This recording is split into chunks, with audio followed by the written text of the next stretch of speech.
Our story begins in the midst of a seemingly unremarkable orc village called Pubiz. Surrounded by high mountains and dense forests, the village was perfectly hidden from the eyes of ill-wishers.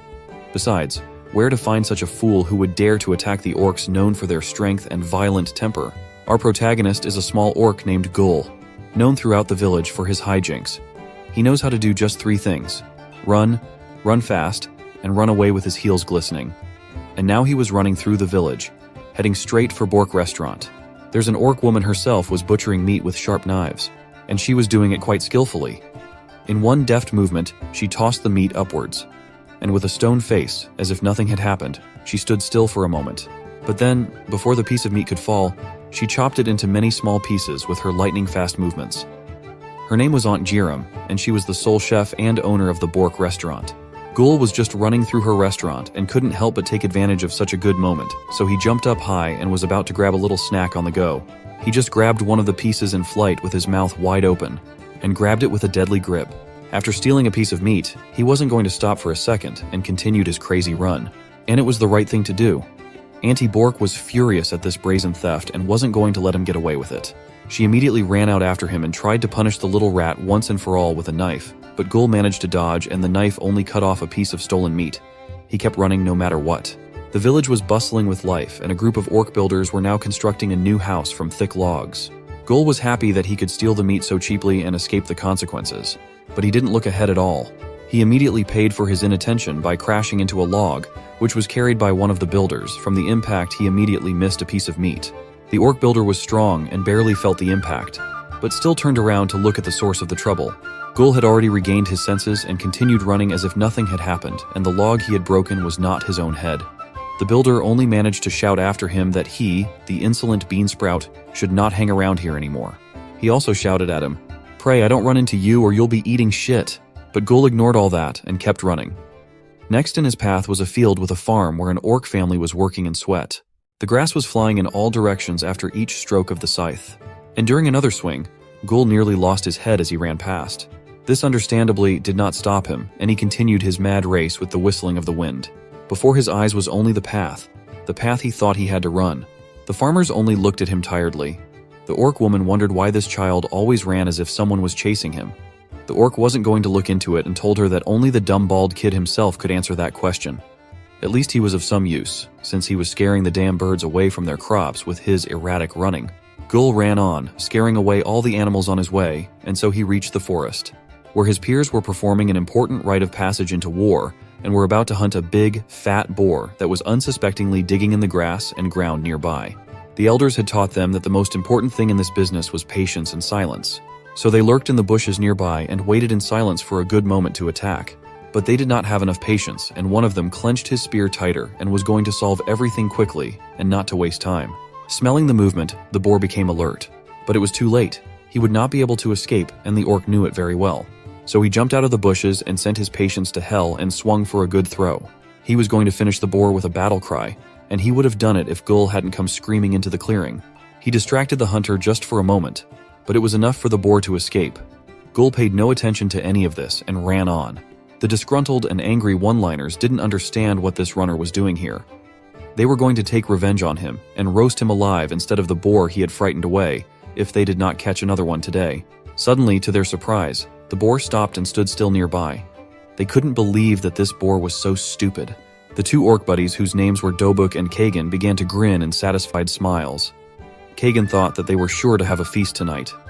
Dobuk agreed with him and couldn't wait for them to get full of boar's meat. But the boar thought otherwise and ran away with a loud fart. The 2 idiot friends ran after him with rage, threatening to kill the stupid pig. Gul finally slowed down. He was immediately dizzy from running fast and stopping abruptly. He stopped only because he faced a seemingly insurmountable obstacle, a mighty mountain. But he fearlessly declared to it that today was the day when it was challenged by the great Gul himself, the conqueror of mountains. Without a moment's hesitation, he rushed forward and leaped and grabbed onto the nearest ledge. Gul climbed up as vigorously as he ran without stopping for a second, grabbing first with his left hand, then his right. Suddenly, he almost fell from the powerful impact that shook the mountain. Looking down, he saw a lone figure shaking the mountain with its blows time after time.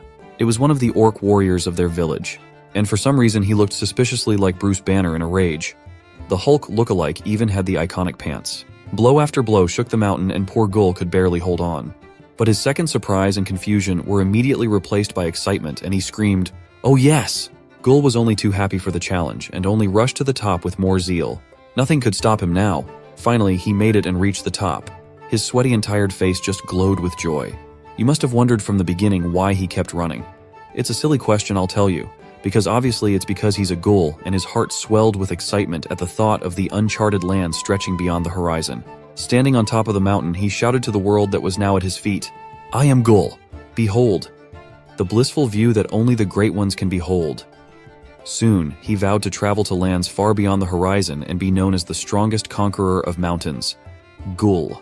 All his fervor vanished when he finally realized that he was seeing the sunset and the day was coming to an end.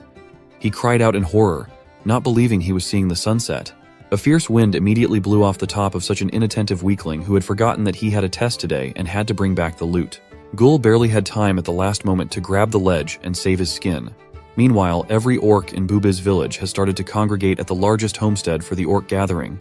The fearsome orc chief of Bubiz, named Garrick, will be spearheading the hunt ceremony, one of their most sacred traditions that every young orc undergoes. To these young ones, surviving in the wild is a basic skill that must be learned to face the dangers of the world they live in. So the veteran orcs, whether they're farmers or warriors, have trained, observed, and evaluated the new generation for the hunt. Tonight is the culmination of that. The gathering to celebrate the achievements of the 4 young orc warriors. Or at least there are supposed to be 4 of them. Chief Garrick was displeased that a certain young and bald Gul was missing from the ceremony.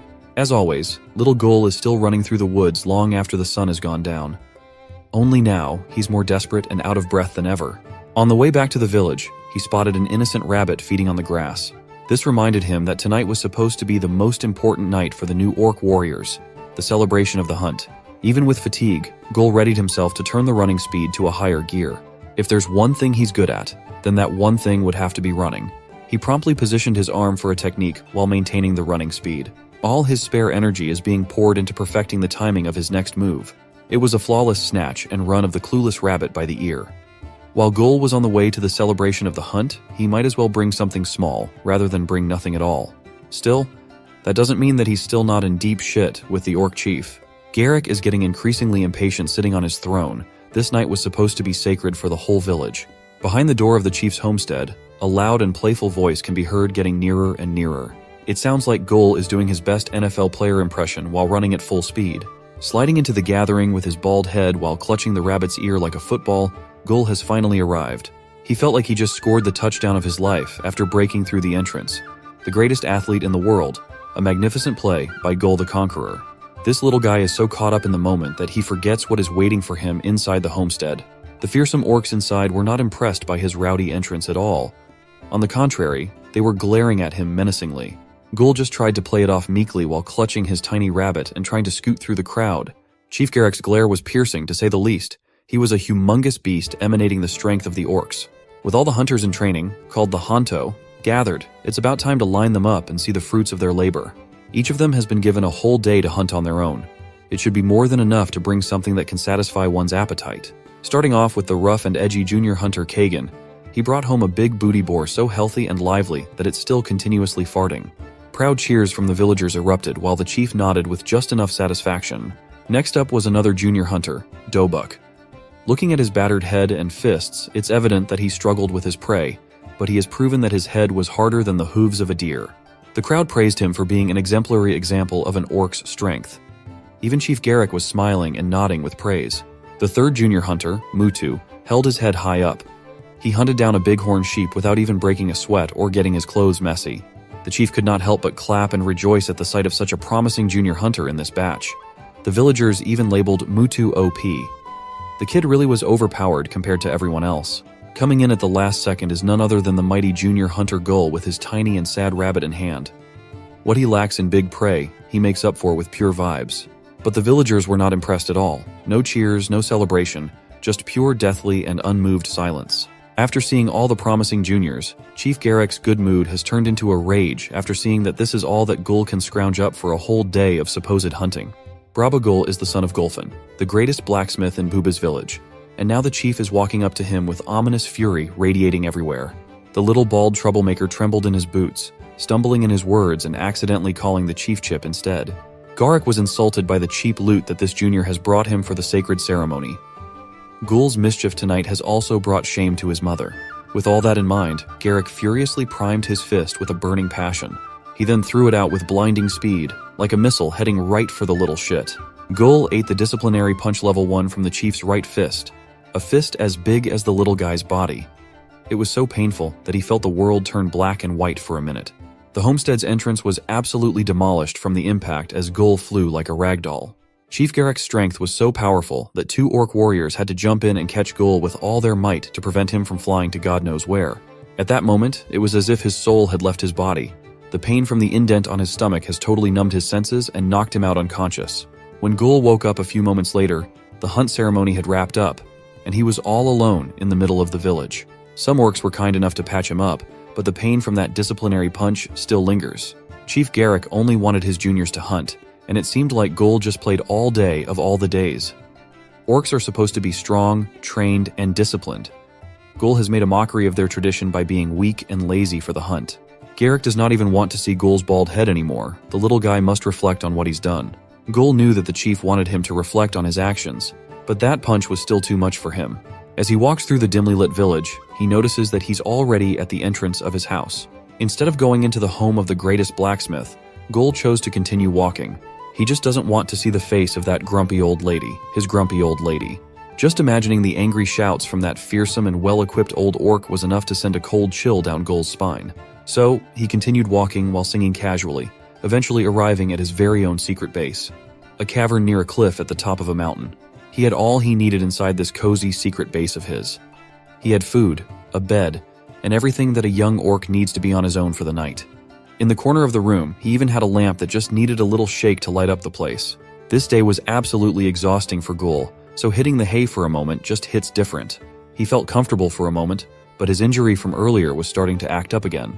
All he wanted was to rest, but the consequences of his actions are bothering him, painfully at that. It looks like the night wasn't over yet for the young orc. His whole body was tingling in discomfort. For now, he might as well piss for some relief. His injuries and even his bladder just won't let him rest up for the night. In this secret base, his toilet is the whole world, or at least the edge of the cliff outside the cavern. With pain and all that, Ghoul would not miss the chance to play, even if he had to do it with his own pee. He's gotten so good at using the cliff as his toilet that he can now perform the legendary rolling thunder piss. His fun time was suddenly interrupted after seeing a massive fire in the middle of the forest. Looking at it closely, that fire doesn't look like your run-of-the-mill forest flame. It was actually getting close and running through the trees. To add to his misfortunes for today, he heard an extremely disconcerting sound coming from below his feet, from the cliff edge he's been carelessly using as his toilet. Ghoul's open-air bathroom just collapsed while his pee stream was still going. It looks like the cliff was blasted off by the same bizarre incident related to what's happening with the fire in the forest. While falling at such a fearsome height, he managed to get his pants up, but his pee was falling alongside him. Ghoul hits the rocky floor with a painful impact, a second unrelated aching injury in the same night. His back was in agony, causing him to scream out in anguish. His consciousness had started slipping off once again, but fate is way too cruel to Ghoul. His own piss came down from the cliff and landed squarely on his open, screaming mouth. The taste certainly prevented him from passing out. Ghoul desperately tried to get the pee out of his system like he was possessed by an evil spirit. The pain from his stomach and back and the salty taste in his mouth was absolute torture. But another thing snapped him out of his torment. A massive flaming beast in the shape of a wolf was chasing a dark elf, and they were heading in Ghoul's direction. The dark elf was evidently injured, but those eyes are full of determination. To make sense of all the chaos, let's rewind back to a few moments earlier. The Forest of the Orcs is a tough terrain to maneuver, especially if you're huffing and puffing for air from exhaustion. The Dark Elf is going through some rough pursuit. Hands are already shaking from just holding a knife. He cannot slow down, but he wants to try to delay his pursuers even for just a second. The knife was expertly thrown at a perfect angle and speed. The sharp blade zoomed through the air. It was like a bullet breaking through the wind itself. But that puny blade was no match for the fiery wolf beast. It was easily swatted and split into two. It was supposed to delay the beast, but all it did was disappoint the Dark Elf. He couldn't help but curse in frustration at his hectic situation. The mysterious Dark Elf has been running for days. With his wound, it's getting harder and harder for him to outrun the beast, a massive wolf-like creature with fire in its eyes. Looking at it closely, it seems to have some metal fixings on its back, bellowing steam and smoke out. Its claws are equally sharp and hard, enough to grind down the solid stones of the orc forest. This gargantuan beast is locked in. Its only goal is to catch the dark elf with all its might. The wolf struck down with its claws, and it almost ripped the ground that the dark elf has been standing on open. He managed to evade at the last second, but just the impact was enough to send him stumbling disgracefully. Gritting his teeth, he tanked that area of effect hit with just guts and determination. He finally broke the momentum and regained balance on his feet after a few moments. But the attack has significantly worsened his condition, throwing up blood all over the ground as sharp pain spreads on his insides. But despite all of that, he's sticking to his mission. He has to protect a certain something with his life. He'll do that even if his soul is crushed and his mind slips away. Behind the steaming beast appear two silhouettes, walking menacingly with glee in their eyes. Two evil-looking goons are smiling from ear to ear as they watch the dark elf suffer in pain. The smaller man with spiky hair and sly eyes was particularly unnerving. The dark elf felt a heavy presence weigh him down with an ominous feeling. He started trembling in equal parts pain and fear, but he still reached for a blade, for he must not falter as a dark elf assassin. Another throwing knife was drawn and thrown with all the strength his whole body could muster. He fully intends to fight until his last breath. Being drained and gravely injured, his attacks have started to become useless. The knife was simply flicked away by the beast. And that brings us to the reason why Ghoul's legendary rolling thunder piss was rudely interrupted. The tiny knife was blasted up to the cliff, retaining just enough force to cut out the edge of Ghoul's prestigious toilet. Out of hope and options, the dark elf just decided to invest his remaining strength in running again. He made a mad dash deeper into the forest, near the spot where the cliff edge was hacked off. Miss Dark Elf Assassin was so focused on gaining just a little bit of distance that he didn't notice the tiny bald orc throwing up piss on the rocks nearby. Ghoul, with pee still in his taste buds, was absolutely perplexed as to what the hell was happening in front of him. All he could see was an injured dark elf getting chased by a demonic-looking beast. It finally sunk into Ghoul's mind that this absurd scene was really unfolding in front of him. He tried to get away as fast and as desperately as he could. Seeing a monster after falling down from a cliff and drinking your own pee is really not in Ghoul's plans for tonight. The dark elf finally noticed the young orc making a fuss and considered that there must be an orc village nearby. If that was the case, there might still be a chance to get out of this pinch alive. Mr. Dark Elf Assassin tried to call out to Ghoul, but Baldy was too focused on posturing that he was not afraid of the beast. He's even planning on utilizing some of the falling rock debris as a sort of weapon. Ghoul kicked a piece of rock toward the beast that he dubbed a hot dog. Hot Dog just smirked arrogantly while watching the tiny rock zoom through the air. Instead of an easy and humiliating swatting, the tiny rock managed to produce a crack right on impact. It was out of the beast's expectations that a little bald orc could damage its sharp paw. But Ghoul is still just a scared kid, and he managed to anger an unknown fearsome beast. For now, he might as well do what he does best: run as fast as he possibly can.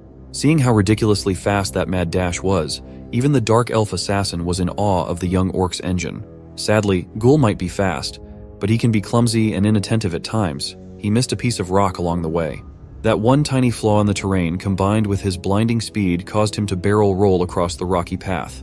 He could not break his momentum at all, and Ghoul is now heading for the second unintended cliff diving experience of the night. The young orc landed on the cliff face with his face first. He flipped and flipped like a ragdoll without control. His injuries and wounds are starting to pile up, physically and mentally. Ghoul finally hit the ground, his body limp and without motion. The dark elf had also followed him down. Mr. Assassin couldn't be sure if this kid was okay or not. Just a few seconds later, Ghoul's survival instincts took over as he abruptly twitched back into consciousness. He immediately sensed that someone was standing beside him, so a nasty uppercut was unleashed while questioning who the stranger was. Ghoul even followed up with a crisp slap before somewhat starting to make sense of the situation at hand. He awkwardly apologized for being startled by this unknown person he's now calling Bra. Noticing the pointed ears and the complexion, Ghoul might be seeing an elf for the first time in his life. This assassin is tired and weary. His legs are starting to give out, but those eyes are still full of relentless determination. The dark elf introduced himself as Adresin Ranwarin from the Redstone Forest. He's heavily wounded and in need of a helping hand, but before he could formally ask for Ghoul's help, the hot dog beast had already caught up on top of the cliff. The metal fixings on the beast's body are starting to sound like a steam engine. The noise and the temperature continuously rose to a terrifying degree. On its giant maw, a scorching hot ball of flame is starting to accumulate and swirl. The massive fireball was launched at such terrifying speeds that it resembled a meteor coming down from the heavens. Ghoul and Adresin Ranwarin were flabbergasted that they had to either tank or evade such a killer move. They actually had no choice at all. They had to jump out of the way with all their might unless they wanted to get literally cooked. Adresin was quite smooth with his evasion, but Ghoul was the king of throwing his body on painful surfaces. The Dark Elf's injury is starting to flare up again. He's losing blood at an alarming rate. The only hope he has is the young and clumsy orc in front of him. He desperately needs Gul's assistance. But as of now, Gul would rather save his ass before even hearing the assassin out. Try hard as he might, Adrison is closely teetering on the edge of succumbing to his injuries. Until finally, he passed out while the fearsome beast steadily approached from behind. Adrison was out of it for a while, but after faintly regaining consciousness, he witnessed something unbelievable. The young orc that ran like a coward is now carrying him. Gul was still crying in fear for his life, but the kid was risking his life to carry a stranger out of harm's way. Gul doesn't want to hear any talk. His mind is just set on one thing and one thing alone, getting out of here. But that might get even more difficult now that the beast is starting to ramp up in speed too. Gul and the assassin are about to get caught up in a very ugly ending. They must somehow run faster, or the upper half of their body can say goodbye to their lower half. Gul has been doing all the running for the past few moments, and now, a fatally sharp attack is coming for them from behind. He decided to chuck the Dark Elf up in the air away from the impact in the nick of time. As for the young orc, his speed and reaction time proved to be a lifesaver as he ducks the slicing force above. After a smooth dodge, it's back to running like he was running out of time. He threw a Drazen quite far and high, and now the elf is quickly plunging from the night sky. Gul's speed and grit allowed him to dodge a kill shot while also keeping a Drazen safe. That freaking hot dog's slicing energy just missed the duo by a hair. So, it's a good thing that Gul doesn't have any. The chase is far from over. The hot dog is cooking up another fiery spear out of its fearsome jaw. For now, the most prudent plan is to head for Puba's village as fast as they can. In there, they can ask for help from the adult orcs, and to do that, they must survive another massive and fiery explosion first. The duo luckily did it again. They clumsily avoided another kill shot at the cost of Gul's pants and ass, which are now burning. Gul is very familiar with the terrain at this point. He traversed the slithering vines while clutching onto Adrison and singing a local orc song. It didn't take too long for Gul to traverse the area with his ass out. He somehow managed to get Adrison right outside of the orc village. Being fast on his feet should earn him the right to throw a smug face to the pursuing beast. Meanwhile, it was just another night at Puba's village. Chief Garrick is sitting at the local ramen stand. He lets out a sigh for yet another stressful day of being a chief. His only saving grace from all the stress is his ramen. This bowl of glistening food of the gods is the only one that can understand his pain. Chief Garrick loves his ramen. He could sniff the steam coming from the bowl all day. The prospect of eating this perfect food makes him act like an excited schoolgirl. His battle-hardened hands look gigantic when he holds the tiny chopsticks. This was like a ritual for him. He takes the first batch of noodles, the perfect first bite. The chief blows on it for a little while. These noodles can absolutely scorch your tongue. Just enjoy Chief Garrick's Orson Boar Ramen ASMR mukbang. But before he could get the heavenly bite in his mouth, Garrick was rudely interrupted by a flying ghoul and some dark elf. The ramen stand was promptly blown to bits by the unstoppable impact. Ghoul and Adrison immediately passed out, surrounded by noodles, cookware, and the ruined walls of the ramen stand. The happy and excited Chief Garrick was gone in a split second. His eyes have turned dark. His veins started twitching out in pure rage and fury, and Ghoul just begged for help. But that wasn't a thing that bothered him. All his regrets were about his boil of delicious ramen. All this fury needed to go somewhere. Garrick's speed was simply unbelievable as he twisted his body around. Rage and tears filled his eyes. His first was clenched and the trajectory was perfectly set. The pride of the orcs, the chief that everyone fears and respects, unleashed a punch so strong that it changed the art style. He called it Ramen Revenge. The beast stumbled all over the place. Its body bounced around like it was nothing, and that dog did not stand a chance. Every infrastructure along the way was devastatingly destroyed. The fearsome beast did not even look like a wolf or dog at the end of the beating. It was launched right into the place where the two mysterious figures were standing. The two seemed unbothered that their pet just crumpled like paper. They just smiled and tossed the monster away. For them, failing its mission just makes the thing a useless beast. The main event is about to start. It looks like this blue-skinned duo has now set their sights on not just the elf, but also on the orcs. Chief Garrick has regained his composure after sending the dog flying to oblivion. He ordered the other orcs around to sound the horn to warn every one of the intruders. The response was swift after the order was handed down. The horn was heard throughout the village. Orcs of every profession, young and old, coordinated the evacuation to the village shelter. While for some, the threat of intruders is a call to action, to take up arms. It was the sign to march down the village and join the chief for battle. The veterans of Puba's village are about to enter the fray. Everyone is prepared to battle with their lives on the line, with Chief Garrick leading at the front. It's a battalion of strong orcs against two mysterious demonic figures that just look like bad news. For intruders who set foot in the village uninvited, Chief Garrick will not hesitate to prepare for war. He vows to show the two shady intruders that they have just made the biggest mistake of their lives. The orc warriors of Pubiz village are ready to join their leader. Chief Garrick leads the charge with a heavy step forward. Meanwhile, Gul is in a panic as the Dark Elf has finally lost consciousness due to fatigue and injury. Not far from the commotion, the other junior hunters are sneakily observing what's happening. Two of them want nothing to do with the unfolding events, but Mutu wants to get closer. Mutu wants the junior hunters to go in as a team, even though the orc uncles are about to engage in war. They will only go in with the condition that Mutu goes first as the leader. The three stooges rush to Gul's side while Baldy is in a panic. Gul finally notices that his buddies have come out of the village to see the front lines.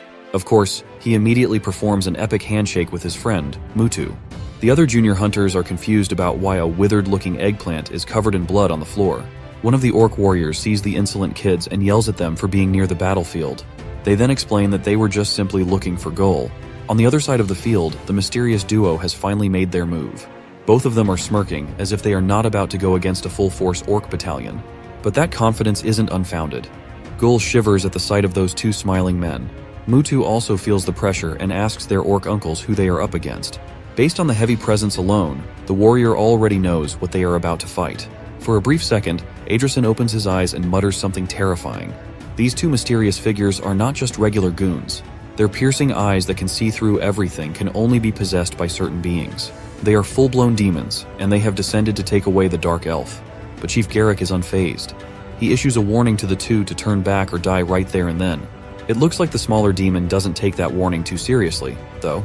He introduces himself as Ytshort Wright, the vice captain of the Greed Demon Army. Ytshort even proposes that they will leave the area as soon as they get the sneaky Dark Elf back. Chief Garrick of Orc Village Pubiz answers back with an introduction of his own. He won't let these demons tell him what to do in his territory, especially after destroying his precious ramen moment. Bargaining is out of the question. The greed demons can either leave or be buried in the ground. That gets a hefty laugh out of Vice Captain Ezel, self-assured that the chief will regret his words. That's the signal for the bigger demon to grin from ear to ear and make a move. The big demon's speed is no laughing matter. He is gone with the wind in just a second. Chief Garrick senses a feeling of doom for a brief moment. But it is not for him. It is for his army. He turns to shout at everyone to hold their ground. The big demon's movements are as brutal as they are swift. These formidable orc warriors are systematically toppled one by one in one violent charge. One warrior manages to sense the danger coming from behind, blocking the massive fist of the muscular demon with a blade.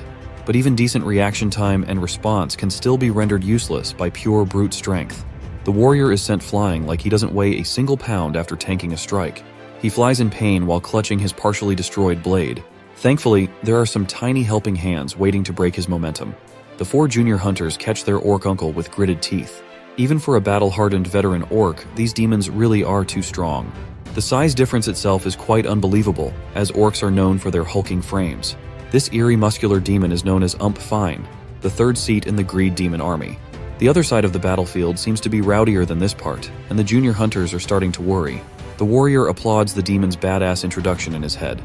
So he tries to make a cool one for himself too, but his name is literally Bob the Builder. He proudly points to the house that he has just built as if it is supposed to be amazing. When it comes to orc build quality, Bob the Builder really is on top of the game when it comes to sturdiness. Ump Fine. The demon is amused by that introduction. He didn't know that he's up against someone who builds, a perfect match for him as a being that is only good at crushing. The third seat demon primes his legs for a charge to end all charges. Bob the Builder stands tall and proud, protecting the new generation behind him. Before the fight can get any more out of hand, he yells at the brats to get out of the way as fast as they can. Now that they've seen what the enemies are capable of, genuine fear lights a fire under their behinds. Bob the Builder and his cracked blade are going to give a battle of strength another go. It is obvious that Bob is heavily straining himself while Ump Fine is just smiling maniacally. As Chief Garrick warned his troops of the impending danger, he made a grave mistake. He failed to keep his eyes on the other enemy, Ytshort Wright, the vice captain of the Greed Demon Army. That demon was already airborne, preparing an extremely lethal kick to the back of the head.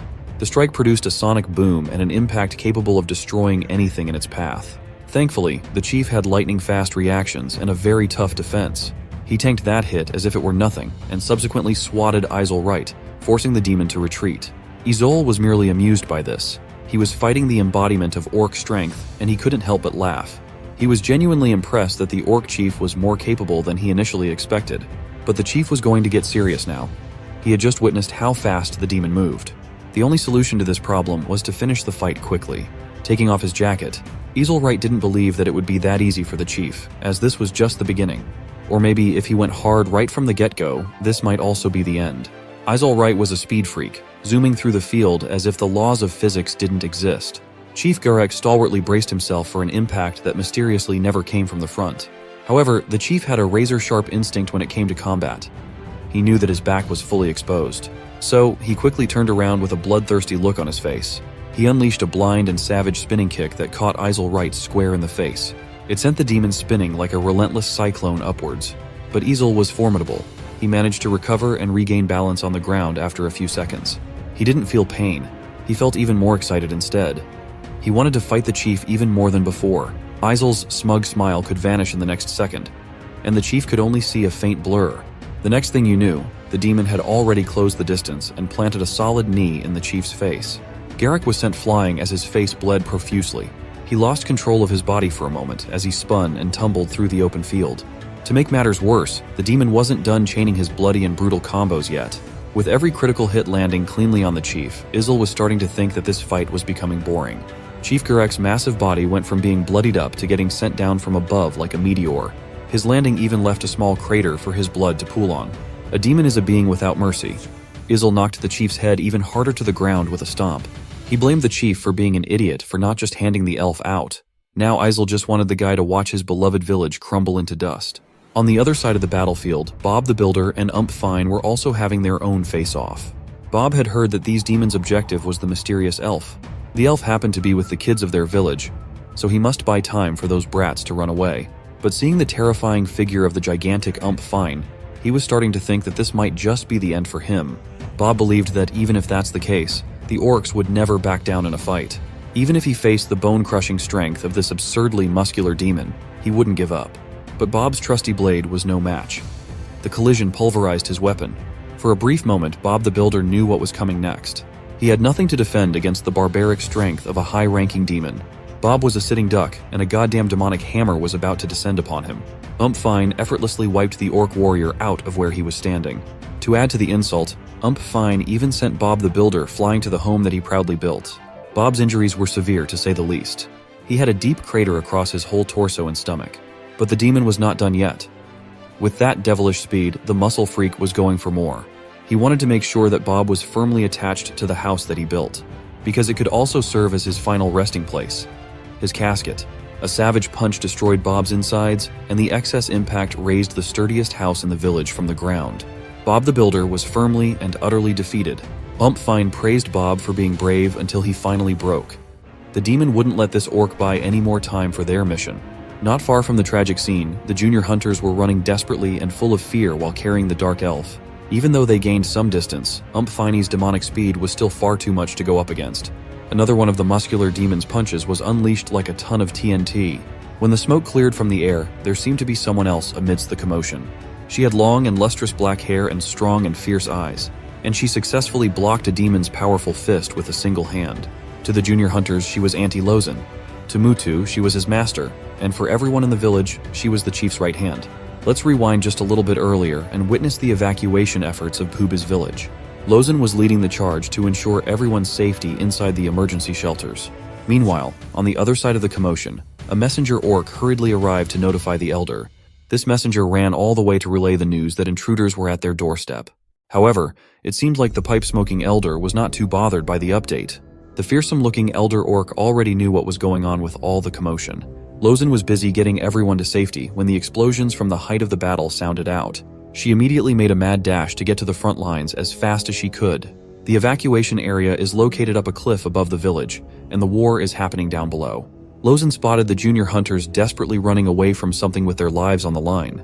If she takes the proper way down, there is no chance of making it to them on time. Knowing that she'd have to jump down at such heights, the chief's right hand activated her Reiju spirit beast. The soul of a massive and commanding rhinoceros emanated from her body. One of the older orcs explained what's happening to those who don't know.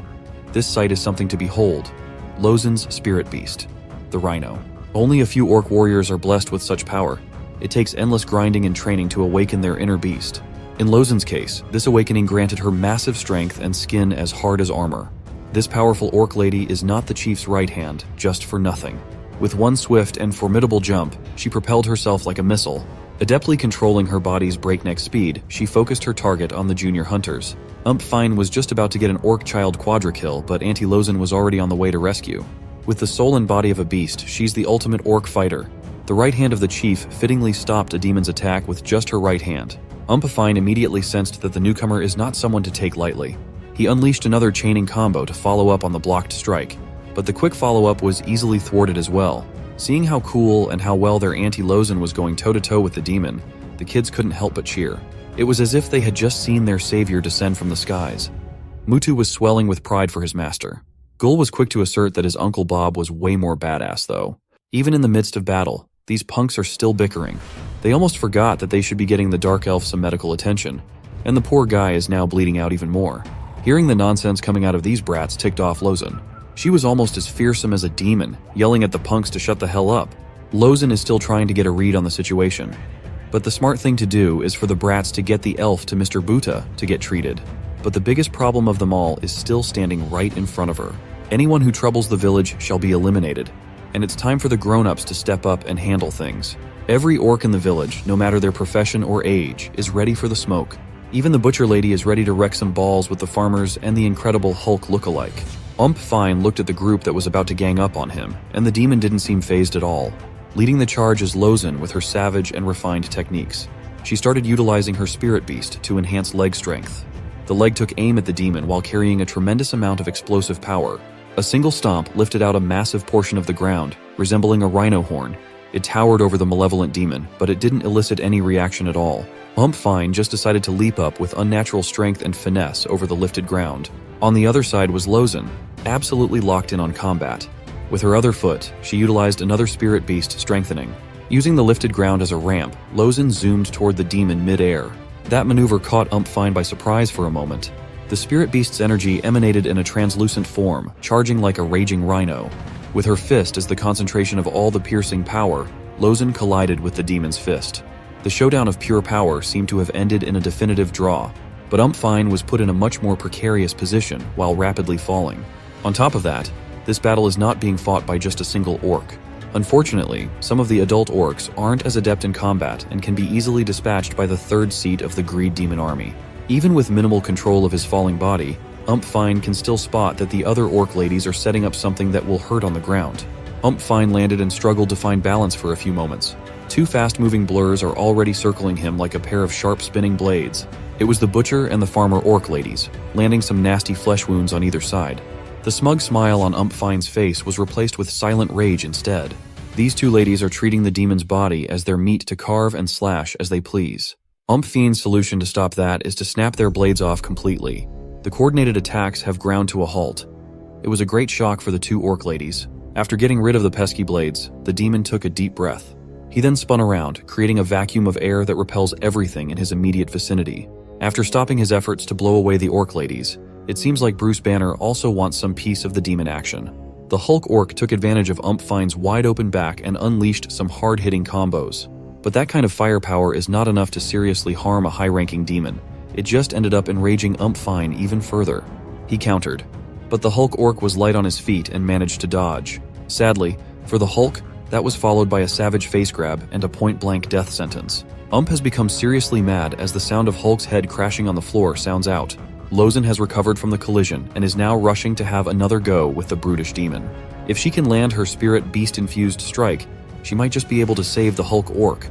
At the same time, the situation on the chief's side appears to be grim as well. Izol has beaten up the orc leader and is now reminding to finish off the enemies and get the elf. Didn't seem to hear what his partner just said. The only thing going through the brute was that he's extremely mad. He was so mad to the point of using his fist to mash the Hulk's face mercilessly. Lozen was just a few seconds too late with her spirit beast charge, but she will try to land her meteor rhino punch at all costs. It was a strike befitting a great warrior of the orc race. The impact was enough to turn Ump's world upside down, but the demon regained footing as fast as he lost it. The only thing he lost from that fearsome punch was his freaking hat. Stood still, and it seemed like time had stopped. His hat was gone, and his bald head with 3 pieces of paltry hair was exposed. The muscular demon has regained his unhinged grin after feeling how strong the orc girl is. Lozen has heard others talk about how strong demons are, but seeing it in person is just absurd to her. She had used up all her energy in a short period of time, and most of the villagers are now out of commission as well. The chief's right hand can only hope that she bought enough time for the kids to escape. For the sake of all the injured and fallen warriors, the brats must be saved. But the stupid young orcs did not even run. They were just hiding in a bush watching the battle unfold. Mutu was even celebrating how strong his master Lozen was. They ignored orders and forgot about taking Adrison Ranwarin to the village doctor, Mr. Buta. Hearing the rustling nearby, Lozen's veins almost popped in anger with how dumb these kids were. They already know that they're screwed after being noticed and started pointing fingers at each other. Now they're not only scared of the demons, but they're also horrified by Aunt Lozen. The chief's right hand has every right to get angry at these insolent kids for not thinking. But it seems like she doesn't have much time to give a thorough lecture as an explosion just reverberated through the field. The impact of the explosion even knocked the brats and the unconscious dark elf out of their hiding spot. One question lingered in Lozen's mind. That is whether the chief finished his ramen or not. Gul was positive that Chief Garrick's ramen time was ruined along with the whole stand. Lozen already felt a headache coming, as this situation is not going to be pretty. Chief Garrick went from being slumped and beaten on the floor to being revitalized. His face was messed up and bloody, but his power level was visibly rising. Ytshort could not believe his eyes. This type of pressure can only come from experts called Beastmasters. The demon's biggest mistake was giving the chief a chance to stand back up. Chief Garrick's Reiju spirit beast exploded out in the form of a gigantic bear, fitting for a warrior of his stature. Ytshort composed himself and went right back to his arrogantly smug laugh. A Beastmaster is the strongest orc alive. The demon never thought that he would meet someone like that here. The chief was trying to hold back in fear of wrecking the village, but now all he wants to do is make Ytshort regret stepping foot on Buba's village and spoiling his precious ramen time. The demon was the first one to rush in, excited to test the skills of a powerful enemy. Ytshort's speed really was something to behold. His blur produces a powerful sonic boom, but a simple kick with nothing but speed won't be enough to pierce through an angry orc chief. Garrick tried to follow up with a grab, but the demons remained slippery. Another sneak attack coming from behind was blocked just in the nick of time. The chief tried to counter, but he's still lacking in the battle of speed, and Ytshort is going for a low attack. That one was tough, but Chief Garrick pulled through with a successful block again. This time it seems like the orc can take advantage of an opening from an attack error. The two fierce competitors are now giving everything in their power to come out on top while gritting their teeth. Garrick has finally pulled out his ferocious and dreadful bear hammer. No matter how fast the demon was, this was an attack of a different caliber than he could comprehend. Just one chop has laid down the seemingly untouchable vice captain of the Greed Demon Army. The chief's hammer made his entire body bounce on the hard ground like a basketball. Pain slowly crept up in his brain as he squealed unintelligible sounds. Demons can be brutal, but orcs can be just as vicious. The chief seized Ytshort's whole head in his massive hands. That devilish headlock was then followed up by a lightning-fast and perfectly placed knee strike. Ytshort has lost all control of his body. He has become the chief's personal punching bag. While in the air, it was unclear if the demon even had thoughts anymore. He was forced to instinctively wake up when he felt the gigantic orc put him in a very sussy wrestling hold mid-air. This was the chief's very special whirlwind bear bomb, a physical feat so powerful that it creates a natural disaster. The non-stop rapid spinning scrambled the demon's mind even more than it already was. But Ytshort still found a way to break the chief's momentum and get out of a surefire kill shot. Ytshort has somehow broken free and retreated. His arms are starting to glow with an ominous aura. The aura eventually solidified and formed some sort of dark arm gear. A few high-ranking demons are capable of this transformation. It's called the Soul Cast. Even after all that beating, a demon's body can still recover in a short instance. The demonic vice captain's smug smile even returned to his face as that mysterious arm gear started revving up. It was a dark attack with incredible force. Ytshort's eyes are filled with bloody murder after being beaten up just a few moments ago. He managed to make the fight a close combat scuffle, landing a clean kick right in the chief's jaw. That hit has restored the demon's almost maniacal confidence. He went on and chained even more kicks from various angles. He was fast and unpredictable. Chief Garrick remained calm and collected, even though he was being hit for free. That was because the orc chief was just waiting for an opening to exploit as soon as the demon got too confident. Garrick held onto the outstretched leg with so much grip strength that it almost broke completely. Feeling the spirit beast presence on that grip, it was at this moment Ytshort knew he messed up. The vice captain of the Greed Demon Army ate dirt in the most violent way possible. He was not getting off easy with just one bite either. Chief Garrick is already priming another serving. Orcs can do some cruel things when push comes to shove. This is one of those situations. Ytshort is learning that lesson the hard way. He's eating dirt and getting his whole body treated like a hammer. Endless bangs on the hard ground can be heard from that point on. It only stopped when the supposedly brown dirt had turned crimson red with demon blood. Chief Garrick felt compelled to introduce himself again. As the chief of Booby's village, he's known as the Beast. He's not even a Beastmaster yet. On the other side of the battlefield, it appears that the intruder war is not happening at all. A silhouette of an evidently older orc cracking his back can be seen inside one of the homesteads. Next came his legs. This man is performing a chiropractor ASMR on his own. He finally stood up and fixed his posture for a little bit, before he exploded out of the house, disregarding the door and everything along the way. Lozen has completely lost consciousness under the constant beating of the brute demon. Junior Hunter Mutu's anger boiled to new heights as he stared at his master's current state. The frustrated kid even gave away their location just to yell at the demon. Now there's nothing but empty space separating them from the fearsome demon's merciless fist. Ghoul wanted to run, but Mutu wanted to hold on to the principle that orcs must never run from a fight. The dumb brat might be good at hunting forest animals, but this is a demon we're talking about. The three stooges went ahead and ran in without Ghoul. One of them even picked up a tiny stone to use as a weapon. Was insulted that such puny brats would dare to charge at him without regard for their well-being. The demon's hand looked as though it was bigger than the young orc that's about to get flicked. Smiled creepily as he sent Mutu flying with just a trivial flick like a tiny ant. As for the other two, the demon is going to have a lot of fun punishing their studied decisions. A push to the forehead completely knocked out the other kids as Ghoul watched in fear. The last one standing is the tiny bald Ghoul. He froze at the sight of such a humiliating attack. Unleashed the last flick, and the air around his hands imploded. When the dust from the forceful finger finally cleared, was left with a confused look. The bald kid actually managed to dodge his casual flick perfectly, albeit timidly. Ghoul was trembling in his boots, but he's still on his toes, paying attention to the demon's moves. Tried to swat him like a fly, but he narrowly dodged that kill shot too. Unfortunately for him, jumping and weaving will eventually get you caught in an awkward position. Was fascinated by how wild Ghoul was as the lively orc resorted to insulting the demon for being ugly. Ghoul then utilized the cramped space through the fingers to deliver a brazen kick that took one of Ump's teeth out. Even for a seemingly invincible demon, that quick kick stung quite a bit. It's not helping that Ghoul kept on trash-talking him for having just 3 pieces of hair. Ghoul's glib tongue has really put him in a very precarious position this time around. Put some serious force on his arm and threw the tiny orc like a record-breaking fastball. Ghoul was like a speeding bullet, hurriedly heading for the first solid surface to slam onto. But a mysterious orc hand suddenly reached and caught his body mid-air. The one that caught Ghoul is known as Old Man Gurren. He's the elder of the orc village, Boobiz. For brash kids like Ghoul, the old man will only accept being referred to as Elder Gurren. The elder looks like he couldn't be bothered at all while a demonic intruder battle is happening. He just wanted to scold Chief Garrick for destroying the village again. Prior to arriving here, the elder had also sensed Lozen somewhere nearby. He saw the grim state of the chief's right hand, bloodied and beaten. Elder Gurren promptly turned towards the demon and called his attention. Wasn't really built for thinking, so the big guy is quite confused about what's happening. The elder asked if the demon in front of him did all this damage, but he already knew the answer. He also knew the next steps that he must do to correct this disrespect. Suddenly felt a sensation that he's never felt before. He couldn't believe that a mere orc can overwhelm him to this degree, just through pure aura. The brute is not one to underestimate the old orc, just like Isel did earlier. He had also activated his soul cast. He's still sticking to the mission of acquiring the elf as top priority, and he intends to do that with his Lagandrill soul cast. The big dummy knows that he's in a very poor spot now that he can't even sense the vice captain's presence at all. So, through his barbaric strength and fearsome drill, he's going to move forward at full force. Elder Gurren just quietly watched the demon rush in as he activates a partial Reiju, his dragon arm.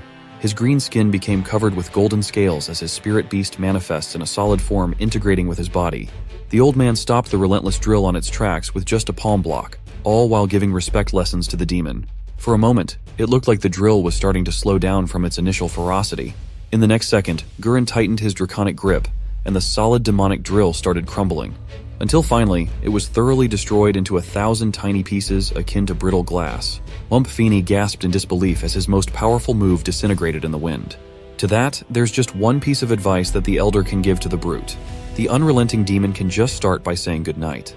Fine, the glorious third seat of the Greed Demon Army, tanked Elder Gurren's dragon chop directly to the skull. The impact from that chop alone has left a massive gaping crater with unfathomable depth, effectively burying the demon. Its effects have spread across the village as aftershocks cleared out the houses in the nearby area. Elder Gurren dealt the final blow in the demonic intruder battle on this fateful night. This old orc does not really care about whatever purpose the demons had in coming here, but they've hurt a lot of the villagers. And for that, the almost invincible Fine's head was crushed to something that did not even resemble a body part. As the old man contemplated in silence, the loud and domineering voice of Chief Garek called out to him. The chief criticized the elder for basically destroying the village in one shot. His dragon chop has left a very sussy-looking hole in the outskirts of their territory. Elder Gurin stayed silent for a moment. He then denied the village destroyer allegations while insulting the chief for being an incompetent fool. The two bickered like they have a lot of history together. Old man Gurin is so old that he went to battle wearing just one boot. The old orc wasn't even supposed to be here. He was supposed to be living a chill life while the chief takes care of issues like intruders. But tonight was excusable, as one of these demons could easily destroy the village if they wanted to. Old man Gurin blames the chief's shortcomings for eating so much ramen and not enough meat. Back in the village entrance where ytshort was supposed to be beaten down, a blood trail moving away from the walls can be seen. The trail continues to extend towards the dark and dense forest. ytshort has survived within an inch of his life and is now sneakily making his escape as best as his broken body could. He wouldn't have time to escape if it wasn't for the explosion that killed Fine. Now the vice captain knows that these orcs are the real deal.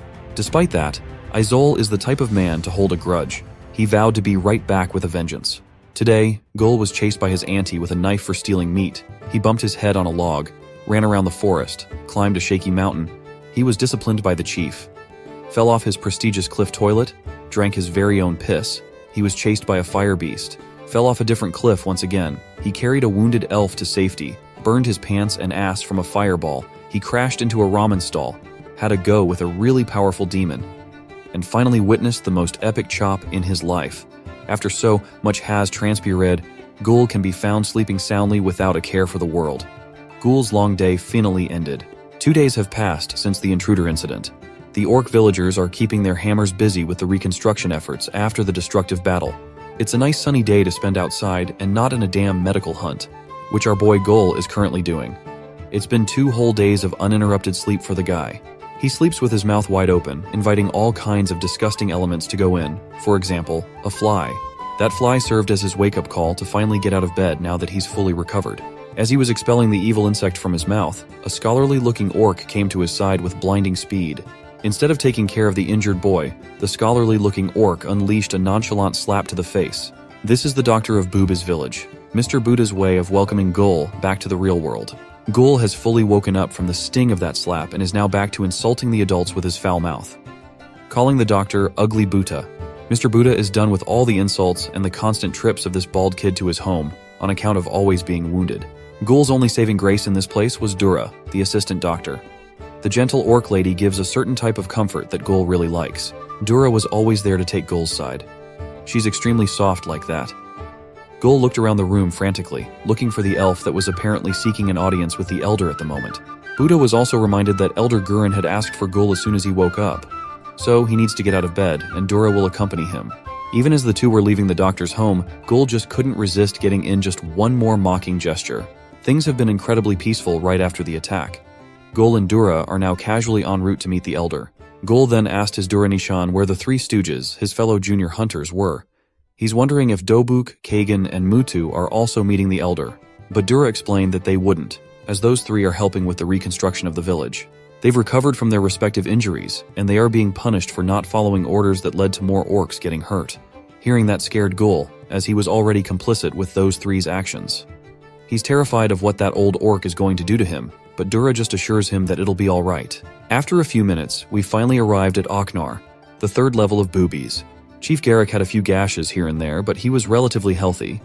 Now he wants to hear the casualty report from Oboy. Oboy the messenger promptly reported that 32 warriors are wounded, 28 are now able to walk, 4 are still in bed, and 3 orcs had died. The ceremony to burn their bodies has already been arranged. As for the corpse of the demon, it's already been burned separately. The orc builders are in full force as they try to rebuild the 3 market stalls that were destroyed by the demons, and the 11 that the chief himself devastated. Elder Gurin looked at the chief with a ramen-filled belly judgingly. He decimated the left wing fence that is now under repair, and there's the issue of a bunch of craters made by the chief's attack. Compared to that, right-hand warrior Lozin only made 1 huge crater overall. As for Elder Gurin, he made an unrecoverable deep hole that even the builders have no idea what to do with. The old man had the gall to judge others when he knows damn well that he had his fair share of damage. Gurren was saved by Dura and Gul arriving at that very moment. Brabagul has come back after 2 days of being out of commission, and he's ready for whatever the chief has in store for him. It looks like Durachan is quite popular with every one of the orcs. The orcs couldn't help but yell, "Boobies number 1." Even the elders' tone has become gentler as they welcome Dura. And as it turns out, she's the sister of Chief Garrick. Gul was trying to sneak away while the pleasantries were being exchanged, but Adresin noticed him and said his greetings. Until now, Gul still can't pronounce the Dark Elf's name correctly. It's also astonishing that the guy's injuries have already healed up. Now that Oboy is done with the reports, it's about time to address the elf's requested private audience with the Elder-in-Chief. Gurren wants everyone to wait outside for this one.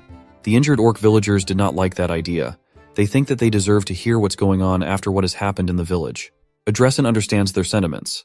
It grieves his heart to hear the damage that he has caused to everyone in Boobies. He formally introduced himself as Adresin Ranwarin, Ran for short, a dark elf from the Redstone Forest in the Kingdom of Elves, but Ran wants to talk about his plight privately.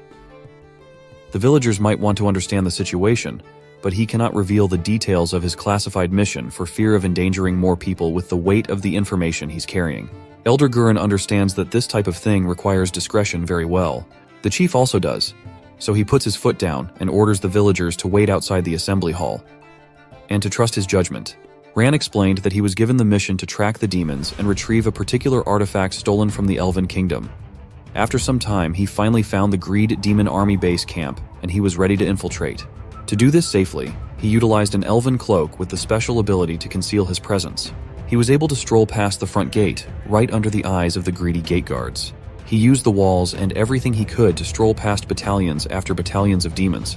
Ran was aware that even if they could not see him, he still needed to be wary and light on his feet. In this covert mission where one wrong move can spell death, every second counts. Ran had to move fast for the sake of his stealth duration. He had to sling his way through the enemy territory as the stealth consumed heaps of mana.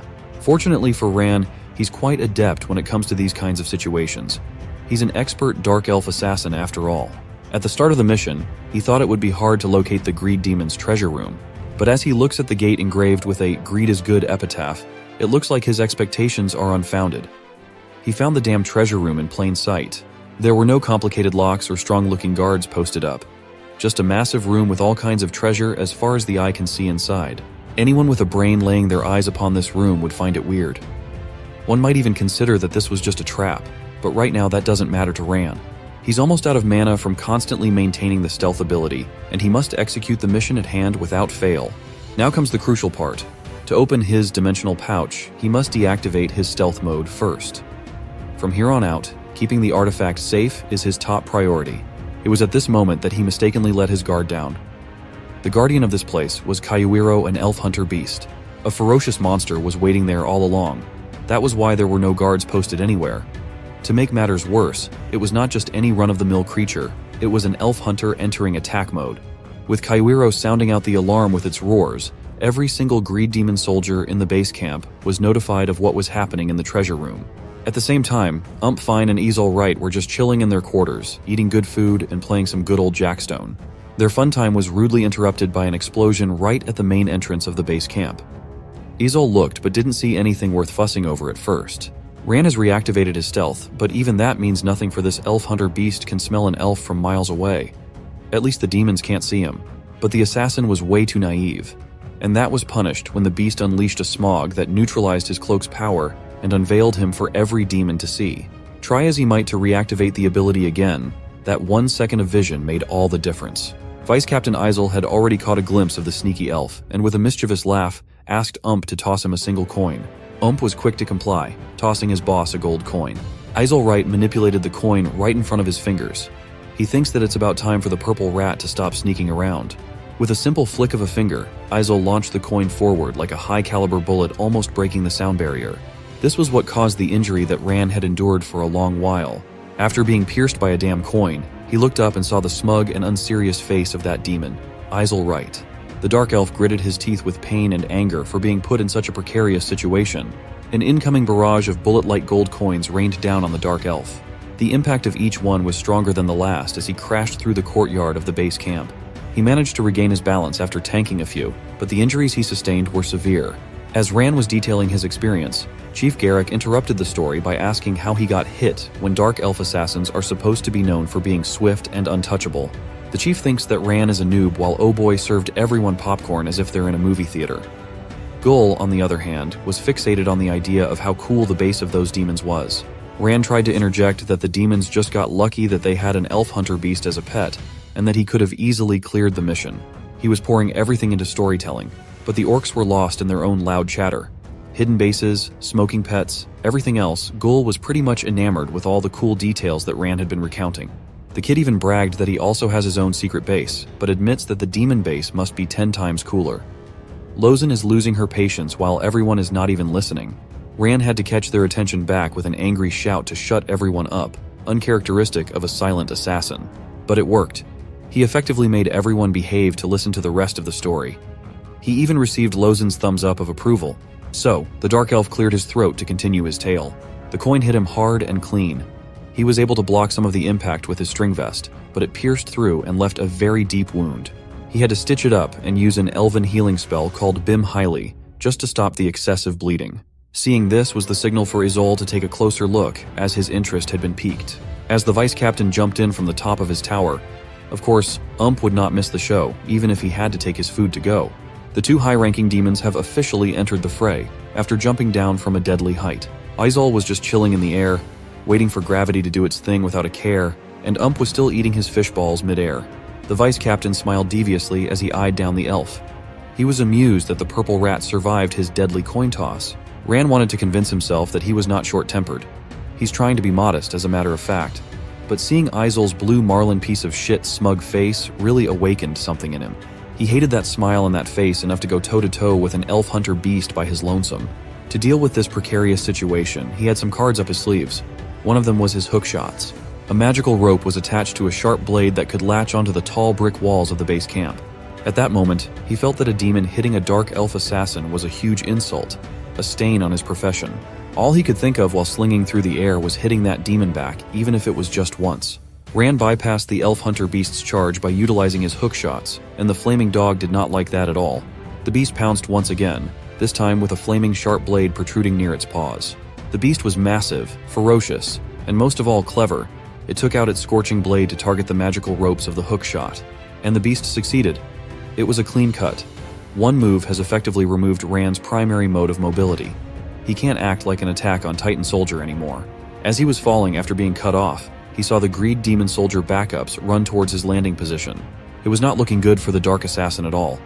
He's free-falling through the air and the enemies are already setting up an attack below. He assessed that there were two demons that would make contact the soonest. He would have to deal with these two first.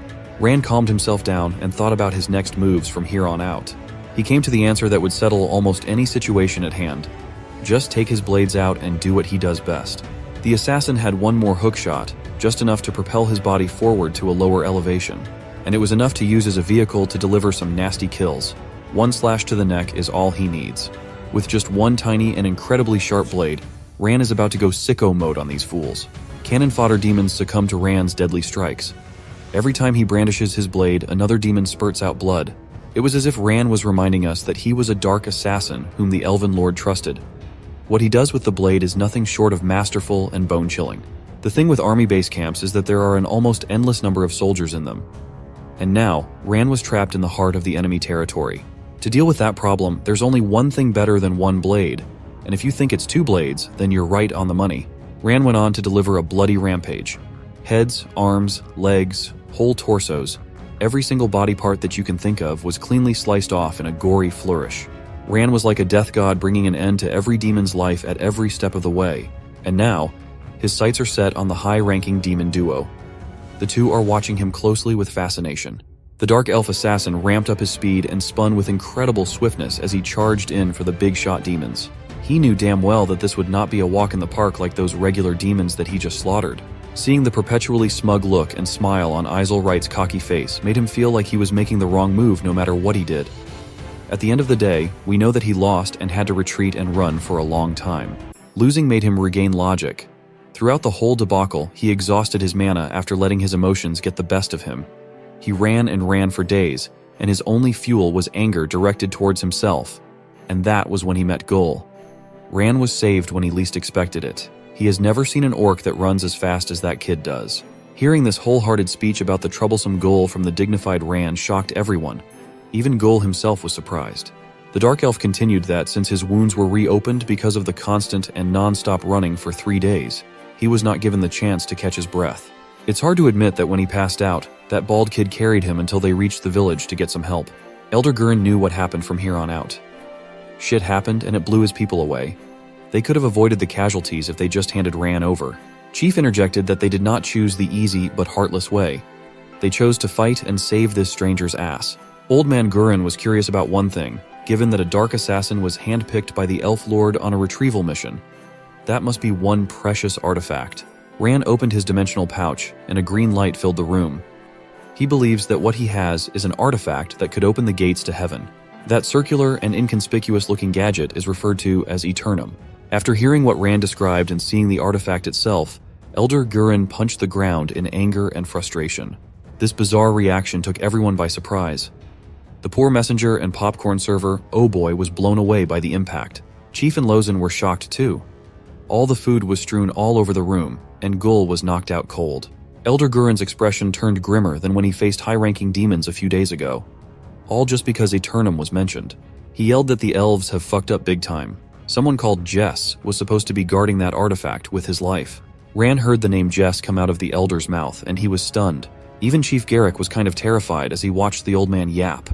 He asked if that Eternum really was that important. Old Man Gurren asserted that of course it's important. Eternum is the artifact that helped them win the Great War 200 years ago after all.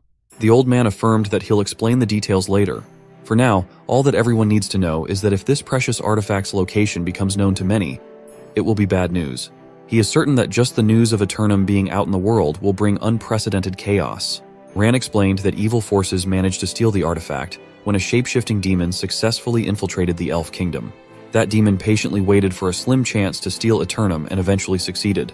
That certainly explains why 2 high-ranking demons in the form of Isel Wright and Ump Fine were hunting Ran relentlessly. Old Man Gurren felt relieved that they chose to discuss this whole thing privately. Even the dumb chief knows that this is a serious matter after all.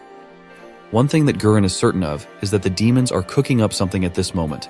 Ran must bring the artifact back to the Redstone Forest as soon as possible. The Dark Elf already knew that. He knew that better than anyone else. But for now, he wants to address everyone genuinely. He wants to express his deepest regrets for the harm that he has brought upon Pubi's village. Old Man Gurren has been through some tough times in his old age. He, of all people, knows that this is what it means to protect something for the greater good. The chief butted in to console the elf not to feel guilty for what transpired, as the orcs themselves are also responsible for their actions. Lozen could not have put it better herself.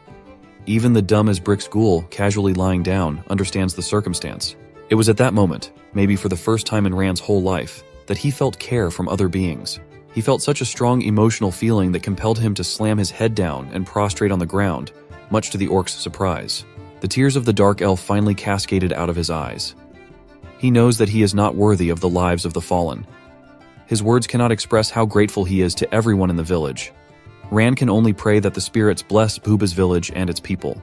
Gurren nodded approvingly while the chief tried to lighten the mood like his usual jolly self. Ghoul even slipped in some innocent insult after seeing Ran weep like a baby. Lozen came to Ran's side to make him wipe his tears, as dark elf assassins are supposed to be always composed. Ran sniffed uncontrollably as he wiped his tears. He did not expect that orcs could be selfless and strong-willed like this. So, on behalf of the Redstone Forest Elf Kingdom, he wants to thank everyone for saving him. If it weren't for the orcs, he might have failed his lord by now. Gurren assured the Dark Elf that he was welcome here.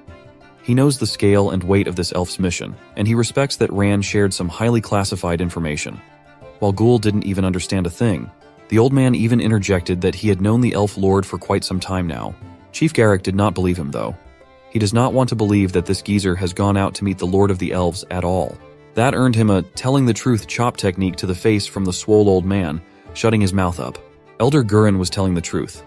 Back in his day, he happened to be acquainted with the Elven Lord for a common cause. That revelation solved the puzzle in Ran's mind. He confirmed if Gurren really was the great Beastmaster Orc that joined the hero's party ages ago. Ran has been wondering how and why the orcs in this remote village were extraordinarily strong. The Elder himself even killed a high-ranking demon without breaking a sweat. Everything makes sense now. but the chief is still refusing that this lazy old man is a heroic figure in history. Ghoul, on the other hand, loves all things grand. He was foaming at the mouth as he tried to badger the old man for confirmation. Ran pulled Ghoul back and reminded the young orc to show some respect. Respect should be given when referring to the strongest orc alive. Meanwhile, let's go out of the village and explore some of the areas near its remote forests. A place where a gigantic tree has come to life and is now angrily shrieking and attacking with all its might. This woody guy is known as Impasse, a guardian of the forest, a treant lord. Now he's manipulating roots below the ground for an attack. His target was a group of worn-out human adventurers. Their lineup looks pretty balanced and common. A swordsman leader, a mage, an axe wielder, and a big guy with a big knife. But no matter how balanced, the party was still tossed in the air helplessly. They are at the mercy of the treant lord's roots. They were blown away quite high up in the air. They had enough time to think about their poor decisions in life. The swordsman leader looks like he has some grit and determination in his eyes, though. He managed to take control of his falling body and find a suitable position to land without injuries to regain footing. His whole squad is now barred and blown away from the position of their targeted monster. All of them are silver adventurers being led by the swordsman named Red. He wants their mage, Faye, to give him a boost to go up and try to strike the treant lord with all his remaining strength. But Faye is completely out of gas. She had run out a little while ago. It's hard for her to even just stand right now. Strum has grown frustrated. They've been battling the tree for almost a day, without reaching its core. It just keeps on regenerating. Big Guy Scar was losing hope as he did not want to die yet. He still wants to eat his mom's hot pot when they return home. Leader Red has quite a foul mouth when he gets riled up, but he will do his damn best to make sure that this will not be the end of their little party. For a moment, it seemed like they were about to be wiped by the treant lord's wide swing, but a glistening light appeared and a sharp sound echoed throughout the whole forest. The boundless life and vitality in the eyes of the moving tree were unexpectedly extinguished completely. The once dangerous monster has become nothing more than a pile of logs in front of the silver-ranked adventurer party. And it seems like there's just one person responsible for making that happen. A silhouette of a man standing on top of a fearsome monster's corpse. This person holding a dark card was known as Spade, a platinum adventurer. He just came by to say hi to the party of weaklings. Just one look and everyone in the party instantly recognized who the guy that saved them was. It was the infamous Spade, after all. Spade just looked down at them and asserted that this zone was not for the weak. He then casually leapt out of everyone's sight. The guy did not even bother with the treant lord's loot. He left it for the party to salvage before they went home. Faye tried to stop Spade for a second to at least show her gratitude, but it was useless. Red knew that they just got lucky this time. They were bailed out by Spade, who usually works alone. That guy does not care whether they are grateful or not. He doesn't even want to be acquainted with anyone. One day later, we can follow the party for a little bit more. They've recovered enough strength to journey more, but Red found it best to head home already. Big Guy Scar is getting homesick after what happened with the monstrous tree. At least they're going home with some decent woody loot. Faye is reassuring the guilty Scar not to worry as they needed to replenish some supplies anyway.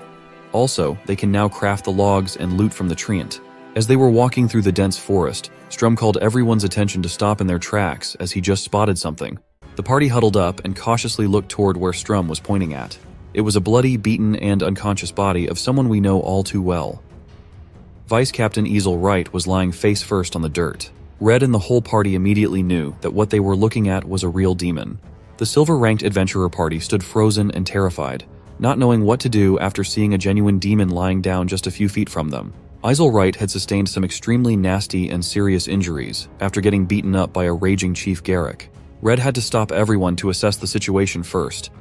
They were looking at a body with blue skin and no ears. There's only one race that has both. There's no doubt about it. It really was a demon just lying there, face down. The scaredy cat big man of the party wondered if the demon's still alive, but they can't know that for sure. Regardless, they have a duty to finish it off completely while it's defenseless. They must get rid of this demon once and for all before it destroys more villages, or worse, attacks the party directly. So, the group mustered up every ounce of bravery they could take out and slowly but surely went up to the demon with their weapons drawn.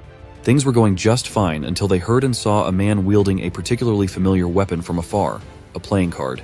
Red was the first one to feel that something was wrong. His senses are not bad for a silver adventurer. Suddenly, dark energy started coalescing from above. This dark energy was blatantly targeting the party. Red was the first one to sense the oddness of the situation, and he was the first one to react accordingly. He utilized his longsword and executed an impressive blade fury, creating a whirlwind that intercepted the countless incoming dark cards. It was at this moment that the rest of the group finally caught up to what was happening and how dire the situation was. Red managed to slice and dice a lot of cards, but a lot of cards had also sliced and diced his flesh in return. Faye noticed the bloodied dark cards and immediately knew that there's only one person with this type of combat style nearby. Spade appeared out of nowhere with a serious expression claiming the demon belonged to him. He had already summoned 4 massive dark magic heartsuit cards right above the party of 4. As the clueless silver-ranked noobs were freaking out, the gigantic cards started zooming down to the ground with incredible velocity. These dark cards produced a loud bang as they collided with the surface. Each one limited the movement of the noob party. Spade clapped his hands with a flourish to finish the execution of the technique. His cards had turned into an unbreakable prison. He calls it heart imprisonment. The noob party of 4 was now trapped inside a cramped cage with no light, and the only thing they could see were the hearts. All of them had fallen completely at the mercy of Spade, and Red could not be any more frustrated. He shouted from the dark box, asking Spade what the hell is that mysterious guy doing and why was he helping a filthy demon. Spade did not care for whatever the noobs were yapping about inside his imprisonment. His decisions were none of their business. Just the other day, this platinum-ranked adventurer graciously bailed the party out of a precarious situation, and now that same guy has trapped them. Also, that demon that Spade just saved now might just destroy everyone one day. Spade ignored their whining and explained that his heart imprisonment would eventually discard in 30 minutes, so the noobs could just stay put for half an hour. Red had heard rumors about Spade, but he refused to believe that this guy really was as twisted as the rumor says. That ticked off Spade a little, but he could not be bothered to exchange any more lines with weaklings. Besides, they know nothing about him. His goals are beyond their understanding. He then went his own way while carrying the vice captain of the Greed Demon army. Alright, let's go back to our beloved Boobies village. Today, everyone is gathered underneath a massive tree for a ceremony. Elder Gurin and Chief Garrick stood side by side to inform everyone that they have come to terms that Ran, the dark elf of the Redstone Forest, Kingdom of Elves, is an ally to the orcs. Ran is getting frustrated that no one in this village can get his name right at all, though. Chief Garrick bellowed with his loud voice that they must welcome Ran like he's one of them. The simple-minded orc villagers, including our boy Gul, no matter how injured they are, cheered with hype as they celebrated the dark elf. The chief continued that Ran would not be staying here for long. As soon as the elf has completely recovered from his wound, he'll be setting out to continue the mission. Everyone must treat Ran with respect while he's here. That should be all for today's meeting, and everyone dispersed as soon as the chief called for dismissal. After everyone had left, Elder Gurin did not let the chance to roast the chief go by. Chief Garrick had been trying to act cool while his full belly was sticking out, after all. The chief tried to return the insult, but he can't really roast the old man's appearance, for the elder is in tip-top condition for his age. For Lozen, this type of banter is already an everyday thing. She's done with those 2 boys and their immaturity. Ran can only sympathize. Gul is back in his lively mood now that the old talks are over. Even with bandages all over his body, it's time for the mighty Gul to conquer the mighty mountains once again. He has recovered enough to regain his speed and dash through a downward slope without a care for the world and all the complicated old man problems of the village. Several hours later, we found ourselves in front of the Bork restaurant. The chief is already looking forward to Chef Garam's special dinner. As always, he's hoping for ramen topped with wyvern eggs. Ran wants some Caesar salad, and the elder is a firm believer in meat. Gul just ran past them with no warning. The kid had no manners and freaked out elder. He almost got dragon chopped to oblivion. Gul was making a mad dash like a maniac and targeting the restaurant because he was incredibly thirsty from all the running. He's done today. Instead of a cold beverage to quench his thirst, what greeted him was a flying kitchen knife. Luckily for Gul, he has some lightning-quick reaction time to dodge the knife. The chief and elder almost got hit too. It's just a restaurant, but this place is keeping them on their toes. The angry butcher orc lady was evidently pissed off after seeing Gul. She's been looking for the little rat for days now. She's furious that the kid has not fulfilled his quest to bring back wyvern eggs for the guest yet. He went out to play and run instead. Ran is getting a first-hand look at an orc's savagery. Gul was tasked with serving the food, a dish filled with meat, while he still has the injuries from his stupid auntie's beating. This kid holds no respect for the chief and the elder at all. He freely calls them geezers, but he's cool with Ran the Dark Elf. On this VIP table, Elder Gurin opened the conversation of sending someone to accompany Ran to the Elf Kingdom and bring back one of their people. Gul overheard this very juicy mission, and his eyes twinkled with an immaculate sense of adventure. The chief agreed that they must bring back their best blacksmith. Ran confirmed that there was an orc blacksmith currently residing in the Elf Kingdom, and that blacksmith was one of the best in the world. Elder Guren also wants to send a personal message to the one called Jess. Rand still can't get over the fact that this old orc can just address his Lord Jeshurel Lithrander in such a casual and friendly manner. They really were old buddies. But the Dark Elf was also curious as to why they would want to call upon the greatest blacksmith. The chief explained that after the intruder incident, they unknowingly started a war with the demons. Just fighting two almost overwhelmed them. That's why they need someone to make adequate weapons to give the orc warriors a fighting chance. Demons are known to be vengeful beings. Now that they've killed one, a high-ranking one at that, those monsters will surely come back tenfold. For now, they must make haste and do all the proper precautions and preparations. This incredibly important conversation was being heard by the sneaky Gull listening under the table. Ran is still feeling guilty about the scale of the problem that he essentially brought down upon this peaceful orc village. Elder Guren has become wise with how long he's been in this world. He knew exactly what sort of thing was going through that elf's mind right now. So, he just shot a reassuring smile and reinforced what they've already talked about. He wants Ran to not think deeply about it. At the end of the day, the Eternum artifact that Ran is carrying would be catastrophic in the hands of the demon army. Elder reminded the young assassin to be vigilant, for this mission is not over until they reach the safety of the Elven Kingdom. Chief was there to break the gloomy mood. It's about time to eat their food before it gets cold after all. Elder Guren immediately snapped. He thinks that the chief only thinks about food when Garrick was just trying to lighten up the mood. Now, the important question in Elder Guren's mind is who they send to this imperative mission. Gull excitedly slid out of the table after he heard the Elder thinking out loud, and took this as a chance to get some real adventure in his system. Most of their capable warriors are still recuperating. They will also need the manpower to rebuild the damage in the village as fast as possible. They simply can't afford to send Lozen. She's the only one with wits and a brain, so they need her here.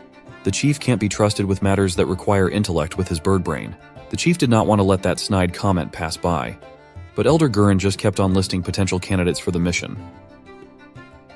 Oh boy, the messenger is a no-go, as that guy's too clumsy.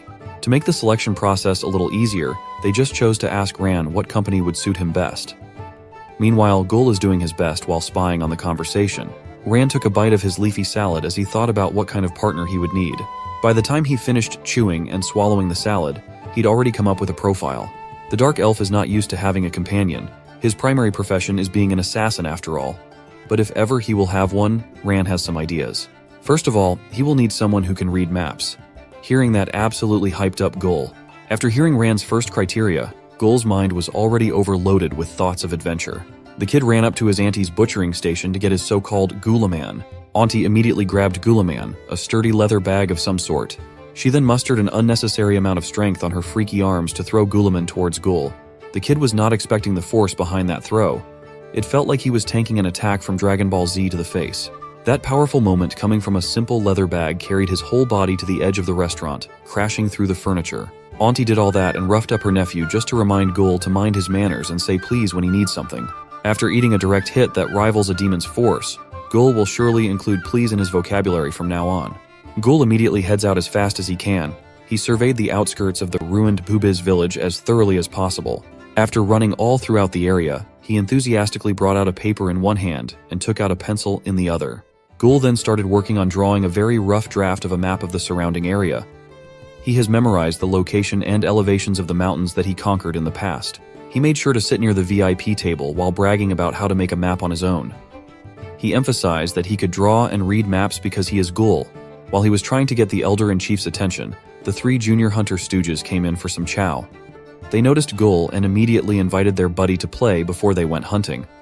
Mutu was quite adamant about doing their punishment to clear the rubble, though. The other 2 just wanted to get some break from hauling debris and rebuilding the village. One of them saw Gull focused on map making and took it as a challenge for a drawing showdown. He turned to the devilish butcher and chef Auntie to get a pencil. It's probably not a good idea to disturb the fearsome lady while she's holding a knife and effortlessly hacking up meat. If you make a mistake and disturb her, you might get targeted with a bad-mannered kid hunting knife boomerang. She has a very good technique naming sense. The junior hunters immediately freaked out as they watched a blade come spinning near them. But Mutu the leader was built different. He stood on business. He just stood calmly and eventually caught the butcher's knife without much trouble. The other juniors were in awe of the chosen one. They were compelled to kneel before Mutu. All hail, Mutu. While the rowdy bunch of juniors was laughing their asses off and messing around, Rand continued that his partner needs to have a good sense of direction as well. It would be a huge plus. The brats took the butcher's knife and immediately started playing with it, even going as far as carving the restaurant tables. These kids know how to have fun with whatever they get their hands on. While Mutu is just sitting seriously as they only have a few minutes to rest before they need to go back to the rebuilding efforts. The angry auntie had just finished preparing the meal at another table when she noticed that the kids were messing up her precious furniture. She was mortified. She just gave those brats a weapon to hurt what she loved most. The junior hunters ran for their lives as a demonic orc lady chases them with murderous eyes. At the same time, Ran was thinking that he's going to need a companion that is fast. In the background, the true test of speed was happening. If they get caught by the scary auntie, they might just become the main dish for dinner tonight. Gul was keeping Ran's speed criteria in mind as they tried to run from a monster. To demonstrate a taste of his devilish speed, Gul kicked up his gear and left the slowpokes in his dust. So far, Gul has been perfect for every requirement that Ran needs for a companion in the coming grand adventure. The other three have already been caught while Gul was still going strong, and he doesn't seem winded at all. There's only one more thing that Ran needs. Gul really wants to go on this mission with the Dark Elf. He eagerly awaits the last criteria needed for the job. Right then and there, Ran just dropped a devastating bomb. He needs someone who's not loud. Gul fell to his knees in defeat. He cursed the heavens with a loud and guttural scream of disagreement. He's the polar opposite of not loud. Gul's defeat gave the scary auntie ample time to catch up and get her hands on her troublesome nephew. After a few days, a lot of the homes and businesses are still under construction, but most of the village is already in an operational state. Today is the day that the village is sending their elf visitor off. There will be a farewell gathering to pray for safe travel, as the elder is sending a mystery messenger alongside Ran. No one knew who's taking on the crucial job. The junior hunters were hurrying their asses off. They didn't want to miss the farewell ceremony after all. It looks like Ran has recovered incredibly fast in the past few days he spent resting in Boobiz. He can now don his full gear and his hidden blades with confidence once again. Ran met with Chief Garrick and Elder Gurin to express his genuine gratitude for taking care of him. Now he will return to the Redstone Forest, and the Elder can only pray that the spirits guide the mission smoothly. Chief Garrick was not going to let the old fart steal all the cool lines. He's still the chief after all. So, Chief Garrick flashed a confident smile and prayed that the spirits guide Ran back home safely. He just copied the geezer's prayer. The chief added that Ran will be welcome to come back to the village anytime, and the elf knew that those words are genuine, caring, and truthful. Before heading off, most of the villagers also had some final words and parting gifts for the dark elf. One particular orc lady came running in with a tied-up package of some sort. She's dashing with a wide smile, but she just can't pronounce Ran's full name properly. The package was a gift specifically for Ran. It's a present for a safe trip. In the past few days that Ran stayed here, he learned that orcs are savage and surprisingly heartwarming. He's never even felt so welcomed in the elf kingdom. Ran went through the bustling Boobiz market, and all the vendors there were giving him a warm farewell. He turned to the fish stall, and the vendor grabbed the biggest one and shoved it to Ran as a gift. The meat stall also packed up a lot of meat as a gift. Ran is a vegetarian, but the vendor insisted that he must eat like a man. Thankfully, the next along the way was a fruit stall. He was handed a cornucopia of fresh fruits that will certainly come in handy along the journey. Another vendor gave him a plethora of spices for a tasty adventure. Ran was starting to get overwhelmed. A farmer even gave him a farmer's hat on the way out. It could give some decent sun protection after all. Some jewelers even prepared some custom bling. Now it really was becoming too much for Ran. Another orc came up, a poultry farmer insisting that Ran brings a chicken as a souvenir. When he got to the village's gate, his hands were full of everything that the generous villagers gave him to help with the adventure. Elder Gurin and Chief Garrick quietly reflected on top of the cliff. The chief wonders if they made the right decision this time around. The elder firmly believes that they did. They just gave someone the opportunity to finally see his mom again. It has been 5 years since she went out to see the world. She was the pride of the orcs. The elder sees it as fate that she's in the elf kingdom right now. That lovable, bald, and shiny head has finally arrived at the village gate. Every villager, including the junior hunters, were waiting to see just who the elder sent for the crucial mission. It's the one and only Gul. He's got his backpack on and he's ready for the adventure of a lifetime. The elder knows that Gul must have missed his mom. Besides, no orc can move as fast as an assassin beside that kid. At first, the reaction of the majority was shock and the thought that this must be a joke. The higher-ups have chosen Gul as the chosen one, but some were genuinely happy for Gul. The farmer lady waved with a smile, and Mutu looked pretty hyped for his buddy. Now Gul is coming for his bra, Ran. It took him a while to get down here, so the elf waited for a while with his hands full. As the chief and elder were pondering quietly, Garrick wanted to ask the old man if he also sensed a different aura while they were fighting the demons. It was faint, but it was strong. Elder Gurin already knew what that anomaly was. It was none other than Gul. He saw how the kid's leg turned red for a moment when he knocked out the beefy demon's tooth. Back in the village gate, the first thing Gul noticed was Rand's new fancy farmer hat. Meanwhile, the elf just wanted to confirm if the letters were safe in Gul's bag. The little baldy bragged that he's been in the business of securing packages for 12 years now. He's been doing this since birth, so there's no need to worry about anything. As the two were about to head out, a mysterious red bag was thrown from downtown. Gul noticed and easily caught the red bag like the peak athletic specimen that he is. Among the lively crowd that came to wish them good luck was his always angry butcher auntie.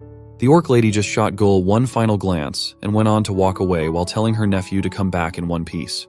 They may not see eye to eye a lot of the time, but Gul knew that his auntie was just looking out for him, and he's grateful for that. As for the matter of the mysterious aura from Gul's leg, the elder reckons that it must have been that thing the son of a gun accidentally drank. With Rand holding all the farewell gifts from the villagers, and Gul hauling their supplies and letters to deliver, the unlikely duo has finally set out for a mission that will change the course of world history. Only the elder and a few high-ranking orcs know something special about Gul. Even the kid himself may not know it yet, but he is a legendary blood orc. It all started with a mysterious liquid in an ornate flask. We'll rewind the clock a little bit. The incident happened 2 years ago. It was a peaceful and prosperous time for the orc village, Boobies. Gul was just a little rat, enjoying every single day without worries. That day, he was carrying 2 buckets full of water up a steep mountain. His eyes were set on his target, what he called the Rocky Bra, the ugliest, hardest, and rockiest mountain near the village. He believes that once he conquers the top, that peak shall be beautiful. Meanwhile, things have been going slow in Votar, Boobies' residential area. The 3 junior hunter stooges were just running errands while bored out of their minds. While they were working, Gul was stashing his buckets of water to drink later after his run. He took a running pose, trying to maximize his initial dash. Next came priming his legs for an explosive start. Gul cleared his mind, even though nothing really goes on there most of the time. His ugly face turned uglier as he started the mad dash. Gul might be stupid, but he goes after what he wants with sheer will and stamina. To get to his destination, he must first get down from the cliff. The run down this steep slope was dangerous, and he naturally spotted his first obstacle. He ran past the 3 stooges, letting them eat his nasty dust. Gul was so fast he just looked like a blur storming past them. Mutu caught sight of the little rat though. The stooges found this unfair. Gul gets to goof around while they do all the grunt work of carrying heavy feed bags. Mutu just let the matter go as they need to bring the fish food to the storage shed after feeding the elders fish. For these kids, the feeds they were carrying was really on the heavy side. They think that the elder probably feeds those ugly fishes with rocks using their iron teeth. As Gul arrives at the foot of the slope, another obstacle presented itself. It was the busy streets of Trog, Boobies' market area.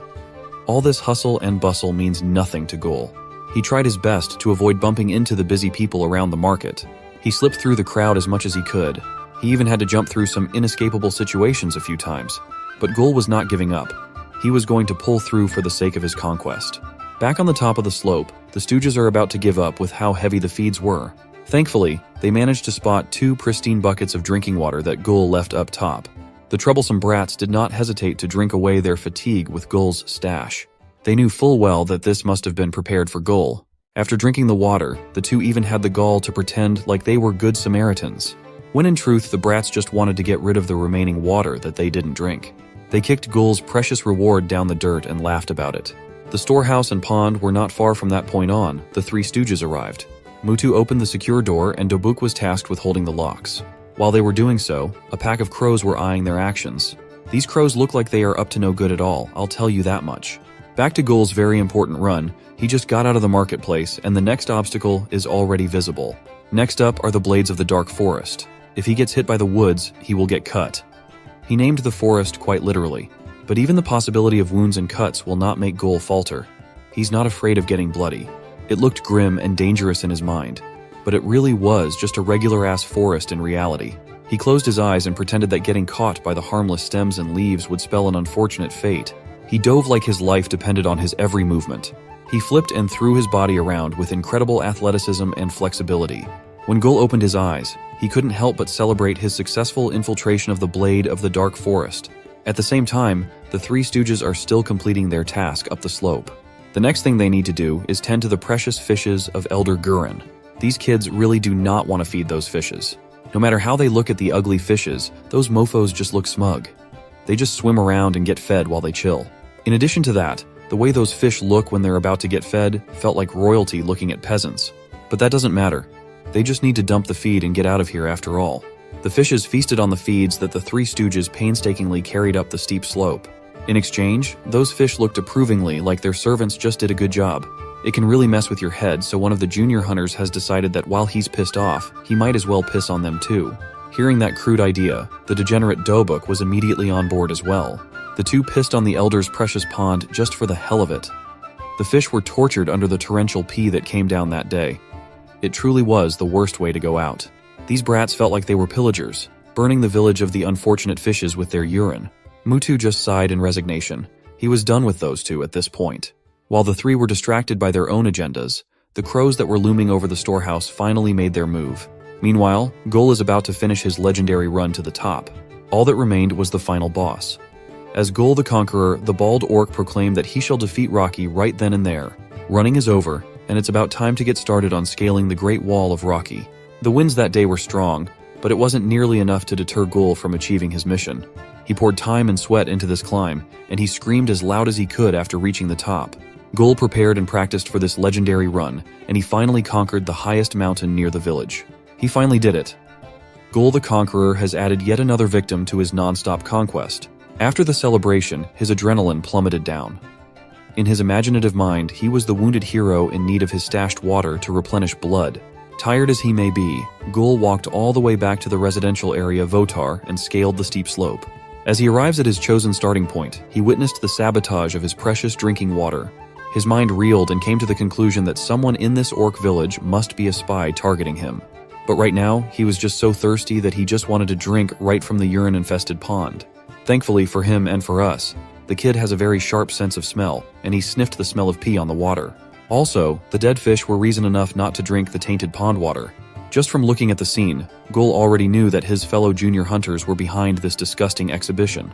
He might have avoided falling for the nastiest and most stinky trick in the book, but that doesn't change the fact that he's extremely thirsty.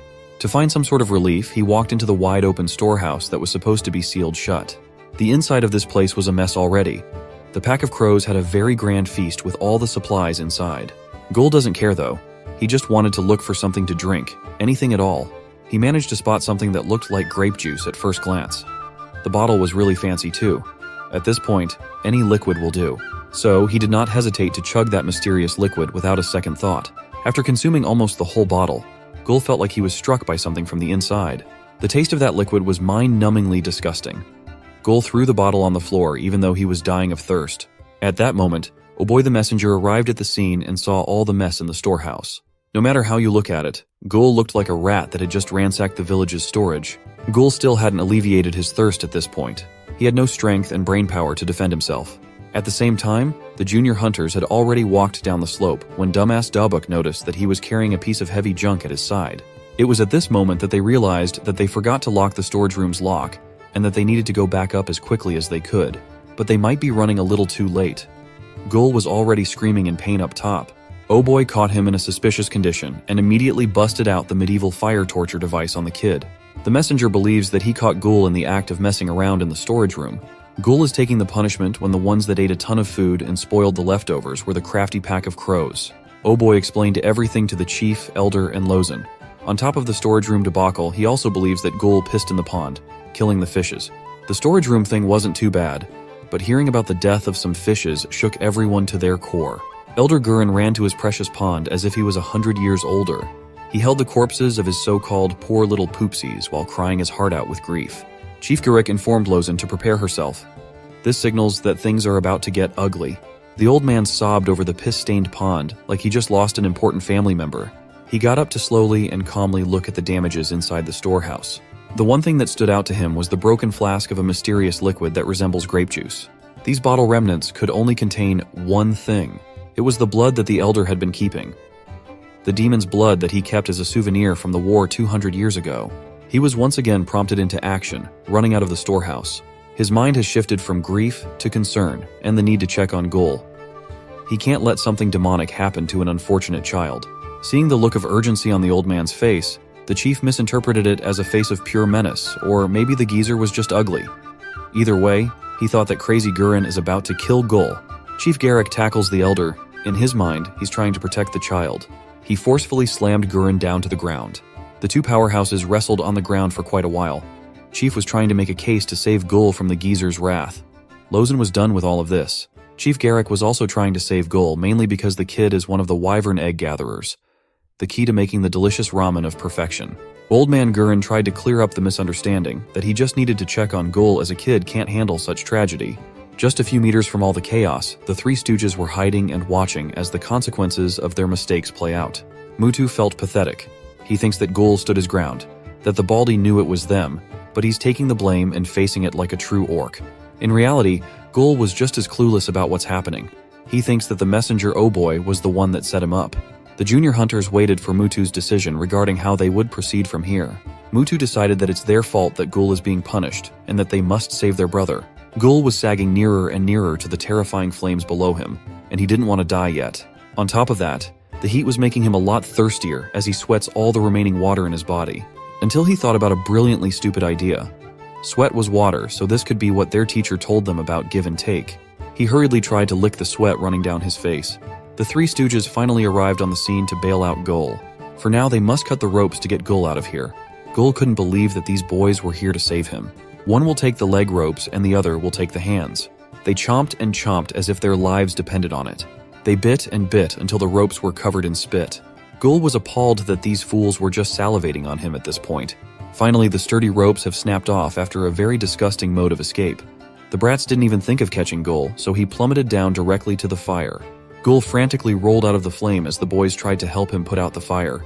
Their fire extinguishing method consisted of kicking Gull until the fire was out. Mutu called out to O-Boy to help them as Gull just wouldn't stop burning up. Now, Gull was not only burning, but he's also getting slapped all over his body and head too. The mischievous pack of crows were just observing the foolish orcs from the trees. No matter how hard they slapped the flames, it was not just going out. But even after finally extinguishing the flames, the fools continued with their crispy slaps till he turned red.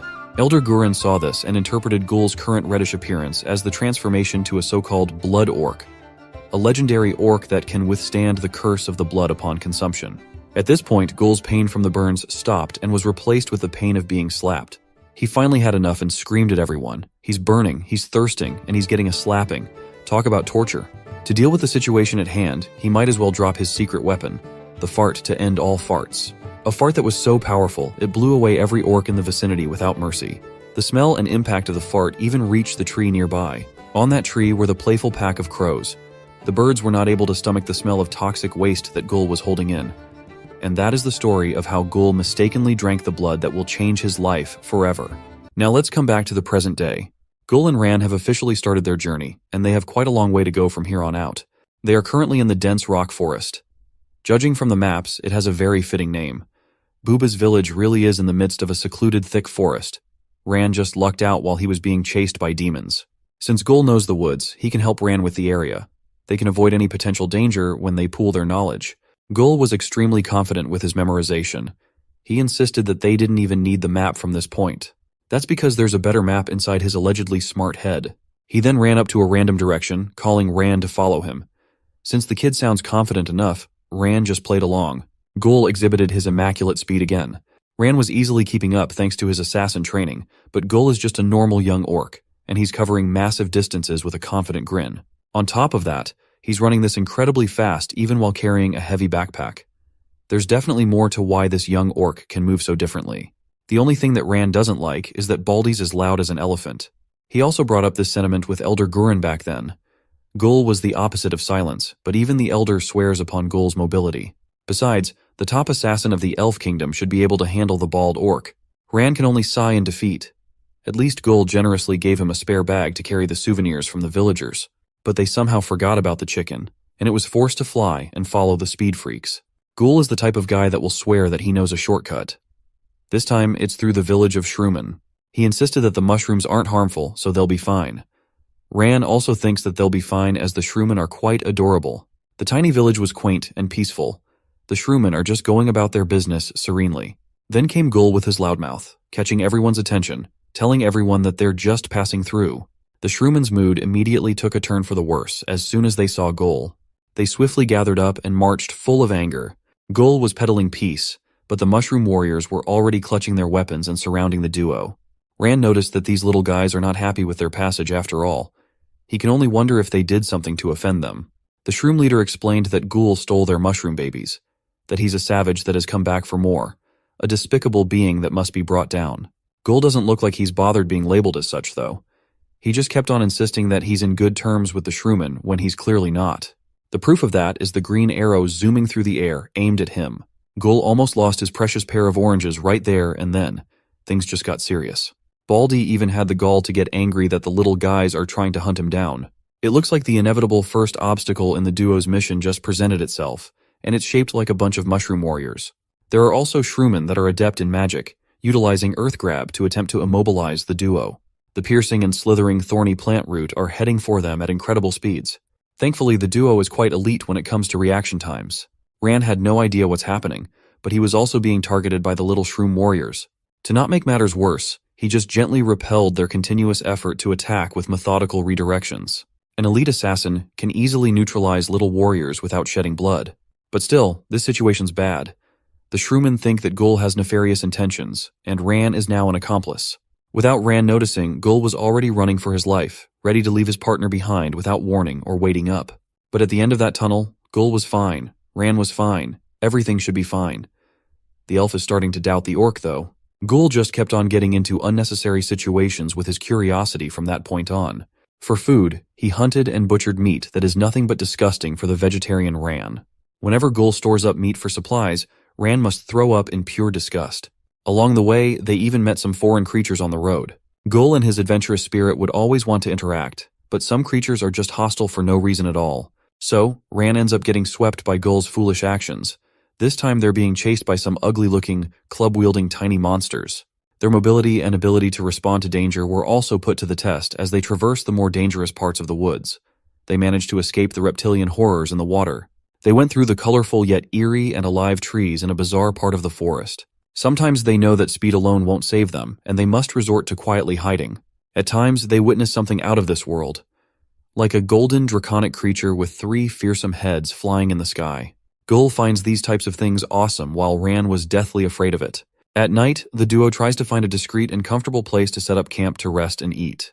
Ghoul was quite skilled at making fire, a skill that is extremely essential for a long trek like this one. Ran disagrees with this move, though. He thinks that they need to lay low, especially at night, as they can't afford to attract unnecessary trouble. Besides, he packed some elven bread to eat as it is way more convenient than cooking. Ghoul was quite curious about elf food, so he wanted to give those elven bread a bite. Ran handed him the bread, and Ghoul carefully chewed on the crunchy delicacy. It did not take Ghoul too long to spit that thing out with pure disgust. In his opinion, that bread doesn't even qualify as food at all. Ran argued that he eats those all the time. It's practical as just one bit will last you for a whole day. As the two were bickering about food, the forgotten chicken finally caught up to them. It was still miraculously alive. Though trying to catch up to the 2 speedsters was quite a monumental task, and the chicken collapsed right there and then. Ran immediately felt guilty that he forgot about the little guy. Ghoul just gave the chicken an approving laugh and a thumbs up for keeping up. The birdie almost died just trying to keep track of the 2 for the whole trip. Ran is a very compassionate guy, and he feels really bad for making the chicken chase them. Now, it's time for Ghoul to show off a little bit and amaze Ran with some real food as he takes out a coconut shell. He placed it right above the fire he just started and started rolling the shell so that the insides heat up evenly. As that one was done cooking, Ghoul stared menacingly at the tired chicken. It's now time for the main dish. Ran saw the chicken slowly walk up to him, and the elf became confused for a second. The freaking bird turned and looked him in the eye, did a perfect salute, and said goodbye to him in chicken language. Right after that, Ghoul grabbed the chicken by the neck, shocking Ran as he believes that the villagers gave this animal to him as a pet. Ghoul found that stupid, though. He thinks chickens are not pets and they'll like it better when it's cooked. Ran asserted that orcs really were savages, while Ghoul was just trying to have KFC for dinner. The elf quickly realized that Ghoul would not let this matter go and presented a trade for some fish instead, just so the chicken would stay safe. Ghoul relented as he demanded the fish before he ended the chicken. The bird came up to Ran once again. It was celebrating as if recognizing that it's now indebted to Ran as its master. Chicken-san executed a perfect double salute, demonstrating its manly resolve to show respect. Meanwhile, Ghoul was still busy cooking his secret specialty inside the coconut shell. Finally, it was done. He broke the shell in half, and inside was a glistening and piping hot dish with a perfect blend of ingredients. Ghoul handed one half to Ran to enjoy, and he took the other half for himself. The elf found the dish interesting. He's never seen this kind of packed meal before. He doesn't even know what it's called. Gul explained that this dish is called bagel. His auntie got the recipe when she was a chef in training under the wild garlic, Gordon Ramsay, the greatest chef of all time. In the village was a tree called coconut. Inside its fruit is a sweet juice surrounded by its hard shell, the bagul. Gul's auntie loved using it as a storage, so she called it binagul. Ran couldn't help but feel like this kid was just making up names that rhyme with Gul. Baldy might have picked up a few tricks from his auntie, but he still hates her grumpiness. As the night wrapped up, Ran mused that he may have underestimated young Gul, but this is only the first day of their dangerous journey. Gul eats his binagul in front of the sizzling fire under a mushroom umbrella while sitting on a bizarre soft mushroom pillow. He's patiently waiting for a little fish to be perfectly cooked. Ran sat opposite him, enjoying the same meal while the trusty chicken loafs around beside him. Midway through the delicious meal, Ran felt something odd in his mouth, a foreign sensation he has never tasted before, but he just chewed through it and asked Gul about something unrelated. The young orc was in a lively mood as he slurped down the remaining contents of the shell. He asked his companion what's up. Ran thinks that the chicken is famished after a long journey, but he does not know what to feed it. Chicken San could not believe that this man was concerned about him. Gul just answered mindlessly that chickens typically eat some corn or grains, but they did not pack any in their supplies. At that moment, a genius idea sprung to his mind. They should just throw away the corn idea and fatten up the chicken as much as they could. Gul picked out the remaining pieces of meat from his meal and threw it to the bird. Chicken San does not care about the motivation behind it. He just loves meat as much as the next bird. Seeing this clarified the odd taste that Ran just chewed through. It was not clarified to him that this delicious meal has meat in it. He dropped the shell in horror, which confused young Gul. For the first time in his life, the dignified elf has tasted meat. He called Gul a monster for making him eat a poor animal's flesh. As Ran throws up and sobs uncontrollably with guilt, Gul just looked at him funny for being overdramatic while cleaning his teeth with a toothpick and scratching under his pants crudely. After dinner, Ran has calmed down after coming to terms with losing his meat virginity. The duo has laid down their sleeping mats, and Gul was already snoring like a buzzsaw. He was still quite sad and appalled about what happened earlier, but Chicken San was there to console him, and he was thankful for that. Ran has decided that from now on, he will call this loyal bird Illuminata Incinata. What a majestic name for a damn chicken. And so, the night has passed, and Illuminata Incinata's cock-a-doodle-doo can be heard under the bright, clear sky. Gul was doing his morning pee routine, targeting the mushroom to give it some vitamins. Ran was doing his morning stretches for the road ahead. Suddenly, the duo was surprised at a seemingly stronger and more intimidating sound coming from the direction where Illuminata Incinata was supposed to be. What they laid eyes upon was something truly weird. The pudgy chicken feet have turned into thick and predator-like sharp talons. The damn chicken is now sporting a mohawk like a rock star. Its body has undergone some heavy transformations too. It has become beefier all around. Illuminata Incinata has undergone a very drastic and noticeable growth in the span of a single night, yet it retained those innocent eyes and somewhat cute face. The duo jumped in fright after seeing the evolution of that tiny chicken that followed them with all its strength up until this point in their journey. Ran came up to his chicken and praised Illuminata Incinata for becoming something amazing in a short period of time. Gul was not aware that Ran gave the bird an unpronounceable name. He thinks that Ran gives shitty food and shitty names, so he was not going to acknowledge the ridiculous name. Gul will just call the bird Lomi. That way, it will sound and look a lot more delicious. Enough about that. They need to get going as they have a long way to go for this mission. Gul wanted to see how fast Lomi can go, though. He wants to see if the bird can keep up the pace. The chicken is not a chicken, though. It bravely lined up against Gul, preparing for a race. Ran found it weird that this kid wanted to have a competition with a bird. As soon as Gul shouted the mark to start the race, the two competitors took off as fast as they could. Ran had no choice but to join in on the insanity. Right now, Gul is leading by a small margin with the dark elf and chicken hot on his heels. The young orc was not going to let anyone steal his spotlight, though. He kicked the gear up to another level and left the other two in his dust. This ridiculous race continued until they finally reached one of the important parts of the expedition, the Deadly Wyvern's Mountain. For Gul, this marks a significant milestone. This point is the farthest he has been from the village. Any further from here would start his real adventure. So, he was not going to let the chance go to pick up some wyvern's eggs while they are already here. Ran was opposed to the idea as they urgently need to go straight to the Elf Kingdom, and they do not have enough time to spare. The young orc refuses to listen to reason, as always. He just gave Ran a smug look and told him to chill out. Gul was already thinking about having wyvern's egg for dinner tonight. It's going to be a feast that only him would enjoy. Ran kept on trying so desperately to just make the kid eat some nutritious elven bread if instead. He generously took one out of his bag and wrapped it up neatly and offered it to Ghoul. Instead of just eating the damn elven bread, the unruly Ghoul karate chopped the pastry out of Rand's hand with pure disgust. He's intent on getting some wyvern's eggs. The Dark Elf's assassination tendencies almost slipped out, but held his frustrations back. He's been constantly reminded that he's cut out of his work dealing with the young orc. Wyvern Mountain's peak is one of the highest in the area. The air current near the top is extremely strong and dangerous. Right now, the one orc, one elf, and one chicken party are trying to scale the treacherous peak. They are fighting against some serious elements from blowing them down to their deaths. Every step for footing and every rock they reach for support could be their last. Ran was being forced to do something he did not want to do once again. On top of the mountain peak were a number of fully grown wyverns patrolling the skies and protecting their nest from pesky invaders like Ghoul. Despite the fearsome threat looming from above, the young orc had his eyes on the prize. All he can see were those delicious eggs in front of him. The wyverns are patrolling the skies precisely for these eggs. They are essentially protecting their young from predators. The size of one adult wyvern alone would be gigantic when compared to the size of our unlikely trio party. Once the first patrol flew by and the coast was clear, Ghoul wanted to go in and take his chance. His scary auntie always orders him to snag wyvern's eggs for special occasions in the village, or if the chief wants his special ramen.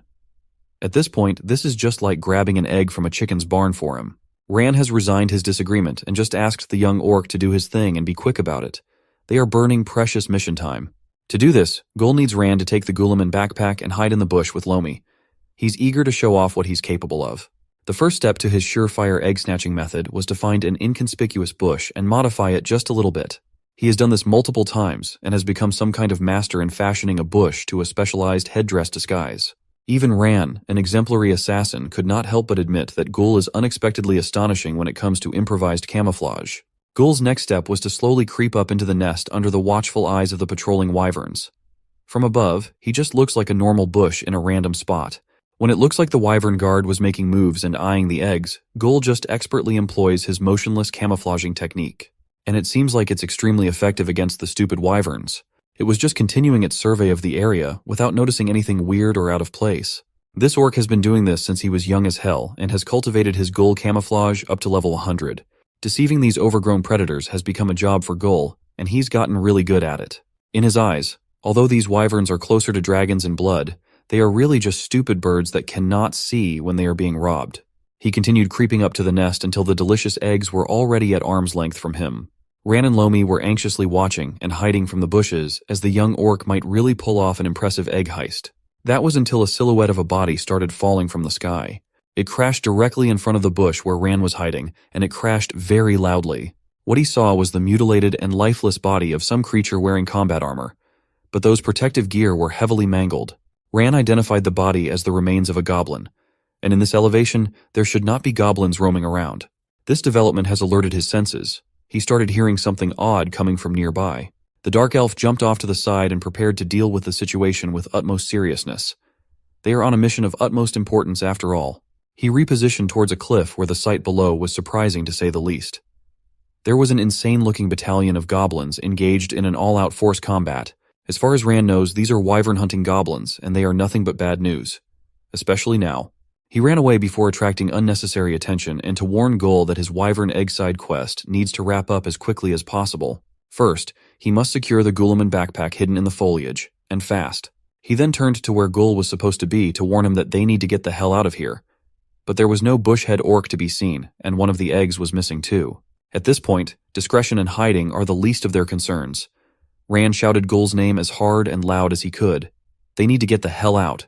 As a result, the patrolling wyvern has finally caught on to what was happening. It shrieked in anger and surprise, a shriek that sent a shiver down Ran's spine. The situation was just getting worse and worse by the second. The wyvern-hunting goblin army has also noticed that one of their prey has become extremely upset, and that might provide a chance for a kill. Meanwhile, Ghoul is now making a mad dash out of the mountain with his bush head still on while carrying an egg as big as his own body. A monstrous wyvern was now locked onto him, and it's diving down from the sky at terrifying speeds. The beast did not even pay attention to the other intruders like Ran. Its sole focus is hunting down Ghoul, a thief that essentially just stole a baby from the nest. The dark elf can't take it anymore. The young orc just brings so much trouble and chaos to their high-stakes mission that he must endure. Ran watched as some of the warmongering goblins died brutal deaths while their colleagues just smiled maniacally and charged to get a chance to kill. One goblin was clutching some bone daggers in his hand, running as fast as he could while locking onto the target. The other goblins that charged in before him were easily slapped, killed, and swept away by the monstrous wyvern they were trying to hunt. It looks like the bone dagger-toting goblin was about to experience the same pain that his predecessors experienced as the wyvern's tail came down on him like a gigantic whip. The slap resulting from that whip-like tail produced a sonic boom and a crash that almost destroyed a cliff face in front of the insane goblins. The wyvern was getting tired of dealing with the goblins charging one by one and jumping to their deaths. It's going to go in and terrorize the little critters face to face. With a single sweeping motion of its scaled wing, multiple goblins were injured or died. Either way, they'd probably be out of commission for the rest of the hunt. Another wyvern patrolling the area had also come down from surveying the grounds. This one conjured up whirlwinds that trapped and shredded goblins with high-pressure cutting air. But not all goblins are just battle-hungry and stupid. Some have a discerning eye for battle like this one. This goblin can see that the strategy or the lack thereof is not working, and they are on the losing end at the moment. A moment ago, he was the one standing on the front lines and sending the goblins without formations or strategy. Now, another wyvern is upon them. The other goblins refer to this one as Boss Kai. His direct subordinates are just now coming to realize that these massive wyverns are true monsters. They did not expect that the draconic beasts were this smart. Those monstrosities are keeping a good distance and using their advantage in reach. Unless they come to the ground, the goblins will never be able to hit a single fatal blow. That might be true, but Boss Key is not one to play around. No matter what happens, he will make sure that his goblin army won't be leaving empty-handed today. Ran hurriedly ran towards his chicken Lomi, to inform it that they must urgently leave as Gul has gone ahead without them. So, the dark elf was delegated to strapping up the backpack and running with the supplies, even though it was supposed to be Gul's job. As the bird sits on top of his head, treating him like a workhorse, he could not help but feel like his supposed teammates are just burdens. Another thing that he did not consider was that the backpack that Gul has been carrying so effortlessly to the point of still outspeeding was way too heavy for a normal one. While Ran was struggling with the bag, we turn our attention to the steep slopes of the Wyvern Mountain. On one of its steeper cliff faces, there was Gul in his patented bush disguise headdress, clutching a wyvern egg and uncontrollably sliding downwards. Gravity has been working on his body full time. He slid and slid until dust accumulates from the wake of his downward slip. He had no choice but to take this extremely dangerous and stupid route, because just a few meters behind him, there was a gargantuan flying wyvern pissed and ready to end him in one sweep. Gul is littering sliding for his life. Above him was certain death in the claws of a draconic creature, while below him is the cold ground waiting to make an impact. The young orc was not the only one struggling on the back foot against the wyverns, though. The hunting goblin troop are also being forced to retreat and regroup with too many losses piling up. Boss Kai's direct subordinates coordinated the retreat towards an empty cave. They left a funny-looking goblin named Kapans outside to serve as a lookout. At that moment, before the goblins could even settle in, Gul came into the picture. The young orc was sliding on his ass, going way too fast while holding a precious wyvern egg. Kapans. The lookout sensed the commotion and turned around only to see another wyvern zooming down the mountain, chasing after the egg thief. He immediately reported back to the other goblins that he just spotted a wyvern going down low. This was the chance that the battalion has been looking for. Boss Kai and his direct subordinates were trying to recuperate their strength, but this piece of news was way too juicy not to pay attention to. With devastating losses and nothing but grit and bloodthirst for wyverns, Boss Kai ordered everyone under his rule to get ready for the hunt. Every wyvern-hunting orc that can still move did not waste a second and used the fastest way down the mountain using the steep slope. They only need one target to exterminate and would allow them to evolve into hobgoblins. Right now is the prime time to make that dream come true.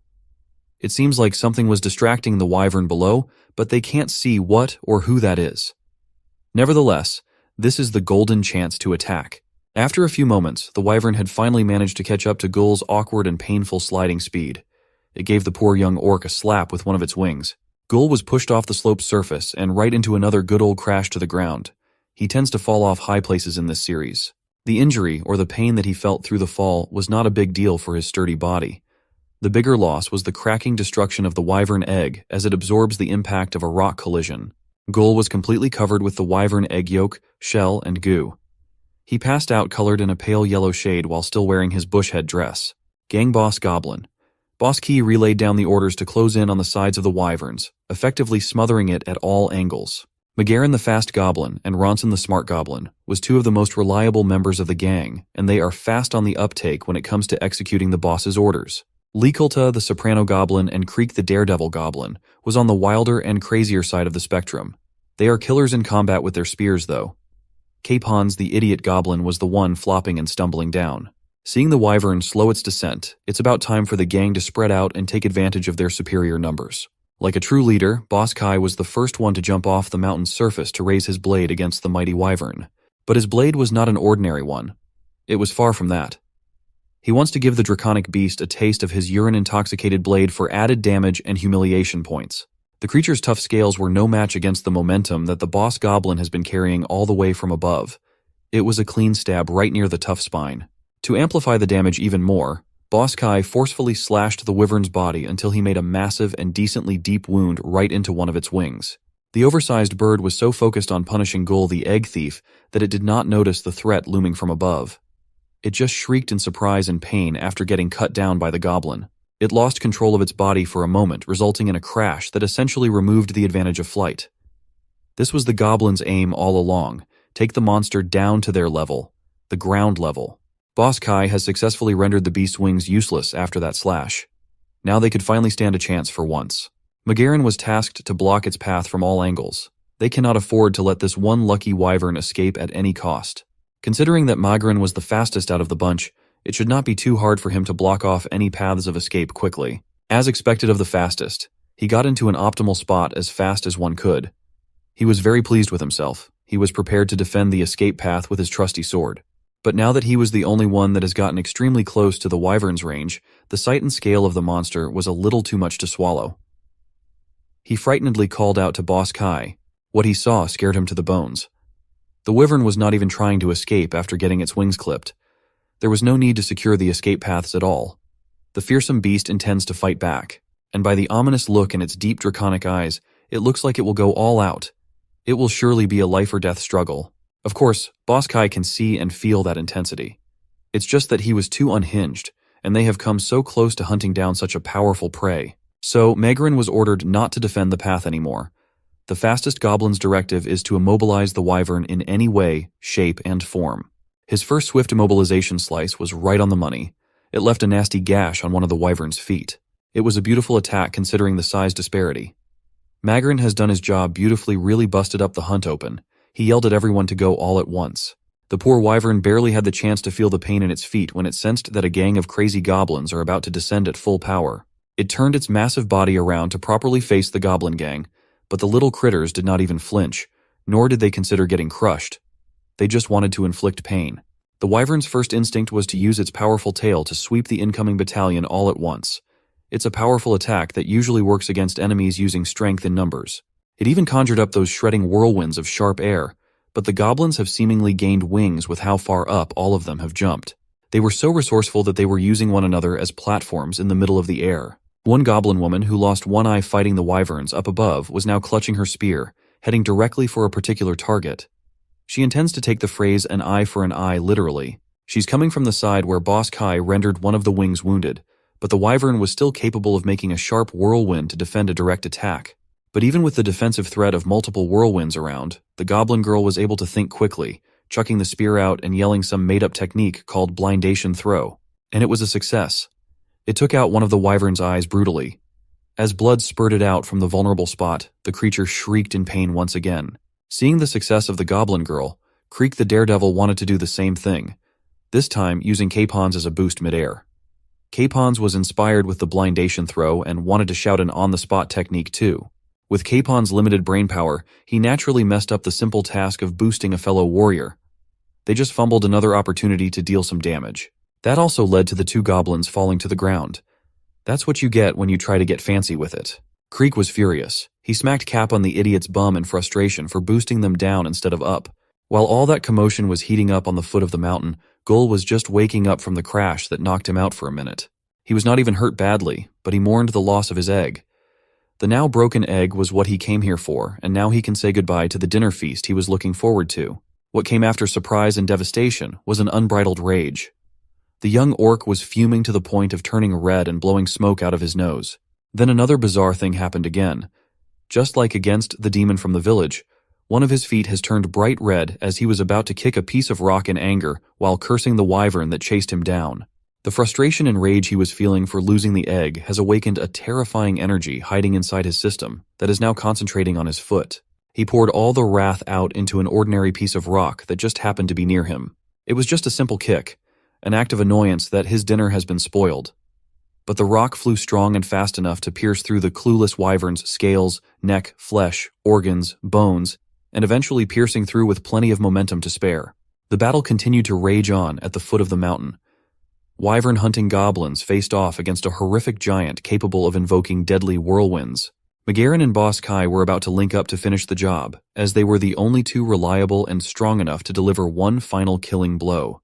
The two formidable goblins jumped as high as they could with perfect coordination and synchronicity. It seemed they had found the perfect formula to deal with monsters larger than themselves, using each other's bodies as boosters for a more powerful attack. This time, it was the so-called Boostar McGarren, using Boss Key as the main attacker with his piss-covered toxic blade. The wyvern was bleeding out from multiple serious injuries, having nothing left in the tank to defend against the aggressive Boss Kai. Right at that second, when Boss Key was about to land the supposed killing blow, Ghoul was in the midst of his tantrums, cursing the wyvern and the heavens for ruining his dinner. The boss goblin was up in the air, giving it his all while Ghoul was down on the ground, manifesting some otherworldly power in his foot. Until finally, the foot made contact with an ordinary piece of rock. It flew at supersonic speeds like a zooming bullet. Ghoul had no idea that there was a whole war going on while he was unconscious. The rock pierced through the wyvern's neck right before Boss Key's final attack. For the boss, this kill was the representation and proof of the goblin race's formidable strength. Boss Kai landed like a superhero with his cape-like belt, wearing a grim expression as the gigantic body of the wyvern fell loudly behind. With this kill, he proclaimed himself as the Goblin, the champion. The boss was way too focused on his own attack to notice, but one goblin saw something odd. Right before the final blow, he saw what looked like a meteor hitting the wyvern. But those concerns were drowned out by everyone else's celebration. The rest of the gang celebrated Boss Kai's victory, certain that their leader was about to become a hot damn hobgoblin. They were proud of their smart and dirty boss. The guy was in a jolly mood after that big win. He turned to his people and thanked everyone, saying this wouldn't have been possible without their help, so it called for a celebration. The situation lightened up, and one of the goblins found Ghoul, mistaking him for another goblin that acted as bait to take the wyvern to the ground. He was more offended for getting called a bait instead of being mistaken for a goblin. With the wyvern egg coloring his entire body, he really looked like a deformed goblin. Ghoul was also the type to get along with everyone, so he said what's up. He might have looked funny, but the other goblins still cheered for him. Boss Kai even thanked him for making the whole hunt possible. Ghoul was proud to say that he's been in the business of dealing with wyverns for 12 years now. He loved all the praise and cheers. When asked what his name was, he proudly announced that he's Ghoul. In old fairy language, Ghoul meant goblin, so this led to some confusing conversation between Boss Key and him. Eventually, Boss Kai just gave up thinking that Ghoul was stupid.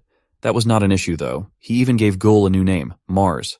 That only confused the young orc even further. After the hunt, the gang liked to perform something called Suptown Punk as a celebration. It was a rendition of a very popular human song that you probably know.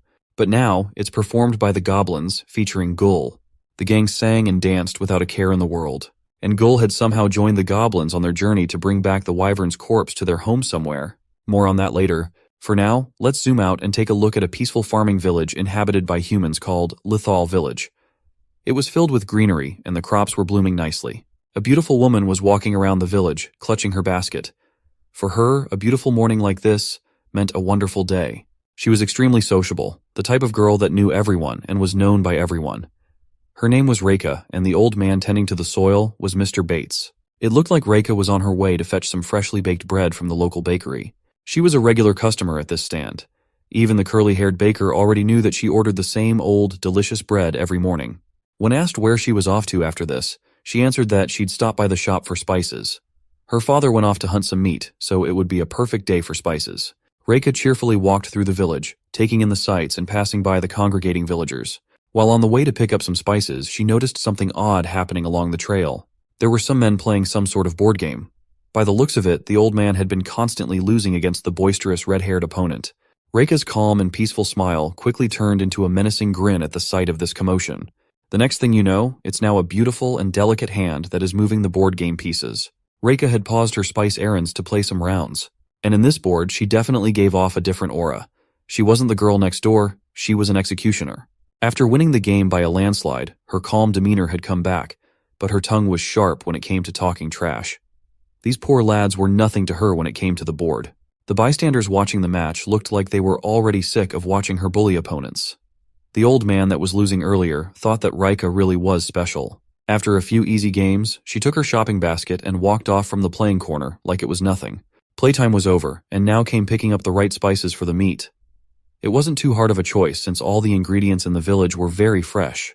Today was very lucky too. Rika's favorite chili happened to be available when she arrived. She firmly believed that this type of red chili was what made the meat so charming. But it was the store's policy that she couldn't get a taste until she bought sacks of 3 first. On the horizon of the peaceful Little village, there seemed to be trouble brewing. Some sinister figures were making their way to the quaint little place, and they did not look like they had noble intentions. They were fast and equipped with all kinds of sinister weapons. This was not some kind of impromptu rush. They looked like an organized force for an attack. No matter how you looked at it, these silhouettes were just oozing with the aura of bad news. They were well equipped, moving fast, and most importantly, there were a ton of them rushing in. When the light of the day hit their faces, the group was revealed to be a gang of older-looking goblins with their pale yellow skin and blue hair. Every single one of these uncanny-looking creatures looked uglier than the last. They had arranged themselves into a kind of spearhead formation with the only goblin with a sense of style acting as the spear's tip in the front. On his left and right were his direct officers, and everyone else followed suit. It was obvious that the unhinged-looking goblin with a letter M carved on his forehead and an owl pet was the ringleader for this operation. And this crazy monster handed an order to his subordinates that not one goblin stops until they got every unsullied girl in this quaint little village. The aura and evil of these goblins came crashing into the village like a much more brutal and sicker plague. The invasion started at the eastern side of the village, and the spice store happened to be on the opposite side. Rika had just finished her daily shopping run. Today was supposed to be a beautiful one, or at least a day with nothing out of the ordinary. But as the sky literally dimmed from the presence of countless goblins invading the village, it looked like that would not be the case. Rika turned around to see what the commotion behind her was all about. She was frozen in place. Rika could not even understand what was happening before her eyes and why the atmosphere of the village had turned bloody and grim. The beautiful villager did not even have the chance to process what was happening when she was forced to let go of her shopping basket and everything inside it as a malevolent sickle-wielding goblin grabbed her by the face. What followed was a group of crazy and greedy-looking monsters pouring into every inch of the village, looking for prey. These were the type of monsters that you see in your worst nightmares. The ones that operate under a messed-up system of morality different from ours. Back in the Wyvern Mountain, we see a very familiar rope tied to a weighing stone being lowered down from one of the steep cliff faces. It was Ran. He was now making his great escape along with Lomi and the heavy-as-hell backpack. He was skillfully using the rope as a slide of some sort. Even now, he can't believe that Gull brought and carried such a heavy bag on a supposed fast-paced mission. Improvising a new reliable string knot for the getaway down the mountain was not easy at all. Lomi was also a proponent that they should not have gone for the egg. Finally, Ran successfully escaped the deadly wyvern nest. With a thud, he was back on the ground. He expected to find Gull at the foot of the mountains, but it seems like it would never be that simple for the young orc. All Ran saw was the aftermath of the bloody wyvern hunt. He felt helpless. In his position, one can only just yell Gull's name in the air with frustration. Luckily, he had his buddy Lomi shout alongside him. Let's jump to a foreign and faraway land for a minute. Though a faraway sea would be more fitting. A boat with a very specific design was treading the dark waters. It was cleverly named Spade Boat. And who was the one steering the thing? Just from the hair alone, we can see that it's Spade, the weird and mysterious platinum-ranked human adventurer that rescued the demon ytshort. He tended to the vice-captain's wounds and wrapped him up like a mummy. Now it seems like he was heading somewhere extremely hard to reach. It has been a few days since his rescue, and this was the first time that Vice-Captain ytshort has opened his eyes with a terrified gasp. Spade noticed that the snapped demon is finally awake. ytshort sure was tough for taking such heavy damages, yet still breathing. Spade could only wonder what kind of beast did this kind of damage. The vice-captain tried to talk, tried to make sense of where he was and who was speaking, but Spade just advised the battered blueberry not to talk while his face is literally broken. He can just stay put. Spade was heading in the direction where ytshort could seek refuge anyway. It was a colorful port town called Tapu 2 Harbor. This place also happens to be the Sloth District, as in the demon faction of Sloth. For a race that is supposed to be lazy, they sure made a beautiful town for themselves. Spade landed his spade boat and casually entered the docks like he was just walking into a normal town. He asked the seafarers around the port what was up while carrying Iselright's bloodied and bruised body. At first, you would think that a city full of demons, slothful demons to be exact, would not be welcoming of a normal human barging into their domain. But you could not be more wrong. Here in Taputu Harbor, Spade was treated quite favorably, almost as if he was just one of the locals. It looks like Spade has quite a bit of connection to the demon race. He just dumped Iselright's body on the portman's load after picking the vice captain up from the treant forest. The workers recognized Greed Vice Captain Isel right away. Even though he's beaten to a pulp, he still has the iconic ugly smile that any demon would recognize. Spade just left the guy to the care of the workers as he has business with someone called Andro in the inner city. The sloth workers use some oversized rats that look more like a bear and cow hybrid to get around and ferry items that come down from the port. In line with their programming, given that they are sloth demons, the workers are constantly tired, yawning, and impatient when on the job. After crossing a long bridge, they finally arrived. Taputu Harbor was quite near the Greed Army base camp. The one manning the entrance from this side was an armored soldier called Jumbo, one of the workers' acquaintances. Jumbo looked at what the two were carrying and was surprised to see their prestigious Vice Captain Izal in such a poor state.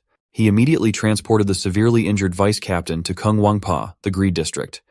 The place shared a lot of stylistic similarities with the Sloth District, but with more emphasis on extravagance and wealth. Jumbo was almost out of breath. He zoomed through the whole city as fast as he could to bring the Vice Captain to someone called Captain Hack.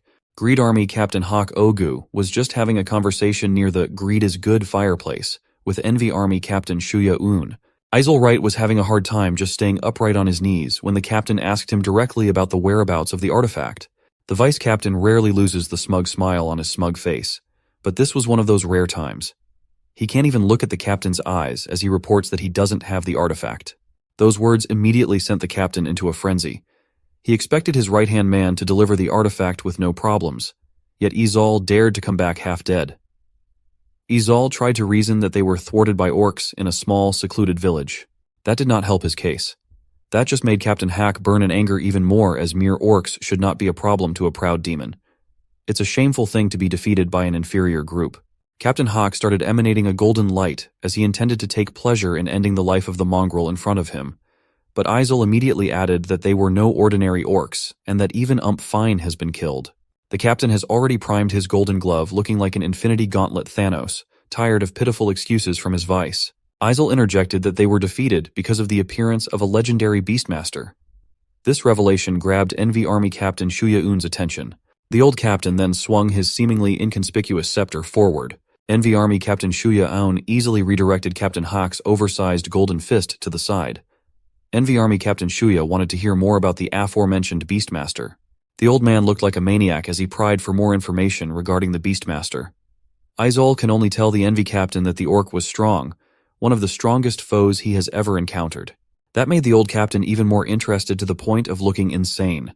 He wants more information. Iselright stated that the monster had this powerful ability called the Reiju Spirit Beast. Hearing that made the Envy Captain lock in even more. He wants to have a word with the clueless and impatient Greed Captain.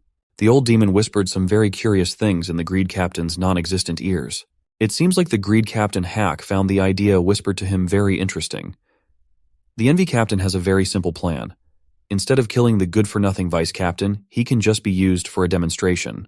The old demon did not waste any second and conjured up a sinister aura that covered his hand. The injured Greed Vice Captain had no means of escape. He was a sitting duck for whatever the Envy Captain's Pneuma extraction.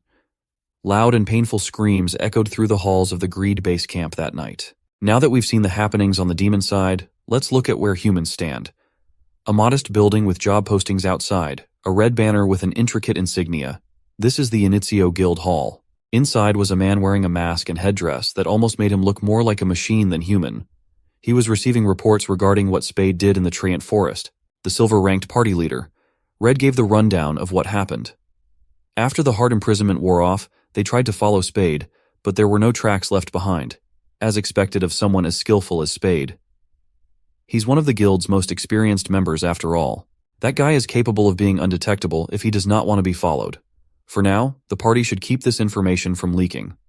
If Spade ever comes back, Initio Guildmaster Frans Zigger van Forsberg will speak to the guy himself. Even this stoic guildmaster has no clue what that mysterious Spade was up to. After that, the Silver Party just wanted to get out of the conversation with the intense guildmaster, thinking they're off the hook now. It seems like they have a very close relationship with the leader. But just when the four were about to make their exit, Frans Ziger van Forsberg ordered them to hold on. That was the last thing that they wanted to hear. The guild leader did not forget the actual reason that the party was sent to the Trent Forest. They were supposed to turn over the Impasse branch to complete a quest, and they were skillfully dodging that conversation until now. Red just tried to pass off the whole thing as not that big of a deal. That's because they forgot about the branch and accidentally left it behind after everything that happened. The party leader tried to make the case that seeing a demon lying in the forest was a big deal. On top of that, Spade being a possible traitor, even though the guy saved them, was shocking too. All four of the party members were under the same thought, and Red tried to plead to France not to send them back to that place again. He even pulled out his secret weapon, the phrase Amelie. He repeated it twice. The four goofs rehearsed a joke. In situations like this, they pull out the song number singing, "I'm only human after all." As the party sings their hearts out, guild leader Frans Ziger van Forsberg's veins started poking out of his mask in anger. And so, we are tossed into the adventurers' training ground. Right now there are two adventurers fighting it out in the arena. One of them uses a magical claw technique and the other uses a traditional katana. Red and the party were dumped into the annoying babysitting duty on the training arena. Red and his vice leader were blaming the gentle giant Scar for forgetting about the quest item when they were the ones assigned to carry the branch and not Scar. They may be decent in combat, but the two are some top-grade morons from time to time. Since they were tasked with babysitting duty, it's about time to do their jobs. A party of trainee adventurers apologized to Red because one of their members seems to be missing. Red welcomed the trainees with open arms. He just dismissed the issue of the missing novice altogether.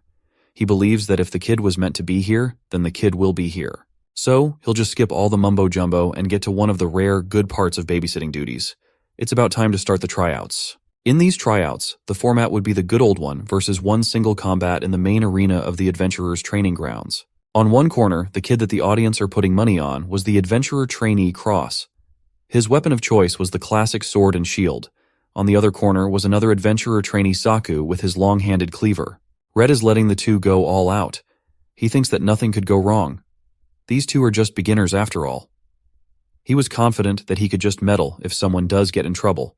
Plus, it will be good entertainment before they go goblin hunting tomorrow.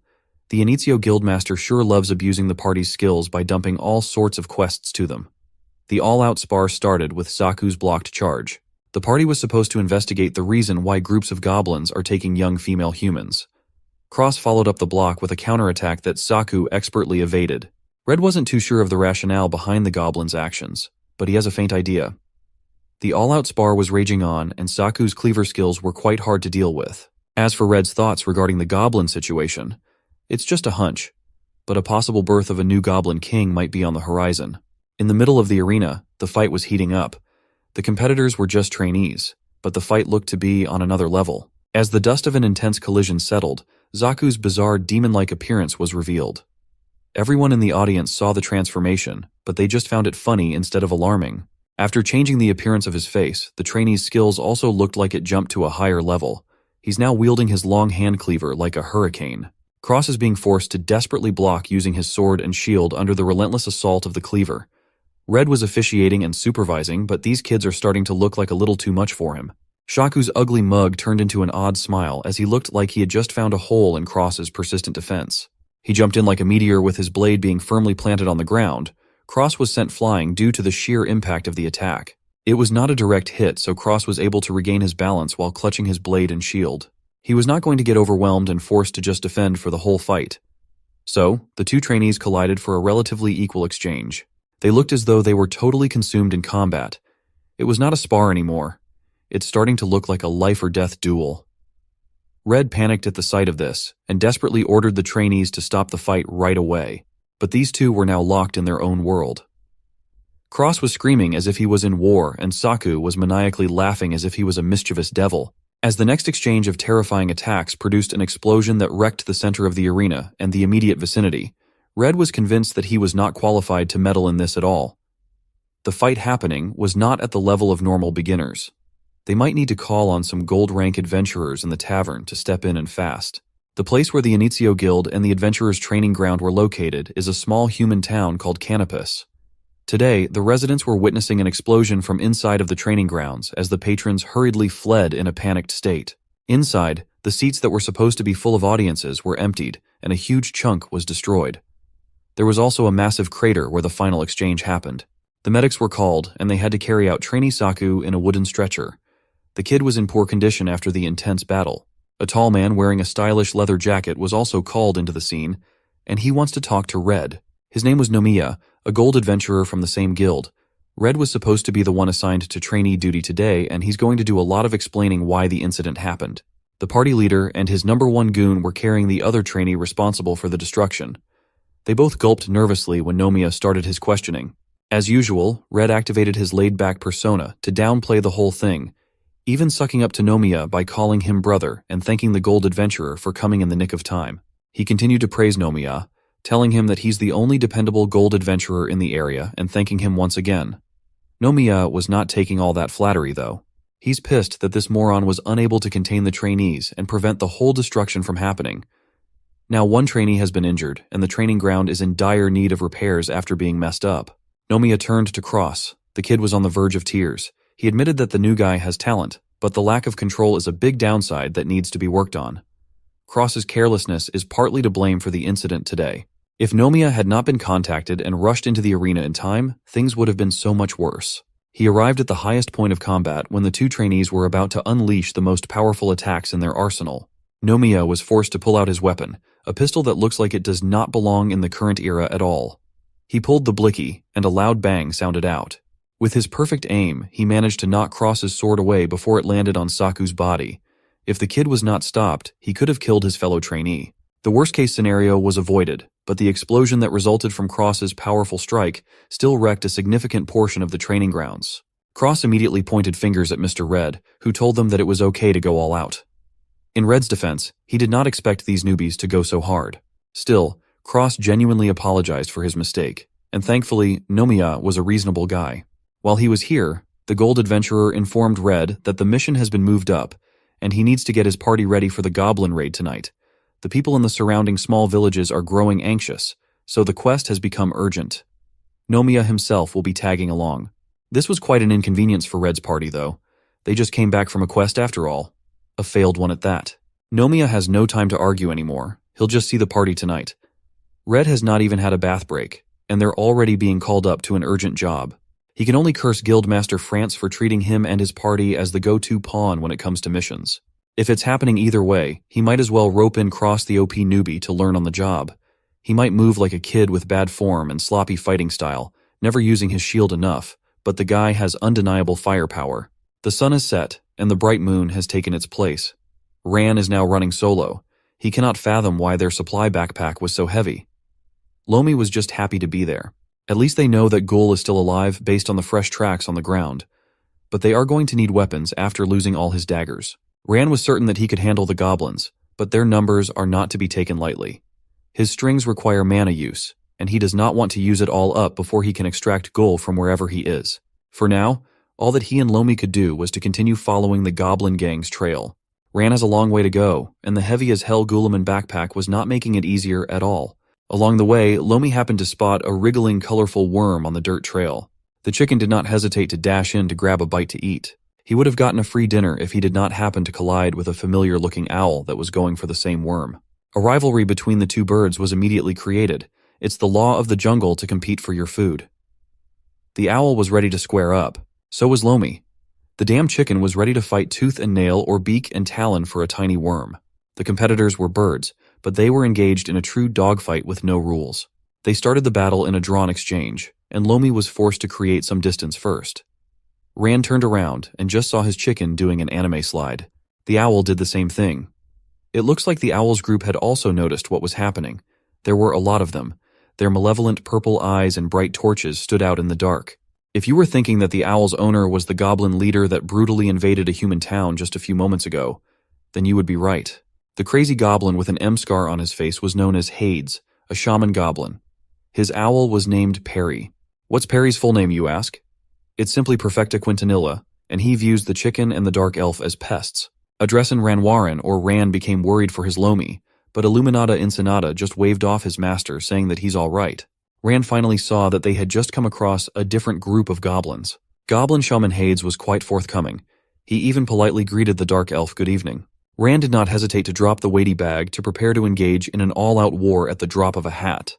Although it costs a ton of mana to use, he brought out his magic string to get ready for battle. Hades just waved it off and told the Dark Elf to chill, as he had had a very long day himself. He had to supervise his idiot battalion to make sure that they were doing their heinous jobs right.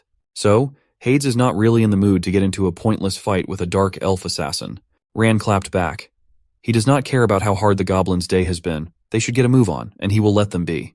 It sounds like Hades has no problems with that, but the fight is between their pets on who snacks first. He proposed that they just let the two birds settle it themselves. Rand remained reasonable and complied with that proposal. Hades flashed a malicious smile. He thinks that his owl will put a quick end to this quarrel.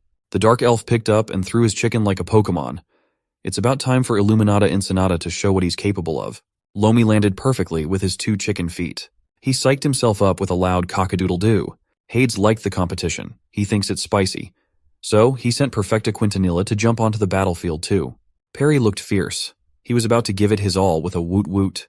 The Goblin Shaman firmly believes that Lomi the chicken won't stand a chance against his owl. Rand believes otherwise. They can just watch and see what Lomi was capable of.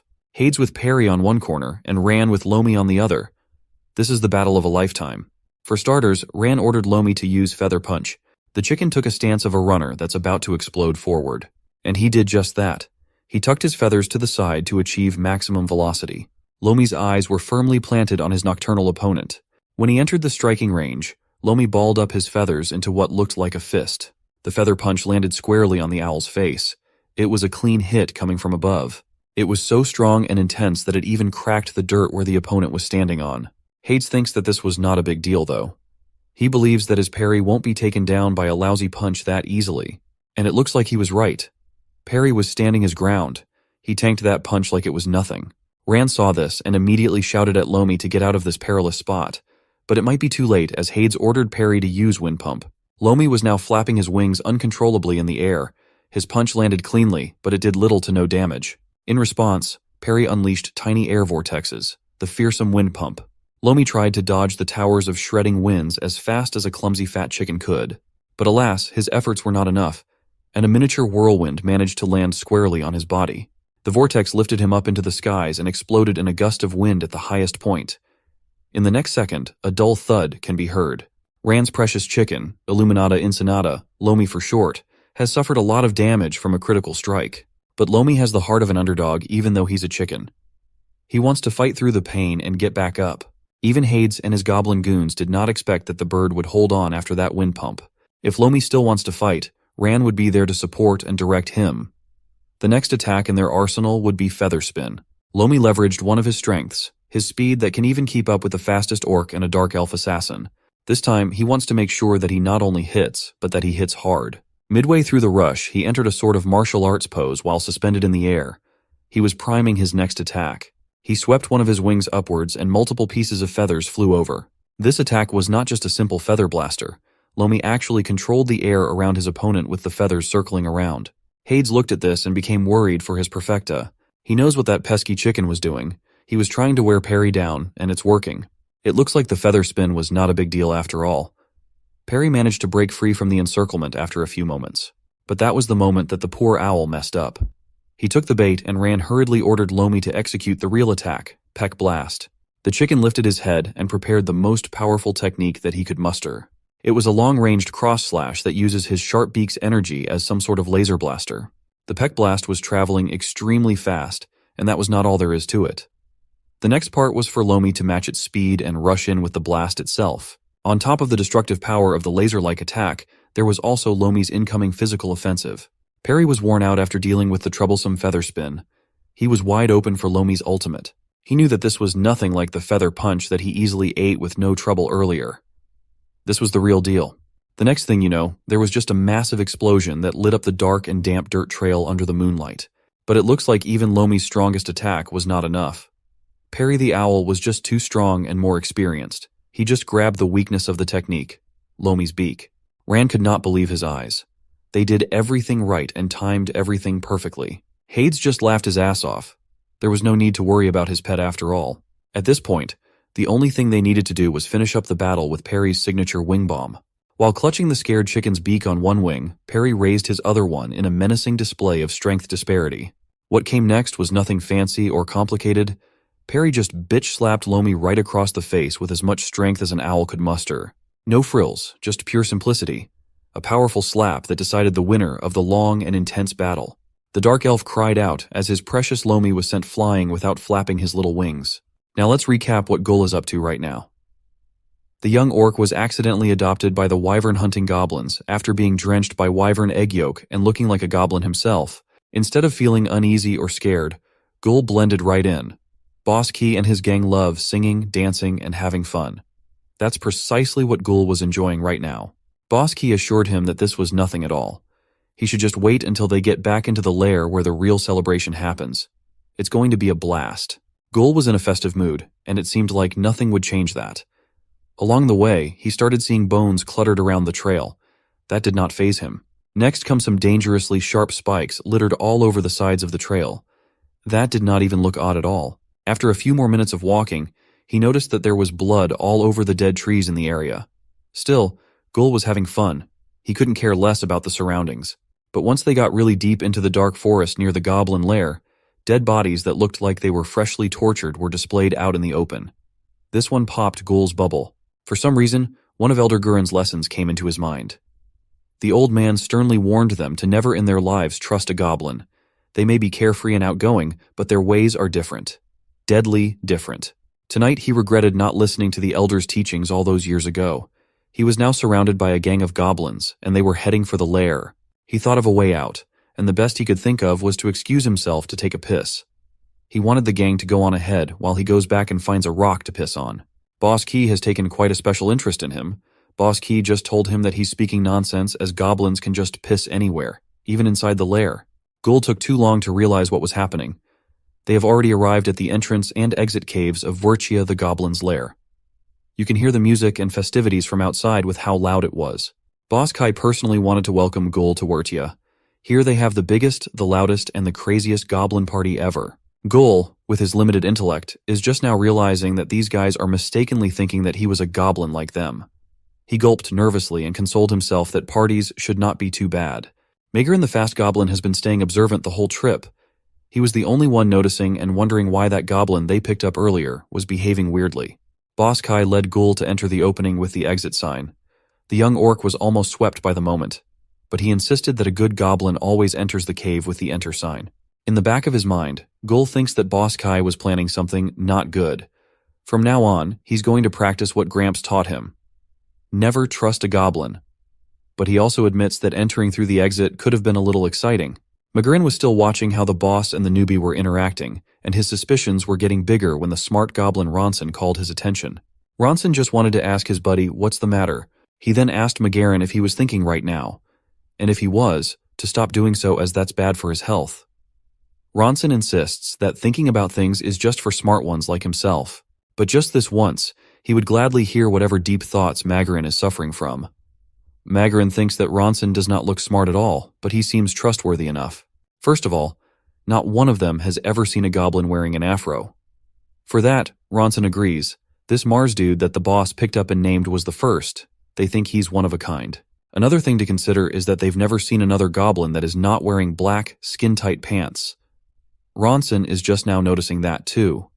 Meanwhile, Gul was already shivering in fear and tension as he overhears the other goblins analyzing him. Ronson counted to 9 and utilized the full potential of his tiny brain and goblin thinking power. After a few moments of deep thinking, he was convinced that Mars was 100% a goblin. When asked how, he answered that it was just mathematics, buddy.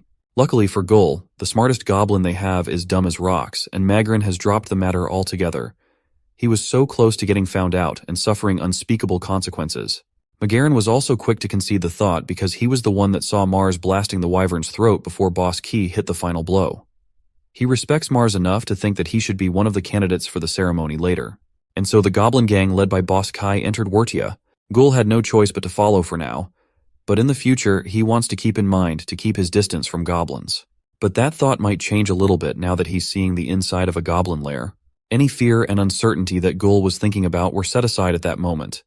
Virchia is a massive cave system full of festival flags, disco lights, good music, and good vibes. Some goblins acquainted with Boss Kai's gang have been patiently waiting for their arrival. No matter where you look, there are goblins smiling happily as they dance to the music that sounds suspiciously close to Earth, Wind and Fire's September. If this was your first time seeing goblins, you would think that they're not the creatures that commit unspeakable acts in the outside world. In Wordia, they specialized in hunting massive wyverns. The wyvern skeletons that hang from their high ceilings are evidence of that. Goblins might be small and dumb, but they can take down apex predators and display their corpses. Everyone finally noticed that Boss Kai has come back. Everyone shouted the name and celebrated the dead wyvern that they brought. Gul was also basking in the victory parade for the gang. Boss Kai's name flooded the whole of Wordia, and Gul praised him for being so famous. Magarin, on the other hand, wants to have a word with the boss. The boss was quite a celebrity to the denizens of the lair. Now he's heading to the center of a stage where 3 goblins have already gathered. Boss Kai taunted the other 3 that the king had finally arrived. He was confident that the spot is already as good as his. While the goblin masses were chanting and cheering, the goblins that were positioned in front of the stage were deadly silent.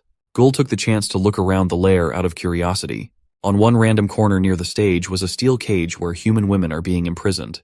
Among the captives was Miss Reka, the beautiful girl from the quaint Little village that Hades and his goons raided. Gul did not know why there were humans in the cage near the ceremony, so he intended to ask Capons what was up. But he accidentally pulled down the dumb goblin's pants, showing a shiny ass. Capons was confused that Gul didn't seem to know what the human captives were for, but every goblin should know about that, so he thought Gul might be asking about the cage. He explained that the cage was stolen from humans as well. The high-quality shiny steel bars were stolen from a man called Nicholas Cage. The innocent Gul continued about why the humans were in a cage, if they did something bad or something. Capons proudly explained that they just stole the humans from the farms and will be used as a sacrifice for the Goblin King later. But before Capons could explain fully, Liakultai had already locked him up in a chokehold for showing a maiden something as hideous as his shiny ass. One of the goblins sitting on the thrones tasked the goblin shaman Hades to begin the ceremony. This time, Perry the Owl is going to work again after his little chicken fight. Hades fed his conjured flame to his pet bird, and it magically lit up Perry's eyes with a fiery glow. He then let the owl fly from his shoulders up to the air. Perry flapped his wings intensely. When you look at Perry in this old god-looking state, his full name of Perfecta Quintanilla seems like a perfect fit. Hades announced to everyone that the elder will now speak. The goblin elder in question was Kano. He's a lively old goblin with a walking stick, an odd necklace, and a deep love for singing. It seems like the younger goblins do not appreciate his musicality up on that throne, though. Kano then cleared his throat and brought out his speech voice. Because tonight is the night. Hearing that announcement shook the entire Wordia from top to bottom, with the cheering and hype coming from the goblin citizens. He continued that every 25 years, they celebrate the awakening of a new king, and now, the long wait for the new monarch is finally over. Tonight, Kano wants to present the 4 candidates to become the supreme leader of the goblins. First up is, of course, Goblin Gang leader Boss Kai. Each one is a representative from the 4 gangs who have successfully hunted great and mighty wyverns. Next up was Gubat. Each one of them shall be awakened and blessed with the blood of unsullied human girls. But only one truly special representative will be crowned as the new king. Maybe it would be a queen, as Iathi was the 3rd candidate. There was also Gnubdik, a goblin gang leader with a weird taste when it comes to headdresses. Who will decide the next ruling king? The destiny of the candidates will. The ceremony was about to formally start, but Magarin the Fast wanted the elder to hold up and wait. Hades became furious that such a young and bold goblin would dare interrupt the elder in the middle of the ritual, but the elder wanted to hear what the young goblin had to say. This was not part of the plan or tradition, so Hades wanted to make sure if the elder was sure. Kano might seem like a jolly old man that just likes to sing, but when he called Hades Snow White, the elder looked terrifying. Magarin spoke up and interrupted the rites because he thinks that there is one other candidate that the elders must consider. Gul, with his pale yellow egg-covered body and bush head, was just picking his nose when he heard that there seemed to be a commotion happening up on the stage. He didn't know that his life was about to take a drastic turn again. Elder Kano wanted to give the young Magarin the chance to present his case for the addition of one more candidate for the awakening ceremony. Hades just wanted to get the ritual done as fast as possible, so he urged the fast goblin to speak now, or forever lose his tongue. The elder seemed magnanimous in hearing out the plea, but he is far from generous. Magarin did not mince his words. He believes that he must say what's on his mind. The fact that there's another goblin who gave a critical blow to the wyvern before it was slain by Boss Kai. Hearing that come out of his loyal subordinate's mouth was quite a shock to the boss. Elder Kano's curiosity was piqued, though. He wanted to know who this goblin that Magarin the Fast is talking about. He immediately pointed out Mars, also known as Gul. The young orc freaked out as he did not know what the hell was happening and why he was getting singled out for some ritual. Ghoul shook his head in denial. He kept on insisting that he was innocent and he did not kill some oversized bird, but the elder intends to see this through. He ordered Magarin to move his ass and bring the one called Mars up to the stage. As crazy as Boss Kai can be, he can be reasonable when it comes to his buddies. He has no complaints if Mars is added to the selected candidates. The other gang members are trying their best to push Mars forward. The young orc might not want to, but the goblin gang and especially Magarin was not listening to his pleas. The fast goblin urged Ghoul that this is a good thing as the ceremony will bring a great reward. Hearing the word reward made Ghoul's initial unwillingness to curiosity. If there really was a reward, then he might just hang around for it. Right now, there are 5 candidates for the ritual. Elder Kano tasked Hades with the progression of the ceremony. The shaman quickly followed through. He pointed upwards and gave the signal for the start of a new era in Wertia. A goblin drummer started beating on the drums with his bone sticks as hard and loud as he can. Soon came the other drummers playing with equal intensity and volume to drown out the sounds inside the goblin lair. Hades started the chant with a loud E-O. Every goblin was hyped and followed suit with the chanting. The shaman continued with a A-da-da-da-da-O. At this point, he sounds like he was speaking in tongues, but the audience was picking up the vibes. Tonight was a special night and every goblin in Wertia has been waiting for this. Hades was quite satisfied with the audience participation. Next came the proper cheer.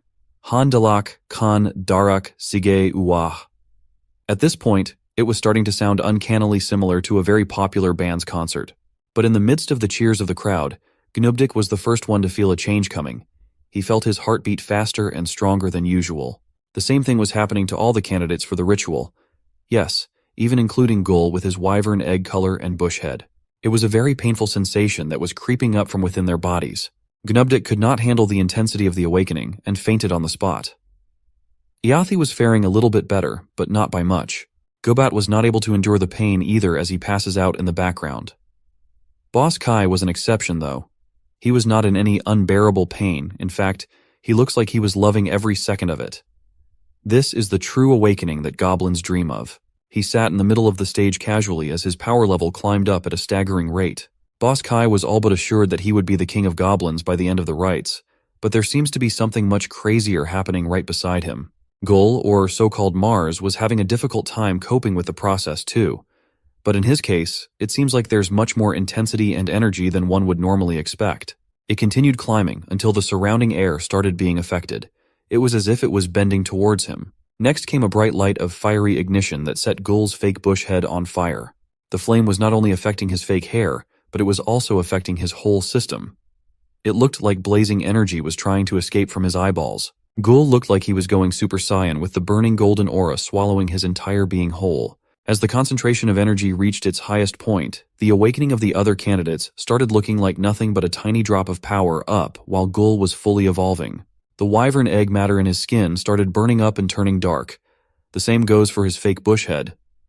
Boss Kai watched it happen with shock and terror. All throughout his life, Boss Kai was certain that he would be the promised king of the goblins of Wertia. But seeing this random kid that he named Mars turn into a being that looked like the sun, those kingly notions were starting to waver. The pain and intensity of the awakening process started affecting Boss Kai after his will wavered just a little bit. Just like the other mediocre candidates, he started losing grip of his consciousness. He fainted while kneeling with his head hung low. He looked like a confident king being awakened earlier, but his glow was way too dim when compared to Ghoul's light. Hades the shaman did not expect that he would witness such a magnificent showing in this sacred ceremony. Not to this degree.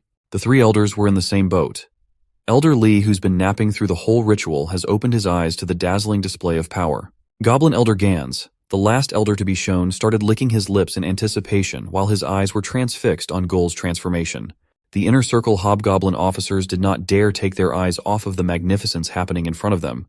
Boss Key's goblin gang also peeled their eyes and senses open as they saw Mars's hair turn black, skin turn brown, and started emitting an appetizing smell, the smell of burnt eggs.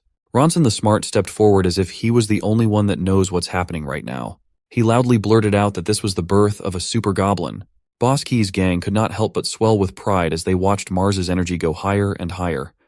Even though they've only known the kid for a day, they still view him as a friend. Meanwhile, the young orc has already passed out just like his fellow candidates. When the awakening and the absorption of new energy concluded, the flame dissipated, and Ghoul was left to free fall from up high. Gnubdik, Yathe, Gobat, and Boss Kai, leaders of their respective newcomer goblin gangs, were knocked out cold alongside the young orc that they've mistaken for a fellow goblin. The nasty Elder Kano on their throne could not help but grin from ear to ear after seeing such promising results. Now that the exciting part is over, all the candidates are to be brought to a special chamber to recuperate. Everyone was anticipating their long-awaited meeting with the new king, and by the looks of how the ceremony went, there's a common unspoken consensus that Mars might be what they're looking for. While the newly awakened goblins are asleep, let's turn our attention towards Kassian, the Envy District headquarters, an extravagant building sporting the architectural colors of the demon army. Inside was the decrepit Envy army captain Shuya Un. He was looking at his hands that did some unspeakable things to the injured Isel right. He clenched the hand to a tight fist with a satisfied expression in his old mug. A creepy grin was painted on his old-ass lips. He laughed at how convenient gaining power was. Now that he's finished mulling over things, it's about time to go on a walk with his trusty scepter that doubles for a walking stick. The old creep called his two closest subordinates, Suri and Baron. They were already waiting for the captain outside the main quarters. Envy Captain has a very important agenda today, and there's no time to lose.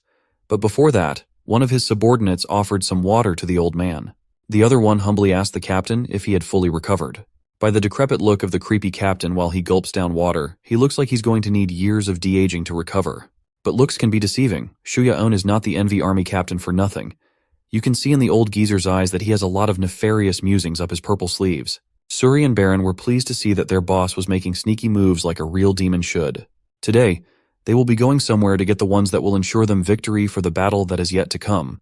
That someone in question was a fellow demon, a monster with unkempt long hair and a dragon tattoo on his shoulder. The mysterious figure that the Envy captain was looking for can be found in Xiaputan, the Wrath district. Just like their creed of wrath, their architecture and insignia scream rage and brutality. At the center of their headquarters was an arena walled by sharp spikes, but the denizens of Xiaputan looked like they were just another demon race. They weren't always wrathful. Some of them even looked joyful and festive tonight. They all donned the same soldier outfit, and the camaraderie between the Wrath warriors can be characterized as close, brotherly, and loud. And their favorite pastime is none other than fighting. They love fighting and watching fights, whether it's life or death, or just for fun. These are tonight's designated fighters. On one corner is a demon with his hair tied. He also had a massive scar on his shoulder. On the other corner was a curly-haired demon with a scar on his forehead. The forehead demon was the first one to push for the initial attack. Right at the first second, the forehead demon had managed to land a clean hit that rocked the shoulder demon's jaw. It was a critical hit, and the signs of bruising have already become apparent on the shoulder demon's cheek. But Wrath demons are not the type to give up after eating just one punch. He's going to dive in with his guard up. It was perfect form, and it looks like the opponent was getting overconfident. The sound of another clean hit echoed in the arena. The surrounding audience erupted in laughter as the forehead demon gets socked in the nose.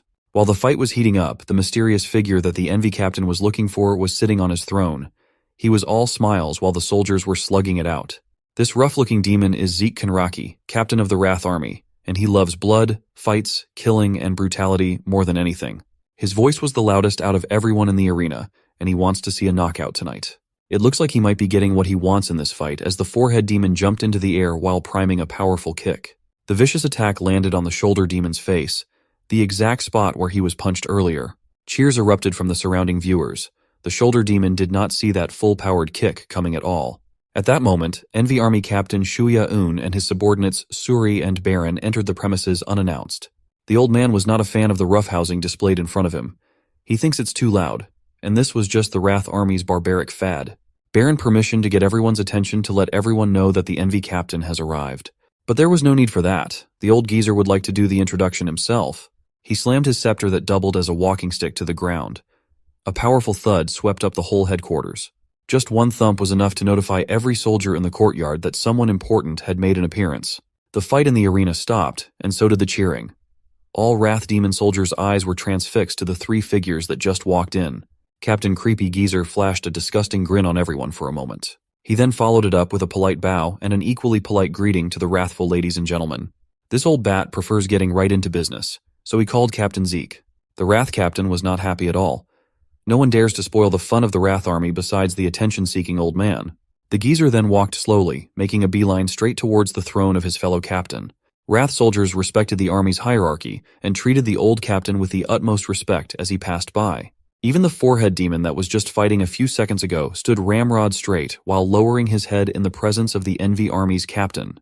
Captain Shuya Aoun smiled widely and assured Zeke Kenraku that what he had to say would be of interest to the wrathful captain. Zeke was having none of the old man's platitudes, though. He screamed at his fellow captain to get the hell out of his camp. On the off chance that the old fart really does have something, Zeke reminded him that there is only one thing that could pique the interest of the wraths. If the old Envy captain has come to his camp, there should only be one reason. So, Zeke asked who the opponent would be. They better be strong, or the bloodthirsty captain will not move out of his chair at all. Shuya-un was confident that this warmongering brute would bite, as they were going to target the strongest orc alive, the one that they call the legendary Beastmaster back in the day. Hearing that moniker excited Zeke to the point of crushing his throne's armrest in excitement. Then the manic laughter started coming out.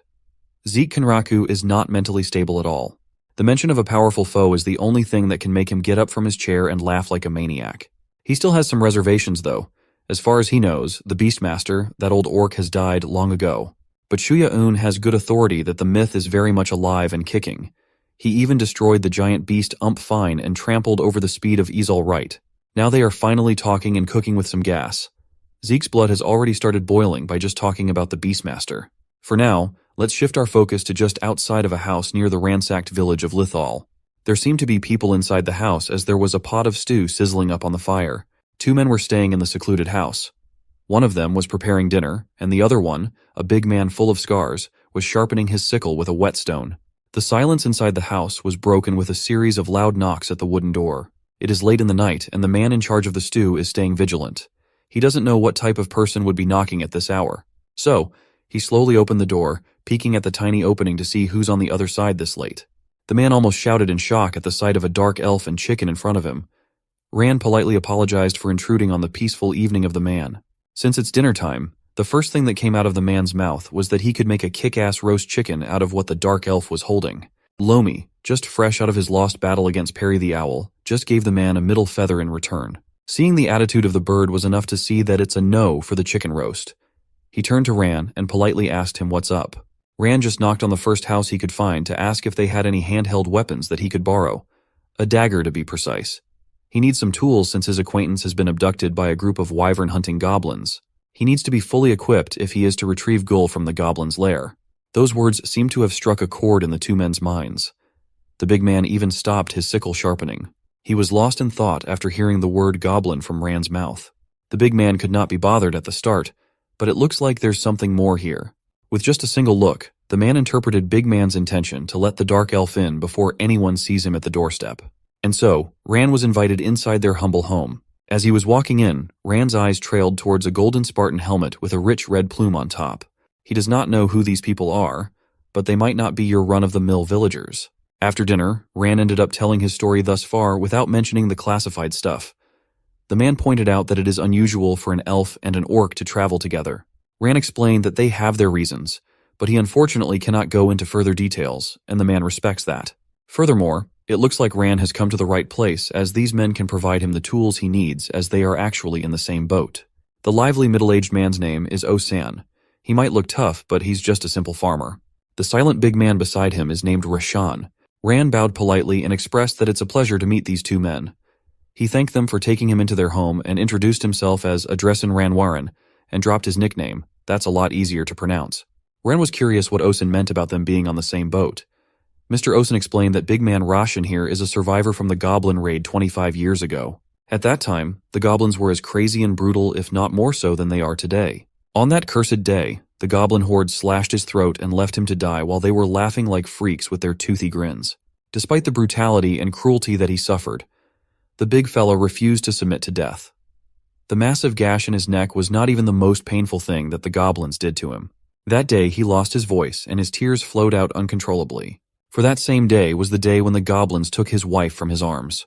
It was a horrendous and devastating story, but to the extent of Ran's knowledge, goblins have only been interested in maiden human girls. Osan confirmed that Ran was right, and a knowing silence pervaded the dinner table. After fighting through death and clawing his way to the goblin's lair, the big man Rashan found his wife's lifeless body tossed outside like garbage. The goblins must have made a mistake, yet they killed her anyway. It drove Rashan to unprecedented levels of wrath. Ran felt the weight of that story and expressed his apologies for what happened to Rashan. For now, Osan wanted to give the Dark Elf the rundown of the current situation. Just this morning, a horde of goblins attacked the village while they were away. Without anyone to protect the quaint little place, the Goblin Battalion's reign of terror was unstoppable. They freely took every pure maiden in the village with their grubby little hands, as that has always been their objective. Rand thought about everything that has been happening recently. There's a horde of goblins raiding human settlements, and then there are goblin gangs hunting wyverns. There is one connecting line that he did not dare think about, as it spells a massive disaster. If his hypothesis is correct, the awakening of a new goblin king might be imminent. That is exactly what Osan and Rashan think, and that is precisely why they are on the same boat as Ran. One of the abducted girls was Rashan's only precious daughter, the beautiful and lively Miss Reika that is now slowly losing hope inside a steel cage. So, tonight Osan, Rashan, with the addition of the Dark Elf, Ran are going to infiltrate the goblin lair to rescue her. Osan has already reported this tragedy to the nearest guild as an urgent mission. They sent the silver-ranked party with the newbie Cross and gold-ranked Nomiya. But Osan is afraid that the adventurers might not make it in time. It is late at night, but the lights and the fire inside the house are still active. Osan recalls what happened to the village earlier and cannot help but stab his vegetables in frustration. If they had only come back home a little earlier from their hunt, they could have prevented this tragedy from happening in the first place. But alas, all they can do now is bolster their forces by inviting the Dark Elf into the plan. In this mission, Big Man Rasha is going to do all the beating himself. That is because Osan is no fighter. He is just a simple farmer. Since all three of them at this dinner table have the same objective, it would be great to join forces and tackle the problem as a team. Rand sees this as a very good opportunity, and he will be more than glad to help. But he has one question in mind. He understands that Mr. Osan is not a fighter, but he cannot wrap his head around the idea of how a single farmer and Mr. Rashan intend to face an overwhelming number of goblins with their original plan of just them two, as Rashan continues to munch on his vegetables with a regular-sized fork that looks miniature in his hands.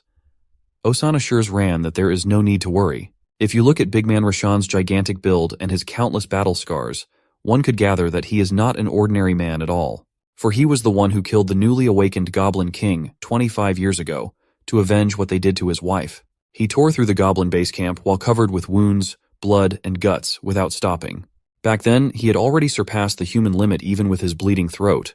He certainly looks the part, but Rand did not expect that Mr. Rashan was the mythical slayer of goblins. The big man has finally finished his dinner, and it's about time to go and live up to his title. First, they took his wife 25 years ago. Now they took his helpless daughter. Big Man Rashan had no choice but to bring out the symbol of his wrath that he has not touched in the past 2.5 decades. Wearing the golden Spartan helmet that can make the goblins of that era tremble with fear, never again will he lose someone so precious to him. It's about time for the slayer of goblins, the death god himself, to get back into war. In this quaint little house on the outskirts of Little Village, something big was brewing. As the goblins of Wertia were waiting for the awakening of their new king, the revival of the Kingslayer was in full swing as well. The undercurrent of war is starting to reach its heights. At this hour, Gul was still out cold after the intense ritual that he and his fellow candidates had undergone. His hair looked like the hair of base form Son Goku. It looks like he was the first one to wake up.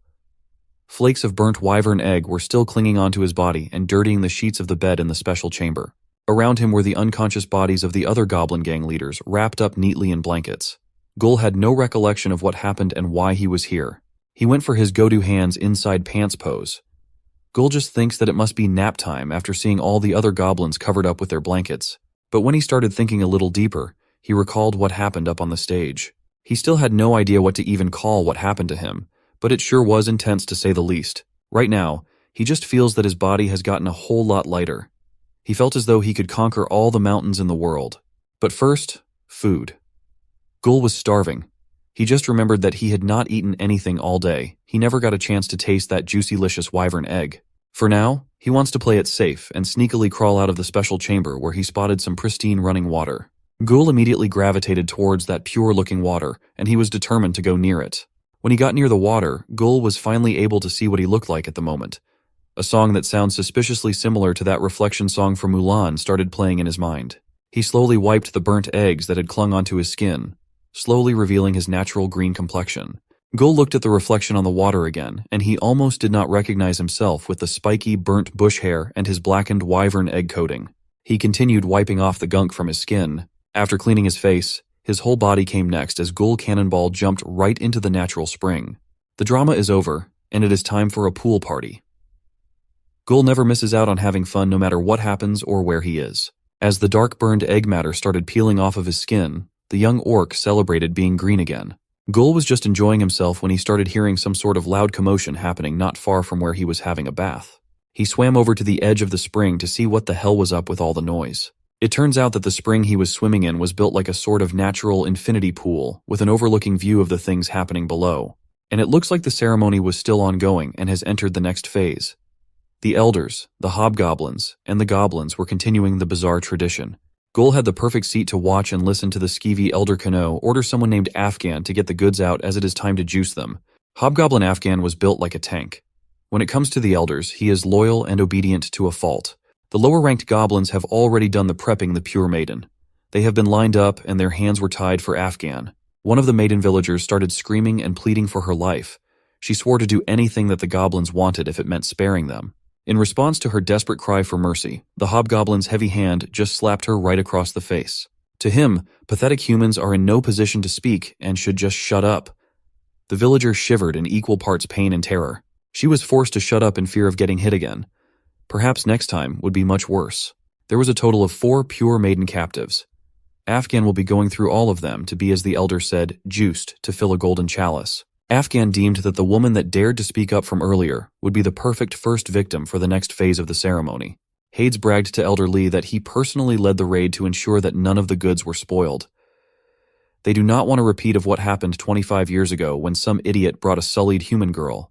Elder Gans iterated that after the last part of this ceremony, the goblins of Wertia will finally have their revenge on the slayer who slew their previous upcoming king. Afghan threw the maiden right into the literal chopping block as the first one of the 4 maidens to be sacrificed. She was tied up and did not know what was happening behind her. But one thing sure is that it cannot be good. With no regard for the woman's life at all, the hobgoblin smiled while she was pleading and crying for her life while being grabbed from the roots of her hair. The hobgoblin did not let her scream for much longer. He brought out his golden knife and started placing the sharp blade around her neck. It glistened with the color of blood as the initial wound was made with barely any force. And finally, Afghan slit the woman's throat without any hint of hesitation or compassion. It was beyond brutal and animalistic. The fresh blood flowed steadily towards the sinister golden chalice at the bottom of the chopping block. While the chalice was being filled with human blood, every goblin in Vertia chanted their ominous chant in unison. Seeing the fate that they were about to suffer, the other maidens shivered and screamed in fear of what was about to come. Miss Reika looks like all hope has left her body at this point. Gul was also present to see the horrible practice of human sacrifice. This was the first time the young orc had seen cruelty of this degree, and it shook him to his core.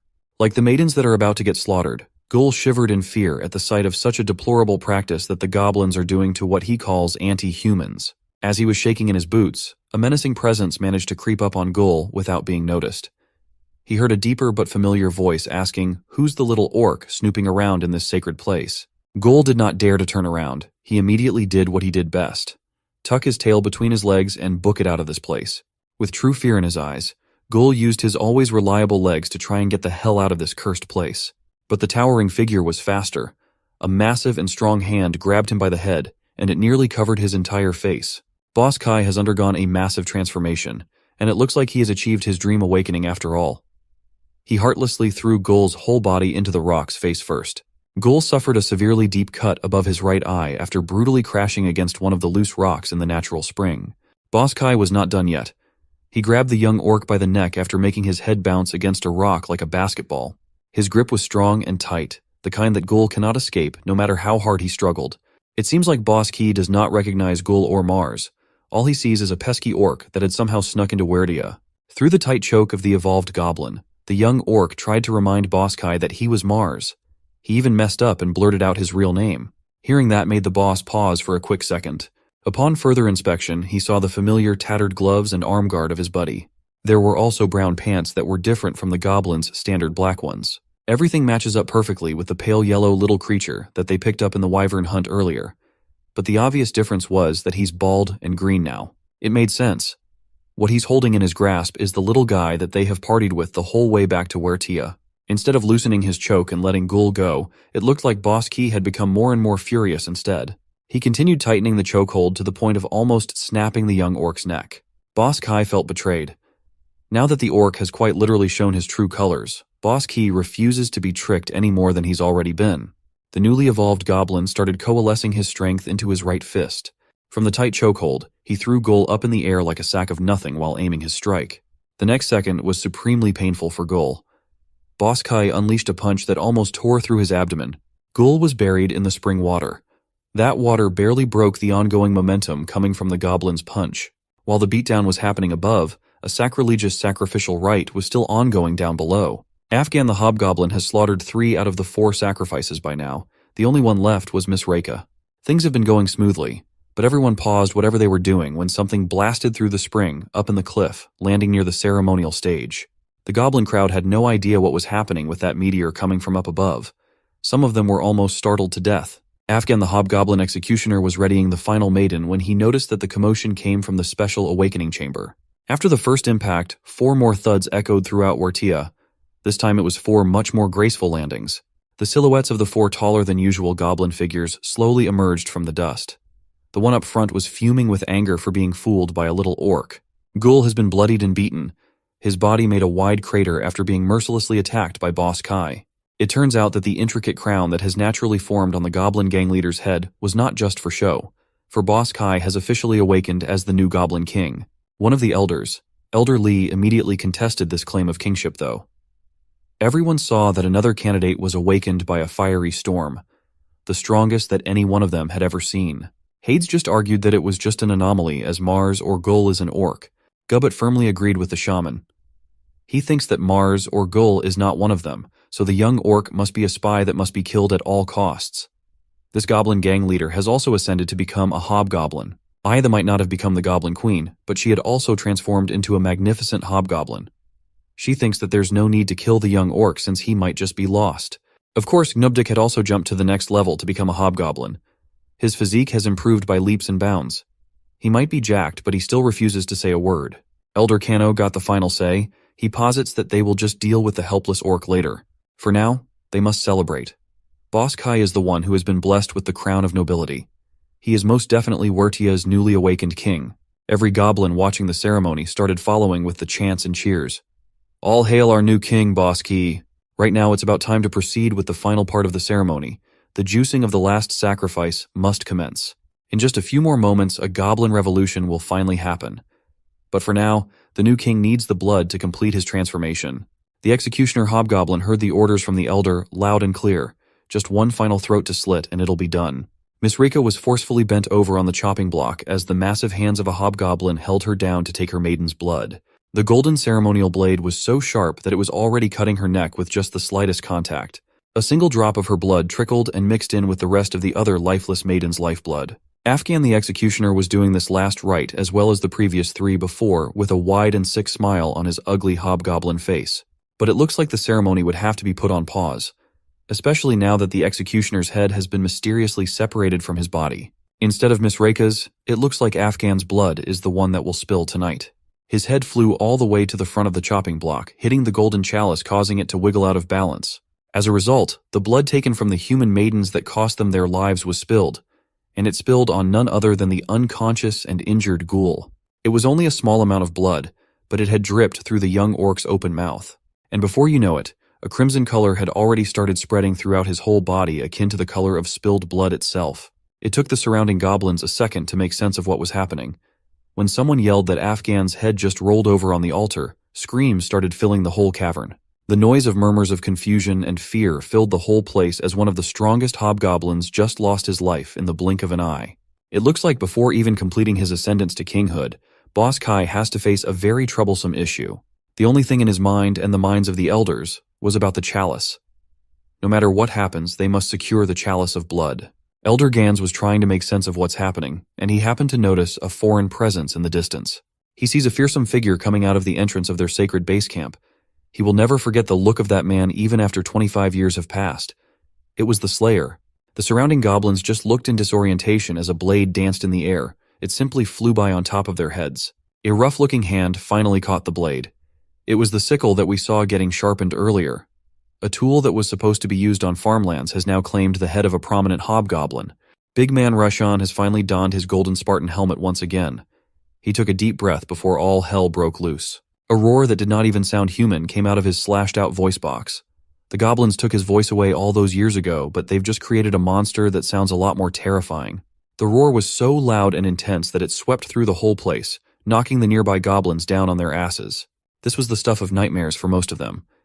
The goblin slayer from the stories is behind them. There were supposed to be guards posted on the entrance, but it seems like that is not the case anymore. Nothing else matters. Most of them think that they are doomed, for the slayer is here. But King Boss Kai intends to stand his ground. As the new unofficial monarch, he yelled at his people to not falter. As a mysterious, electrifying aura started oozing out of his body, he proclaimed that no goblin shall be weak in his presence. All his subjects must set their emotions ablaze and burn with rage. King Boss Kai turned his aura up a notch. He would not let this mongrel, the slayer of the previous king, step foot on their sacred ground again. Now would be the time to exact their revenge. The king's electrifying energy has grown to the point of covering the entirety of Vortia, touching all its citizens. At that moment, the fear that the goblins are feeling has turned into something else, something much more sinister and extreme. Just a second ago, they were cowering before the goblin slayer, but right now all of them are under the same thought that they are strong with their king. They are strong enough to kill the slayer of their kind. The revenge for the previous king must be handed out.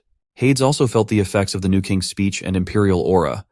It has brought upon a much-needed morale boost for everyone. Even the shaman felt the effects of the king's domineering presence. He's starting to feel the power growing inside. One goblin had the presence of mind to secure the toppled chalice and its contents to present to King Boss Kai. While he was holding the golden vessel that will make him whole, King Boss Kai called Ayathe, Gnubdik, and Gubat.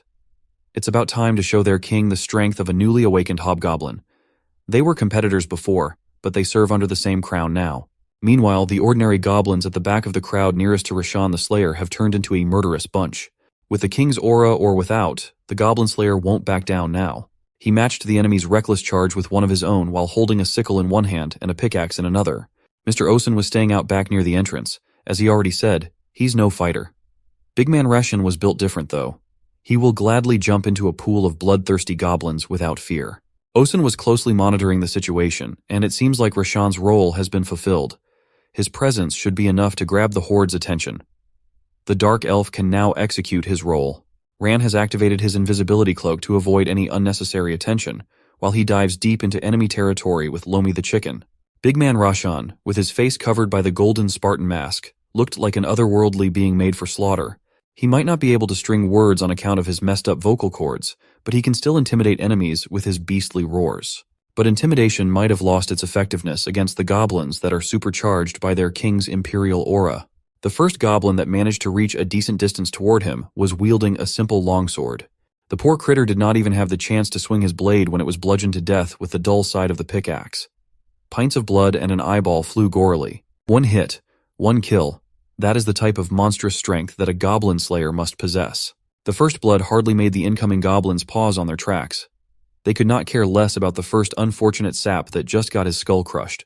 Next comes not one but two goblins aiming for the slayer. One wielded a broadsword and another carried a spear. For this, Rashan thinks that the blade of his farming sickle might be the appropriate answer. He pulled the blade behind as far back as he could to prime an attack that would deal maximum damage. The strike was a success. As another goblin was beheaded mercilessly, you could say that the attack was head-turning. When it is up close and personal, it seems like the king's energy can be overridden with the sight and sheer possibility of a painful and gruesome death. But the goblin actually fought through the terror that he was facing with an insane roar of his own. The little guy managed to wound Big Man Rashan from the shoulder to his chest. It was a good slash, but the slayer did not even buckle. Instead of gaining confidence that he managed to wound the legendary enemy, the goblin just felt a deeper fear. Rashan gritted his teeth. His golden helmet and his body are already full of blood and guts from goblins and himself. As his blood was spurting out of the long wound across his body, the slayer just scoffed at the goblin that caused it. He raised his sickle once again and prepared an apt revenge. In a single clean and uninterrupted strike from above, Big Man Rashan split the goblin's body into two from the waist. He easily sliced through the monster's body like it was harvesting grain. It's a very bloody and gory grain. After that, three goblins organized themselves to dish out a collaborative attack coming from three different angles and three different blades. The Slayer noticed the incoming group attack behind him before the trio entered their strike zone. He will be responding with a counterattack using the momentum from the heavy pickaxe in his left hand. These goblins have turned way too overconfident, and they will have to pay the price for that. One circular sweep gathered all 3 of the goblins in a dog pile, with the dull end of the pickaxe being used as both a pushing and crushing tool. It was an efficient way of throwing the incoming enemies out of range while heavily injuring them in the process. The Slayer was not done yet, though. He wants to charge a little bit deeper like a bulldozer. The goblins that were struck by the dull end of the pickaxe were still reeling in pain with the mark of the attack apparent on their bodies. Goblin 1 was unfortunate enough to take the brunt of the attack, and now, the Slayer is not taking his feet off the gas. Before the little guy could even realize what was going on, his skull was already getting clubbed to smithereens.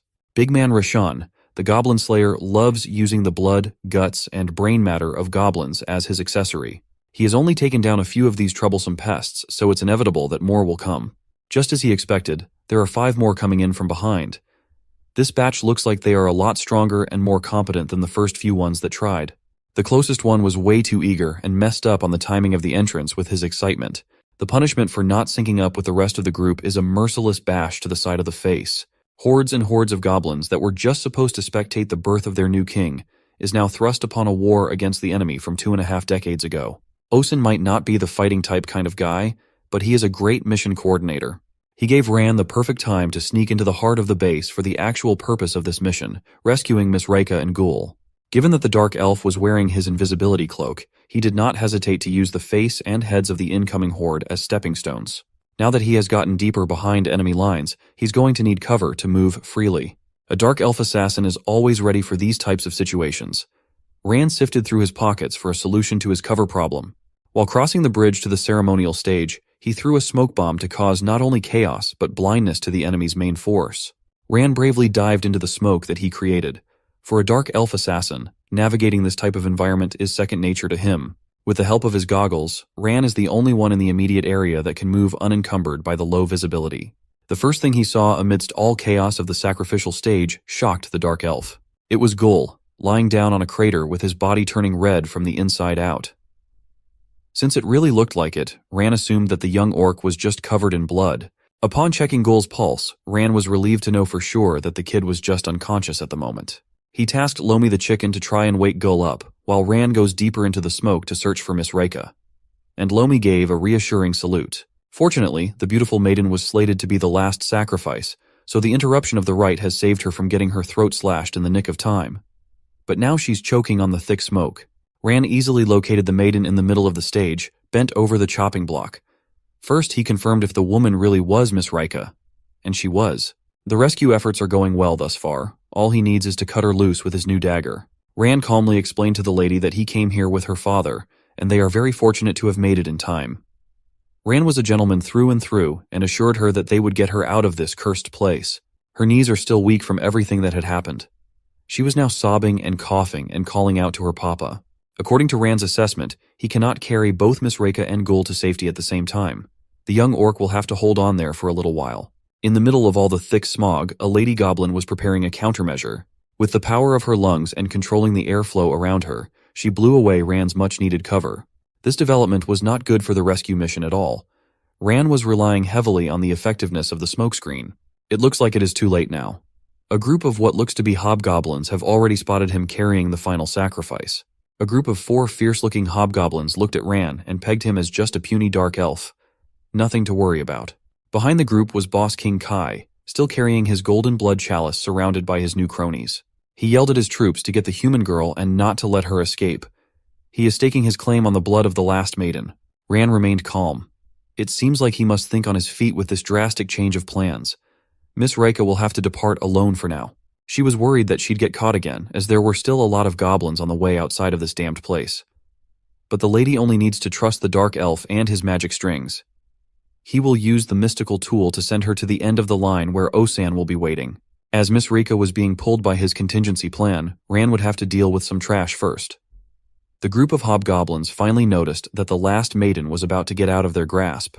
It is time for Adres and Ranwarin to show these scrubs that underestimating and taking their eyes off the Elf Kingdom's premier assassin is the gravest mistake that one can commit. Ran's movement was so fluid and effortless that he did not even break a sweat while butchering the 4 hobgoblins up front. 1 second, he was standing menacingly, and the next was full of spurting blood, organs, and severed limbs.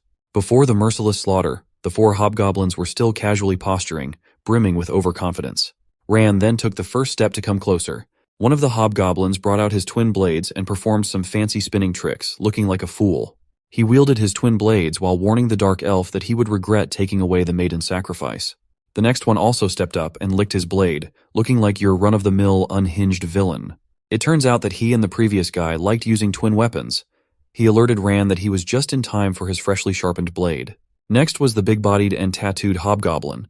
At least he had some originality. His weapon of choice was a heavy spiked mace. The brute had the nerve to tell Ran that he would not last a second. The last member of the group was wearing some sort of monk garb while waving his hand in the air like he's in a martial arts movie. At least this one was not too arrogant, as he taunted Ran to give them his best shot. All the useless banter and posturing with their weapons meant nothing to the premier assassin. This was just another job for him. And when it comes to killing, he's at the top of the game. You must remember that Ran is a valued member of the Redstone Forest Elven Kingdom. He is an assassin who carries out missions with worldwide implications, and so, hobgoblins or not, they were nothing but paper targets when Ran took this killing thing seriously. While he was walking in the middle of the shocked and lifeless corpses of the enemies, he asked the king if he wanted blood, because if that is what the monarch really wants, then Ran would gladly give it to him. The remaining veteran hobgoblins were frozen in fear after seeing one of their most competent forces get shredded by a butcher of death. Even King Boss Key was speechless while holding his precious chalice. Dealing with the brutish slayer was one thing, but dealing with an enemy who could kill so fast and clean without being noticed was another. Just as a foolish king would, Boss Kai immediately blamed his people, calling them incompetent fools for failing to stop just one elf. Afraid to disappoint their new ruler, the hobgoblins shook off their fear and prepared to engage in serious combat with their respective abilities. The first two who dared to charge first started feeling like time had stopped the moment they entered the dark elf's effective range. Ran would gladly meet them halfway through the charge. That would just save him a little bit more time. 1 second, they were ready to fight for the king, and the next thing you knew, fatal wounds had already painted the ground they're standing on in red. 2 quick kills for the price of 1. The dark elf was just slashing through these fools without any friction. The remaining follower at the side of the king was the veteran Elder Gans. Even with his deep experience, he had simply never seen something like this. Ran just took a moment to gather himself. The enemies were not even competent enough to threaten him. He decided to end the whole thing himself while he's at it. Running with the dagger stained with hobgoblin blood, he set his sights on the biggest target of them all. Once he sensed that he had a kill shot in his hands, it was almost like Ran transformed into a shadow without a physical form, an entity that exists to kill and kill some more. From murking all the hobgoblins on the ground behind him, it only took Ran a few seconds to arrive within an inch of foiling yet another birth of a true goblin king.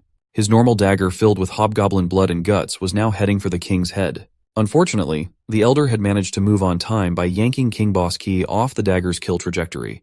Elder Gans reminded the young king to be a little more careful, as they can't afford to lose another ruler so easily. Ran had come so close, he was on the verge of ending a possible reign of terror, so he's not taking his foot off the gas. But it looks like help from the goblin side has finally caught up. There's already a hobgoblin rushing from behind, and Elder Gans was screaming for the shaman Hade's help. From a distance, a spark of fire was starting to take form in the hands of the goblin shaman. He concentrated and packed as much firepower as he could as he balled his fist for a long-ranged attack. From the platform where the Elder Thrones are located, Hades' fire punch was blasting downwards. He conjured up a rich concentration of pure magical fire from the high ground. As it headed for the Dark Elf, you would think that it's a descending meteor. Ran knew that tanking this attack would be bad news. It seemed like he wouldn't be able to take the king's head for the time being. The actual main strike force of Wertia has come to protect their ruler. As Ran was suspended up in the air after dodging a nuke attack, another hobgoblin with a crescent blade was speeding up while aiming for him. When he noticed the attack, the crescent blade was already halfway through its arcing slash. Thankfully, an assassin's reflex action is way faster than a hobgoblin's point-blank heavy weapon swing. Another bad thing about heavy weapons is that failing to land the first strike opens you up to a variety of deadly counters. This time, it's being mounted by a dark elf holding a dagger. Ran mercilessly shoved his sharp blade through the hobgoblin's ears, scrambling the poor brute's brains from inside his skull. Another second. Another addition to Ran's goblin kill count. He might be vegetarian, but he has no problems with being an executioner and butcher. It seemed like these pesky goblins just don't know when to quit. But this time, they've gotten it through their thick heads that they are no match in close combat. They are resorting to arrows now. The lead archer is taking this task as if they were against an entire enemy army when it's just a lone dark elf wreaking havoc. Knock, draw, loose. The archery wing of the goblin army released their arrows into the air in unison. Hades watched from the safety of the high ground as the rain of steel terror headed for Ran. Elder Gans now remains close to the young king. He advises King Boss Kai that they do not know what a dark elf assassin is capable of. A lot of the flimsy arrows were way too inaccurate to hit the mark and just landed dead on the ground. But the ones that made it even relatively close to the dark elf were easily slashed and lost their momentum. Elder Gans knew that at first glance, a dark elf might look slim and small, but in this world they are supreme assassins that you do not want to mess with. This is a valuable lesson for the young king. He must learn not to look down on anyone just based on their appearance. King Boss Kai was used to dealing with problems by brute forcing a solution and relying on his instincts. He does not like this thinking part of being a king. It looks like Hades is finally coming down from the safety of the Elder's platform. The Goblin Shaman even executed a superhero landing with his bare feet. This time, Rand can say goodbye to the notion of assassinating the king easily. Hades and his elite group of battle-hardened veterans have come out to play, and they are already assembled in position. Hades will be taking over this matter with the utmost seriousness, as this elf has proven himself too dangerous. No matter what happens, a repeat of 25 years ago must never happen. They must protect the young king. Ran was just screwing around and killing dumb goblins that dared to derail his mission. He did not expect that Boss Key would be the new king. He taunted the ruler by saying that he just looked like a loudmouth waterboy bearing the chalice. Given how unstable and easily angered Boss Kai is, he shouted a kill order for the dark elf to his strike force. The elites of Wertia were stuck in a deadlock against a single assassin, hesitant to leave their king's side. But Boss Kai was quite adamant to order them around to just kill the damned elf. Hades recognized that this dark elf was the same one that they encountered on the way home. He thinks that Ran was just here because he's bitter that his chicken lost in the pet battle. Now, he has gone as far as disrupting a sacred ceremony, when they've never done anything to warrant the meddling of elves, as far as they know at least. Ran just explained that he is here because these goblins just happened to abduct his loudmouth orc companion. Hades did not expect that sentiment at all. He felt that everything about this was unfair when the young orc was the one who sneaked right into their lair. Exchanging words and accusations would be a waste of time, so Hades just started conjuring up another ball of blazing energy. He gripped the concentrated sphere of fiery power like he was about to throw the hottest and deadliest dodgeball. For a mere goblin shaman, this really was an impressive show of skill and power. Ran looked at this incoming attack and he seemed unimpressed. All this time, a seething anger was boiling inside the dark elf. Even if Ghoul really did accidentally sneak into this place, it does not justify what they did to his buddy. On the side was Lomi. He was still trying to accomplish the mission that Ran gave him to wake up Ghoul, or Green Pea as he calls him. Right now, the crimson essence coming from inside Ghoul has almost spread throughout his entire body. Lomi continues to try waking up Ghoul by calling him names like shell-less turtle in chicken language, while Ran was dealing with the goblin strike force in the background. The bird raised his feather and hardened it as hard as he could. He slapped the bejesus out of Ghoul's cheek in hopes of waking the young orc up through pain. Lomi was growing more and more frustrated, as it seemed like it would take a lot more slaps to wake up the kid. But before he could load up another wake-up slap, an old rival swiped him out of the frame. Perfecta Quintanilla, also known as Perry the Owl, was not going to let all the fun of fighting go to just their masters. He landed a surprise attack right into where he landed the finishing blow from their previous fight. It was a critical hit. Lomi was not expecting to be caught up by all the fighting that was happening in the background. He looked up to see just who the hell had the guts to sock him in the guts without warning. Perry took Lomi's appearance in this lair as a challenge. He mocked the chicken and asked if he wanted more beating. The owl has become drunk with power. You can't blame him though. He absolutely destroyed Lomi in their previous bout. Ran might have brought him here for the rescue mission, but now that his rival bird is in front of him, he might as well come for his redemption. Perry complained that even though he won the first fight, he still lost the snack in the chaos of it all. So Lomi proposed that they should just settle everything right here and right now, once and for all. The chicken stepped up.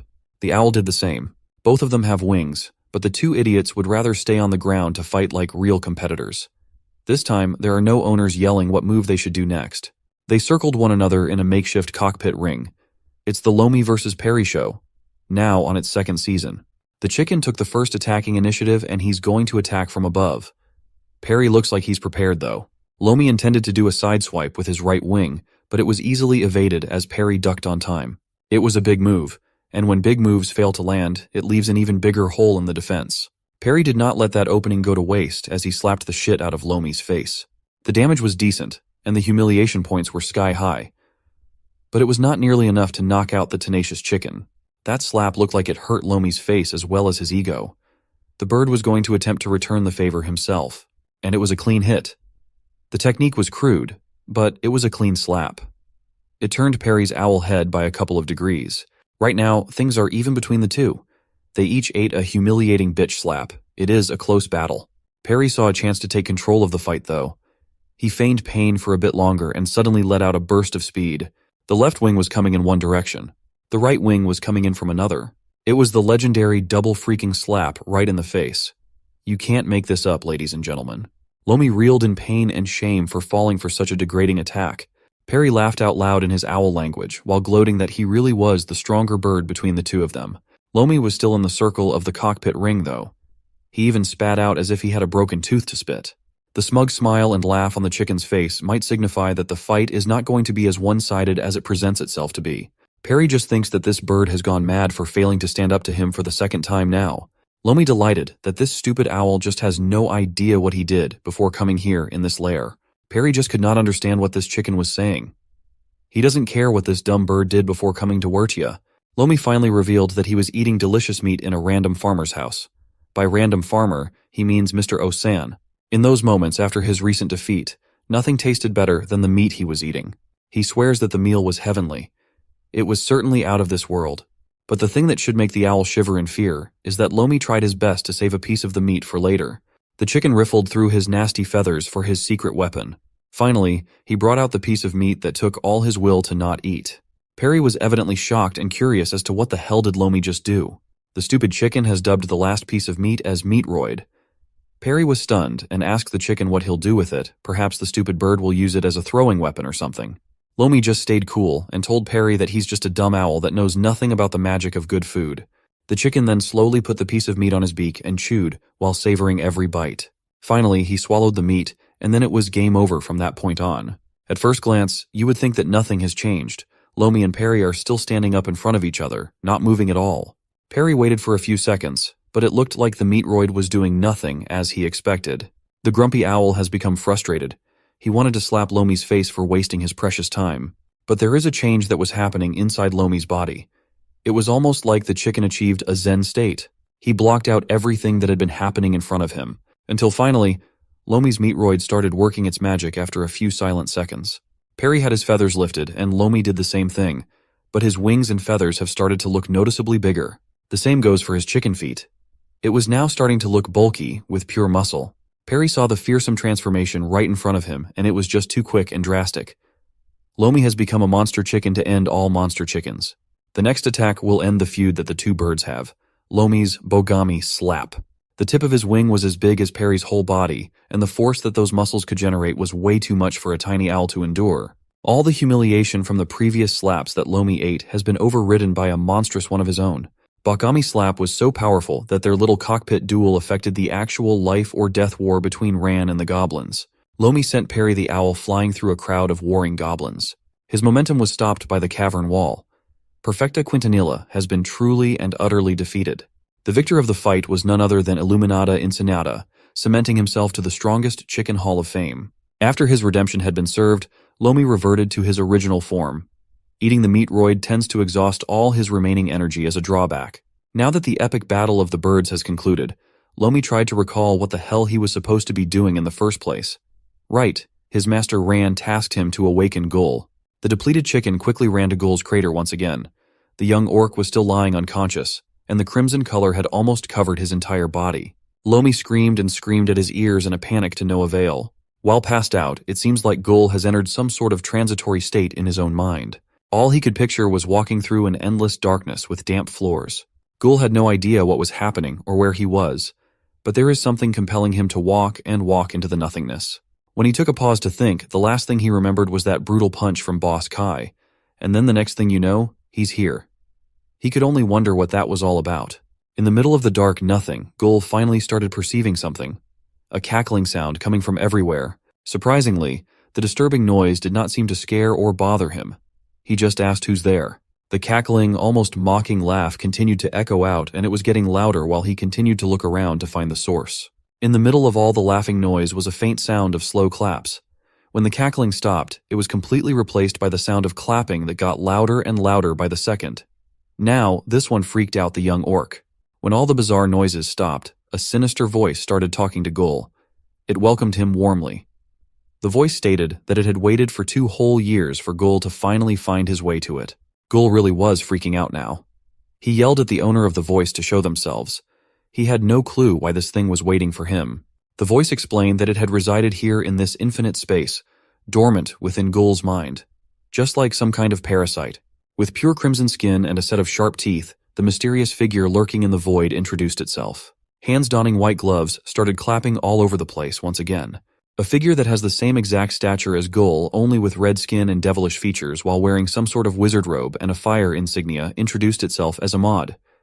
That name does not ring a bell to Gul at all. Ahmad just continued that something special happened after that absurd little goblin ceremony. After 2 years of waiting, Ahmad and Gul have finally become connected to one another. Gul does not even remember the ceremony from earlier. Ahmad does not want to get into the nitty-gritty of the details. He just wants to discuss that strike from Gul's so-called friend, Boss Kai. The mysterious Ahmad watched all of that happen, and he thinks that it was hysterically hilarious. Gul wanted to give the boss the benefit of the doubt. He wanted to think that Boss Key was probably just surprised and did not hit him on purpose. Ahmad heard this sorry excuse and became furious with the young orc for being such a fool. Right now, it's just these two standing in the shallow waters of an endless void. Ahmad held Gul by the shoulders as if he was becoming frustrated with how the young orc's mind works. He wants to give the kid a lesson about life and about that goblin that punched Gul within an inch of his life. Ahmad is not one to mince his words. He firmly explained to Gul that Boss Key struck him with full intention of killing, murder, slaughter, and every other term there is. Gul, bless his heart, continued to refuse believing the accusations that his buddy would try to kill him. He strongly believes that the boss would not do something so horrible to him. They are friends. No, they were much closer. They were bros. Gul holds the idea of friendship in high regard, so he will not believe that a friend would try to harm him. It is easier for him to convince himself that Ahmad is not real. Since it sounds like words won't penetrate the young orc's head, Ahmad just decided to hit the refresh button on Gul's memory. He watched the scene that just unfolded earlier with vivid clarity. Ahmad added that the boss just attacked him the moment he knew that Gul was an orc. With visual evidence that he himself experienced, the young orc is starting to think that Ahmad might be telling the truth. The bizarre entity pushed the point even deeper by saying that Boss Kai never even saw Gul as a brother, as a bro. That dude only treated Gul well under the assumption that he was one of them, that he was a goblin just like him. Ahmad seems furious about this treatment too. That goblin bitch renounced the friendship the moment he saw Gul's green skin. The kid was starting to see how unfair people, goblins, or pretty much any other creature can be. The devilish entity has now sunk his claws into Gul's mind. He pushed even further, saying that a true friend would not have abandoned Gul like that. This sentiment made sense in Gul's mind, so he strongly agreed that that should not have been the case. It was a done deal. Ahmad showed his true colors by asking Gul if he wanted revenge for the betrayal. And he does. He wants to kick Boss Key's shiny ass. When asked if he wanted to destroy the goblin for abandoning him, Gul's anger went even higher. He wanted to smash that ignorant fool to the ground. Ahmad just flashed a knowing smile. He has finally done it. He got Gul on his side. The shallow water on the floor that they were standing on started bubbling as if something was about to emerge from below. A cube has slowly risen to the surface. It looks as though it was made from some type of steel. The most prominent thing about it was the flame insignia, the same insignia that Ahmad is wearing. The entity with his toothy grin explained that all that Gul has to do is step on him. While Gul was busy dealing with the literally devil inside his mind, the battle inside Wertia was still going. Elder Gans assessed the current situation and advised the young king to drink the blood. Even the last human girl managed to get away because of the dark elf. The seasoned elder assured Boss Kai that there is nothing to worry about. Before Afghan the executioner was beheaded, he somehow managed to slightly cut the last maiden's throat. While Miss Reika was crying for her papa out of terror, the ceremonial golden blade grazed her neck. There was a single drop of her blood that mixed in the golden chalice. It may not be as strong, but they managed to get a little bit of her essence. Elder Gans continued that they cannot afford to wait for another predicament to happen and waste all the precious sacrificial blood. They must avoid that scenario at all costs. Now Boss Kai just needs to consume human blood to complete the ceremony for the newly awakened king. Ran was still engaged in a fight against the veteran Goblin Strike Force. This time, it was not as easy as dealing with the overconfident fools earlier. The group was working as a real team with fixed roles. The one wielding a spike shield was the main initiator. A tank. When the shield bash and taunting misses, Hades' powerful fireballs were already waiting for Ran to land. Fighting against a group that knows how to move in synchronicity was a tough and dangerous challenge even for a premier assassin like Ran. He managed to narrowly avoid getting roasted by the firebomb, but it left him in an awkward position to deal with the next series of attacks. A volley of arrows. The dark elf was forced to rely on his dagger skills to neutralize the threat of getting pierced by steel arrowheads like a pincushion. It was a perfectly executed pattern of attacks that would have gotten any ordinary fighter. Ran was just too skilled to be touched. After the first cycle of attacks, everyone in the strike force was not greedy to go for a rushed finishing blow. They patiently retreated and regrouped. Hades is a terribly evil marauder, raider, and kidnapper, but you must admit that he's a great leader when it comes to combat. With his team, nobody can go near the king, even a mighty dark elf assassin like Ran. But in that tiny body is an abundance of confidence. He still thinks that 5 coordinated goblin warriors won't suffice even at their best. Ran shot his magic strings to an embedded rock from afar, and then proceeded to tighten that thing up. He did the same thing on the opposite side of the cavern. A magical string and a strong rock to support it. Now he has 2 very firm supports on either side of the field. What the assassin will do next is a mystery. But it really was quite simple. He is using himself as a bullet to a magical slingshot. Think like the 3D maneuver gear in Attack on Titan. Ran's body blasted off. 1 second, he was gathering momentum. The next, and he's gone. Hades conjured up another one of his fireballs while ordering his whole squad to mount another attack. They intend to use their range advantage by leveraging fireballs and accurate arrows. Ran looked as though he was swimming in the air among the deadly attacks that the enemies kept on throwing at him.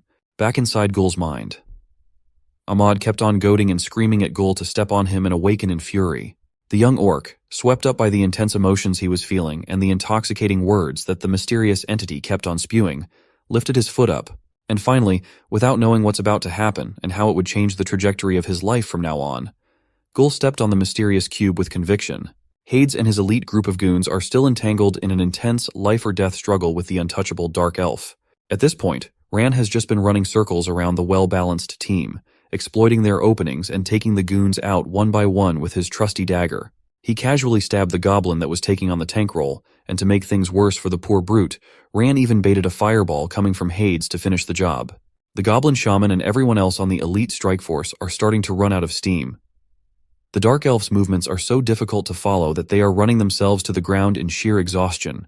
From a fight that was supposed to be won in numbers, it has become a war of attrition with Ran easily dismantling and slaughtering them, piece by piece. Seeing the poor state that the strike force was in, Elder Gans hurriedly yelled at King Boss Kai to drink the damn sacrificial blood.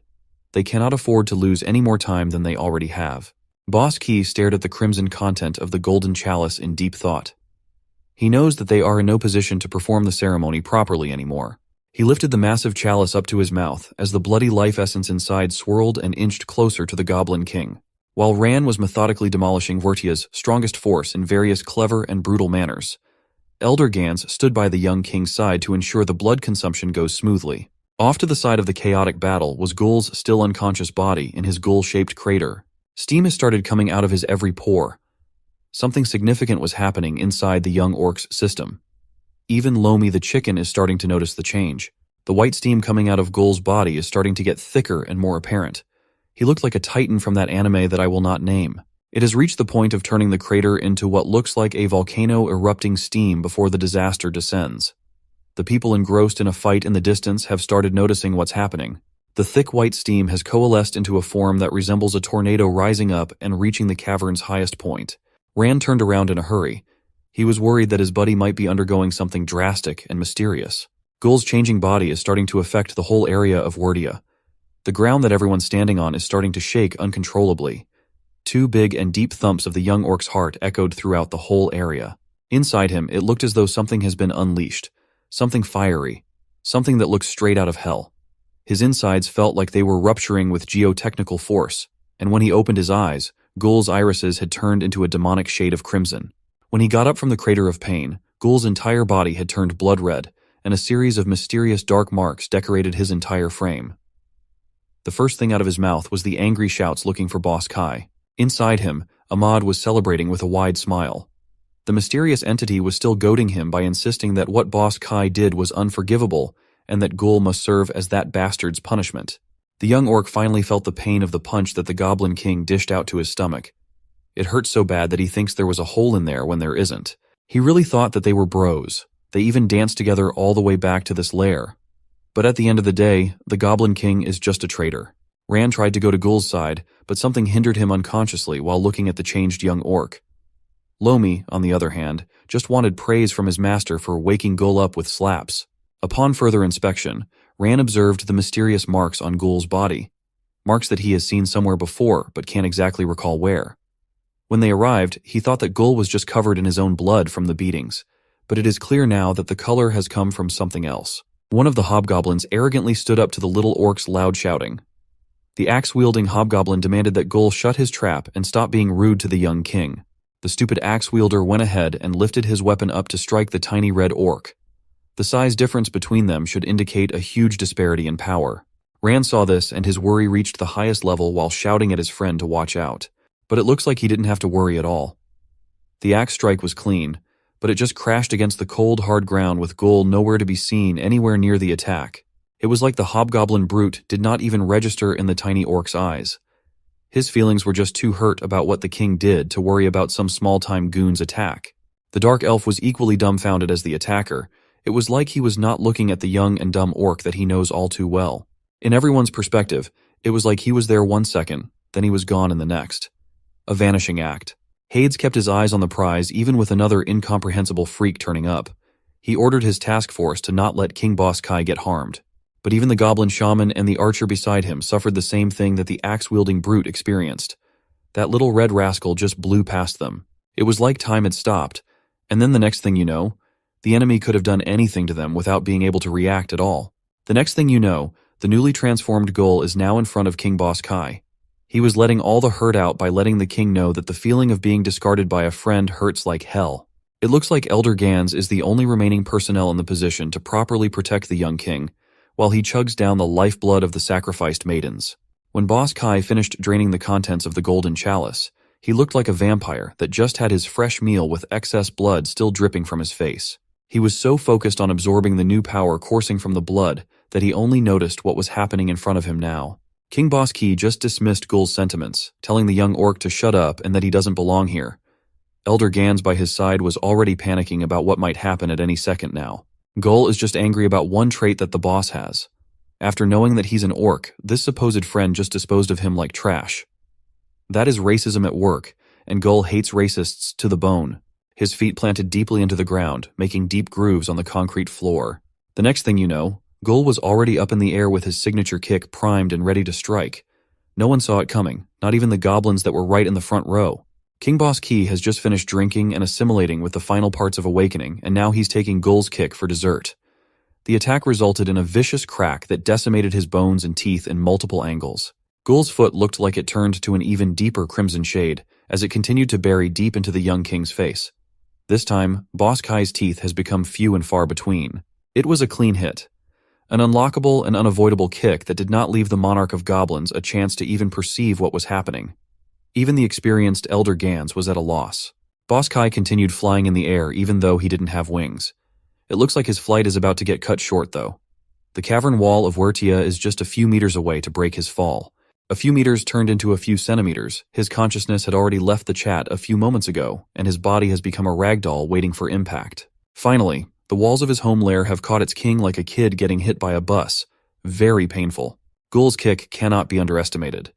Boss Kai punched him so hard that he made a crater earlier, so the young orc is just returning the favor a couple of dozen times over. When the impact of the kick finally seemed to have died down, its explosive boom shook the whole lair and everyone inside it to their cores. Elder Gans was unfortunate enough to be near the origin of the attack that he was swept by the excessive force it carried. Who would have thought that a kick from such a tiny guy would carry so much weight that it looked like a bomb had just gone off from inside Wertia? Gul admits that Boss Kai's punch was pretty nice, but it was nothing compared to Chief Garrick's disciplinary strikes. Those punches still give him chills in his balls to this day. Ran and Lomi just stood there, away from the scene-stopping kick. Their minds were blank as they stared at the aftermath of a single attack. The master and pet regained their ability to think, and there are only two words that come to mind.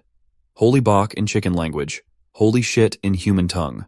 Meanwhile, the Initio Guild representatives, the Silver Party, and the gold-ranked Nomia have finally arrived right outside of Wertia, the goblin's lair.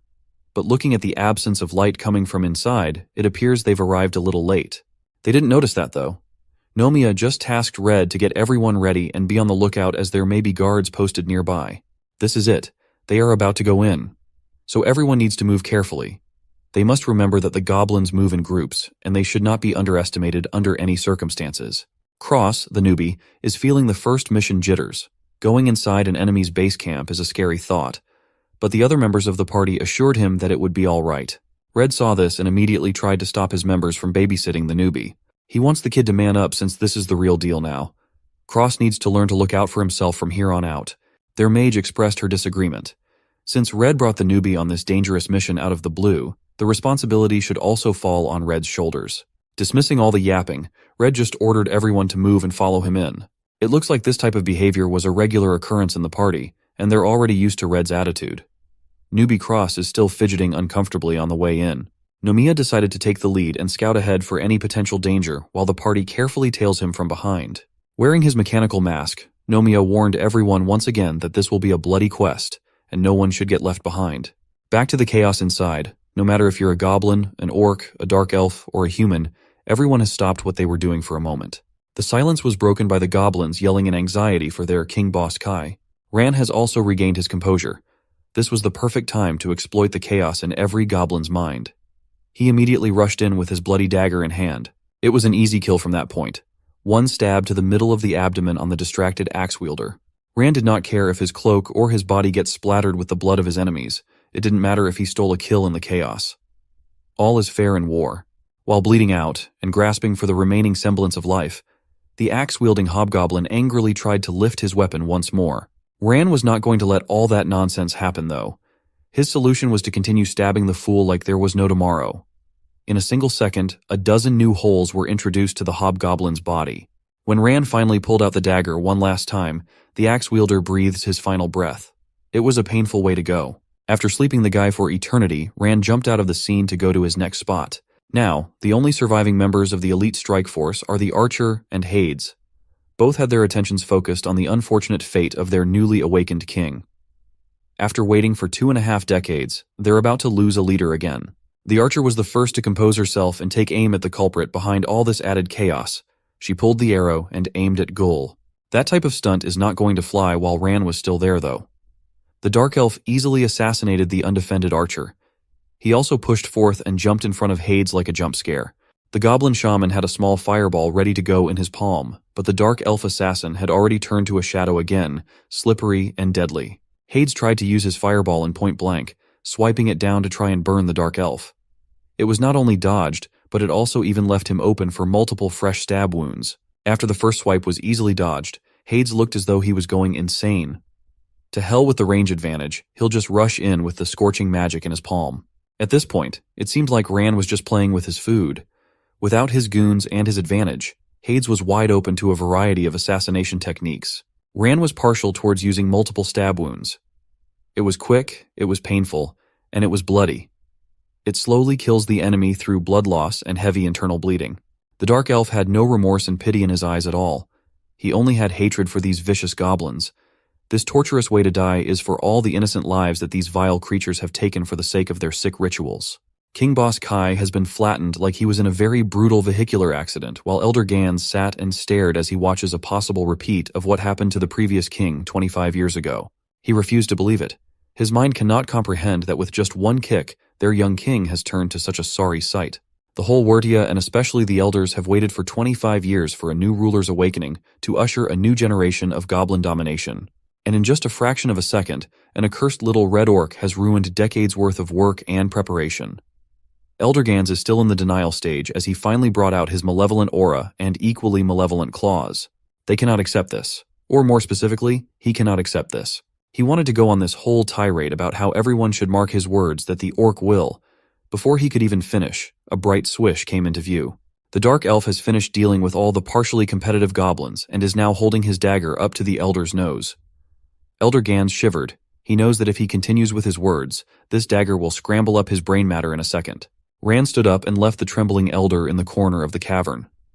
For now, it was about time to check on his buddy. It is about time to leave this place behind.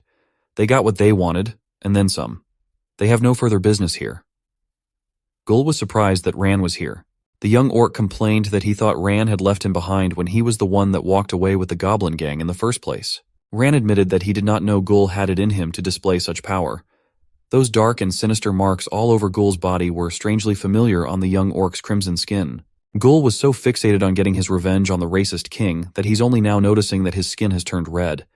It's safe to say that the young orc has no idea as to how he's capable of such extraordinary feats either. He snapped out of his anger, and it was replaced by fear and confusion about the marks in his body. He thinks that Ran had somehow scribbled nonsense on his skin after passing out.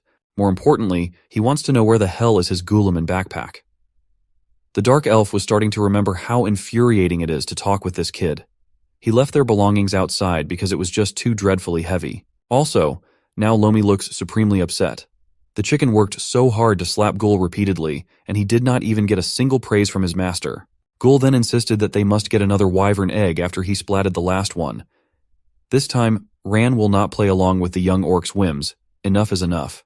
While everything has been pretty much settled on the bigger sacrificial stage, there was still another fight ongoing right near the entrance of Wertia, where corpses of goblins littered the ground. Big man Rashan is still engaged in a bloody war against the monsters that dared to try and take his daughter away from him.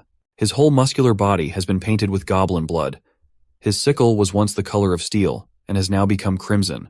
Rashan also sustained quite a bit of injuries, but that is not stopping him from slaying foes left, right, and center. It's been a while since he jumped into the fray, and he is starting to lose his breath.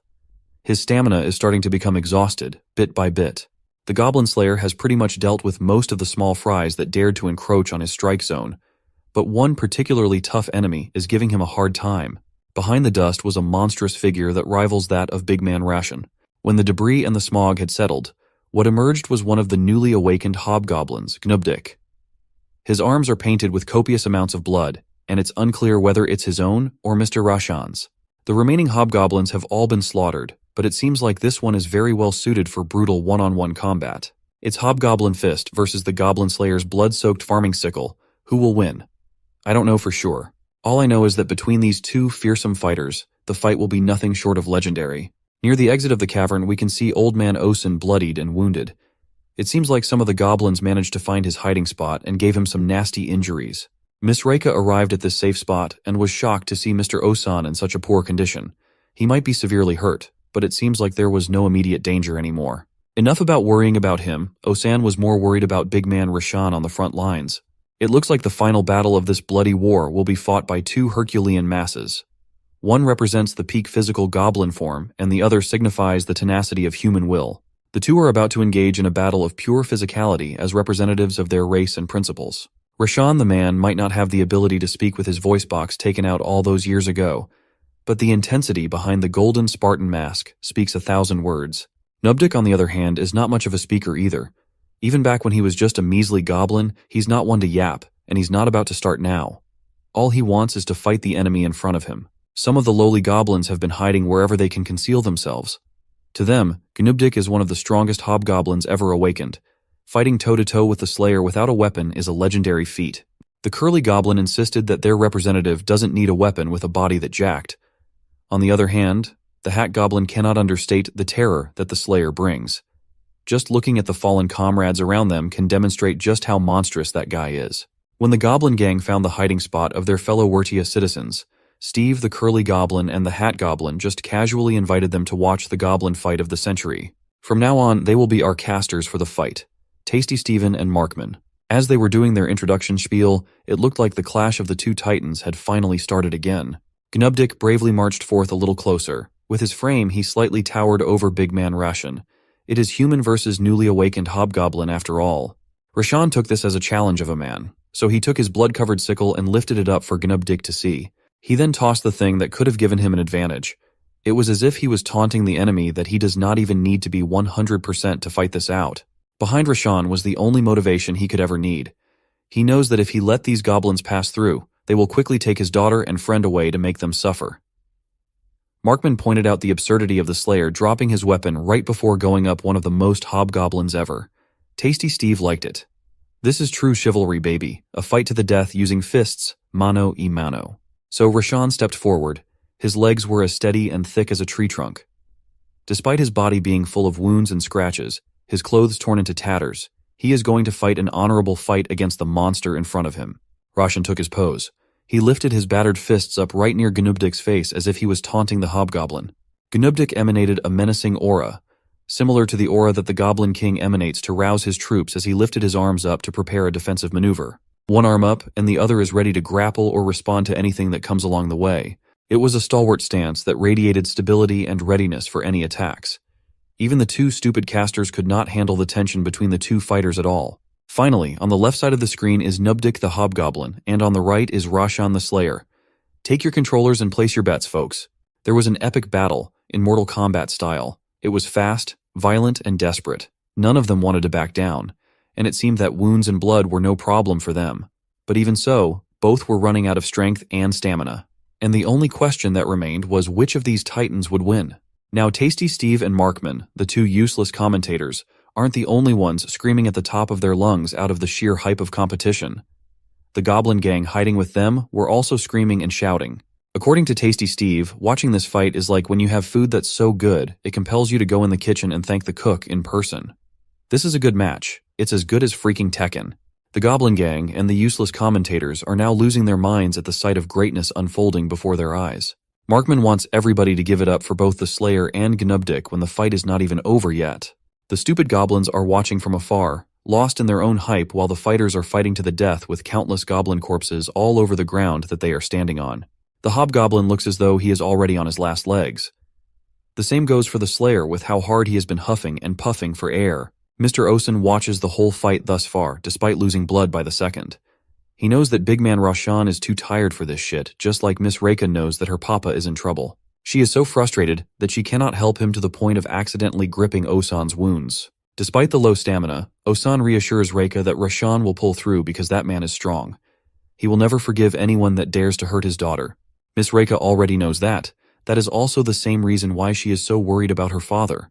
Meanwhile, it looks like Lomi, Ran, and Gull are about to make their exit from the sacrificial platform.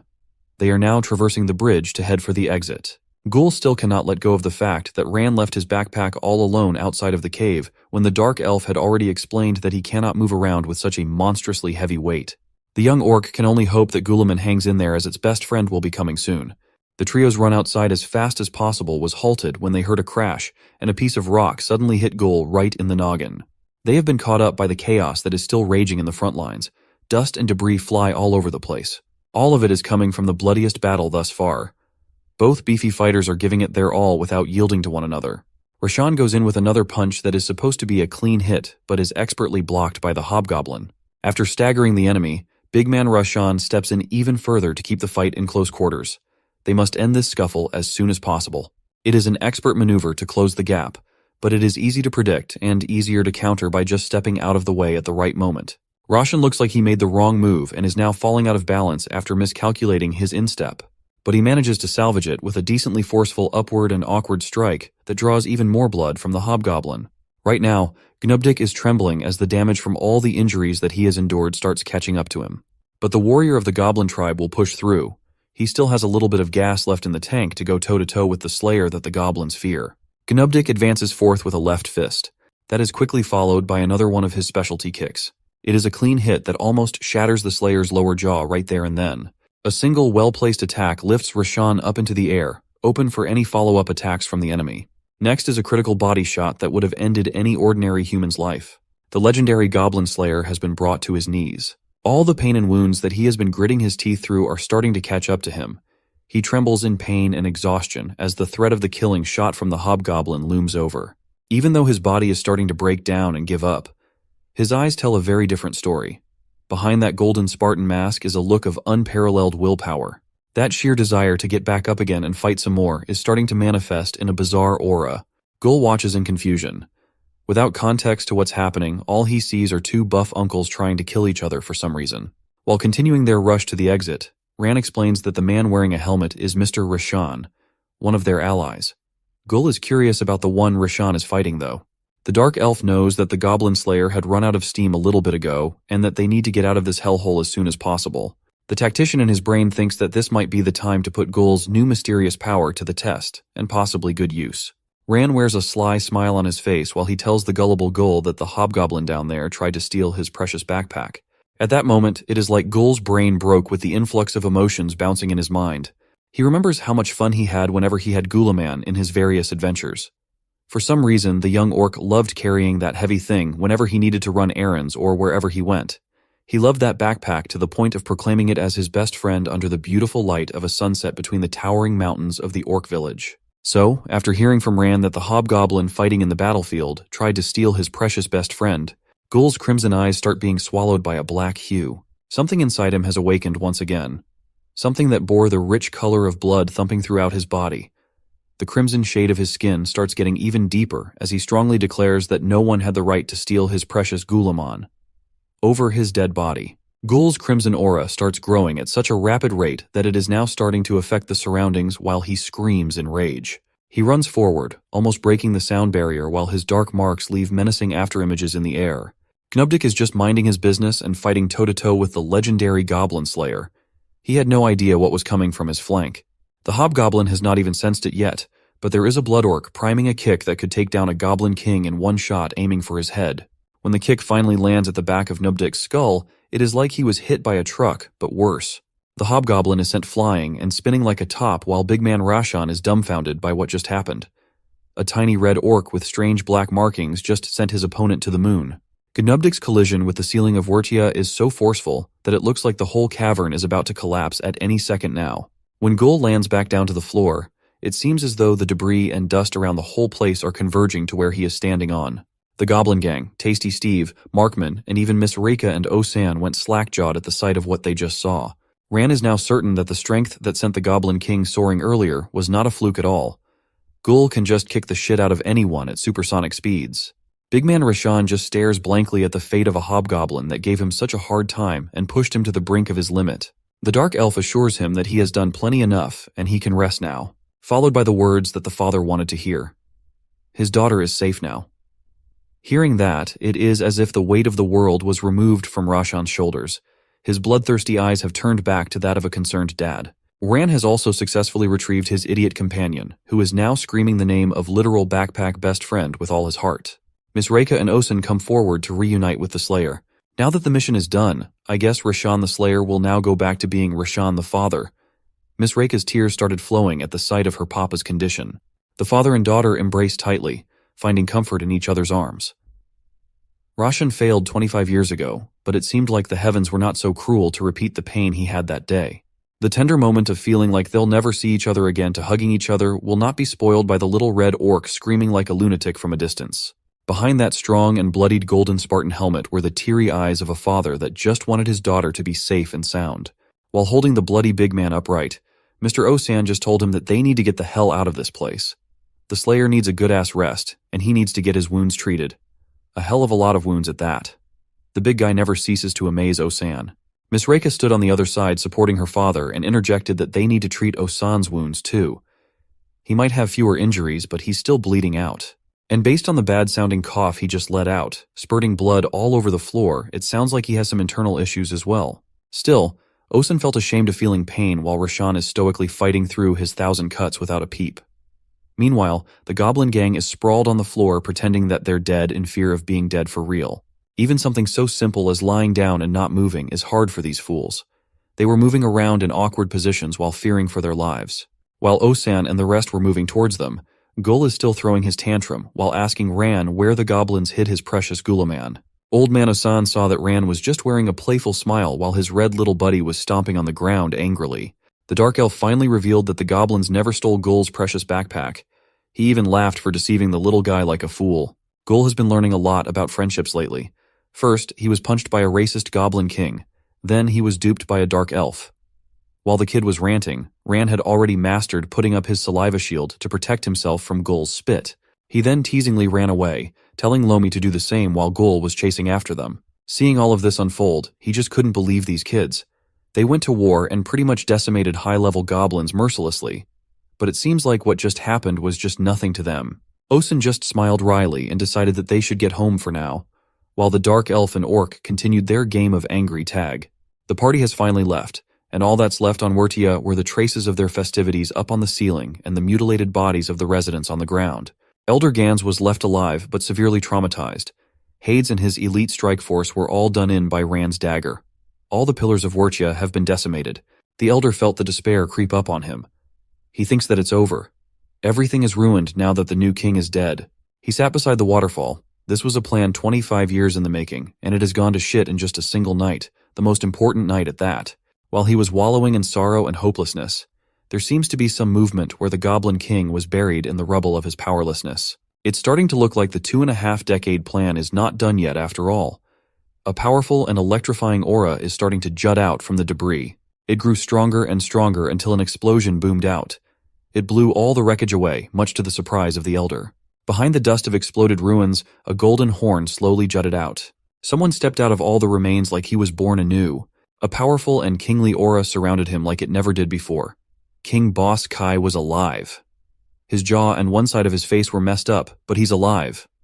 On top of his head was the domineering completed golden crown that signifies a successful ascendance to kingship. The Goblin King has officially been reborn. King Boss Kai has risen from the grave that Gul has buried him in. Back to the exit of Wardia, not a single goblin can be seen in the vicinity. The festivities, music, and boisterous voices were also nowhere to be found nor heard. Nomiya noted the surprisingly quiet atmosphere around where the celebration of the king was supposed to be taking place. The gold-ranked adventurer had a hunch and ran forward to confirm what's on his mind. Red followed suit, asking Brother Nomiya what the hell was up. His suspicions were confirmed. It turned out that they've arrived too late. Way too late. All that's left in the once jovial Wertia were the remains of countless goblins littering the ground. As for the remaining goblins that were still alive and kicking, it seemed like they decided to abandon their lair and have a gathering outside. The pudgy and short elder managed to survive the ordeal inside and is now standing on the side of the new ruler, asking King Boss Kai what they will be doing from this point forward. As the new monarch that has achieved the perfect king form, even with all the bloody deformations on his face, his first decree was simple. They are going to have their revenge. They will start by getting more goblins, increasing their numbers as much as possible. Then they'll find where the Slayer sleeps and gut his daughter in front of him. Boss Kai wants to make sure that the Slayer dies slowly and painfully. As for that little orc, he couldn't even bring himself to think or say Gul's name without being reminded of the humiliation. He wants to kill that orc as well. With the little number that managed to survive the massacre, it looked like the goblins had regained their motivation and hunger, even more so now that they have a complete ruler. While that meeting was happening, something started moving from behind the bushes. Boss Key noticed that slight rustle and ordered whoever was behind it to halt and show themselves. The figure behind the bushes casually held the foliage open to grant the king his wishes, but it seems like this stranger was not feeling a hint of fear nor subservience to the king at all. What came out from hiding was a mysterious hooded figure wearing light armor. He had some sort of blade on his waist, and he looked like his body was molded from shadows. Behind the dark hood were emotionless eyes that dared to stare directly into the king's direction. It seems like most of the goblin gang still has some lingering fear for the Slayer in the back of their mind, and this mysterious figure also had the same hollow face as Rashan's. The new king jumped out of his improvised stage and he vanished for a quick second. He dished out an elbow strike to his subordinate's face like they never adventured, danced, and sung before he ascended. He made one of his people bleed just by wrongly addressing him as just Boss Kai and not King Boss Kai. Next came the mysterious shadowy figure that had just appeared out of nowhere. Drunk in power, the young king still has not learned his lesson and disrespectfully called out the hollow-faced man. The king thinks that this figure was just unlucky for reminding him of the face of that Slayer, and the Slayer makes him and the entire remaining tribe really mad. This shadow guy was not speaking too. Just another trait to remind everyone of the silent Slayer. King Boss Kai just took the silence as the figure was being intimidated. Even with his incomplete teeth and messed up left side of the face, the young monarch was still supremely proud to let everyone know that he's the king. In response to this arrogance, the hollow man slowly spoke up, emphasizing each word while he made his move. In a fraction of a second, he took out his dark blade from the scabbard and sliced and diced everything in the immediate vicinity. No one even saw what the blade itself looked like with how fast the technique was. Every goblin that dared to stand up behind their king remained on their feet, but everything from that point upwards was shredded into a million pieces. The arrogant king was not spared either. He lost his glorious complete crown, his cape, and everything that remotely signified glory. He mocked the mysterious hollowed figure for being silent, and it looks like he'll shut the hell up too. This time it'll be for good as the blood freely flows out from his throat being slit. This hooded swordsman just wanted to make the Goblin King shut his mouth, and he did that by silencing the throat of the newly ascended Boss Kai. He then walked amongst the severed feet of the goblins that dared to stand in his way, staining his shadow feet with a mixture of goblin blood and guts. The remaining goblins, Boss Key's old goblin gang, trembled in fear as they watched the hooded swordsman take his slow, deliberate steps forward. What's behind that dark cover was a complete and utter mystery. But one thing's clear is that this is not the type of guy that you piss off. The three elders just regained a new hope for their kind, only to have it taken away in the snap of a finger once more. All of that just because their new king was too arrogant and couldn't keep his ego in check for his own good. The hooded sword guy started speaking a foreign language that the elders did not understand at all. The elder apologized for not understanding much of the so-called old language, but he so badly wanted to appease the mysterious figure that's essentially holding their lives. What the hooded swordsman wanted was actually quite simple. He just wants to know the location of the orc village where the Beastmaster resides. Elder Kano dared to open his ignorant mouth at a time like this. He insisted that they will not be telling the swordsman that information, since after slaying their king, they have nothing else to lose now. When the hooded swordsman moved once again, the massive rock formation behind where the elders were standing was cut into multiple perfect pieces. Seeing that type of powerful intimidation up close and personal quickly shut Elder Kano's old trap. It was at this moment that they realized that they have no bargaining power against someone at this power level. The hooded swordsman just wanted a simple answer to his simple question, or all of them could join the king and the other foolish goblins in the afterlife. Elder Kano was too stunned and afraid to even open his stupid mouth again.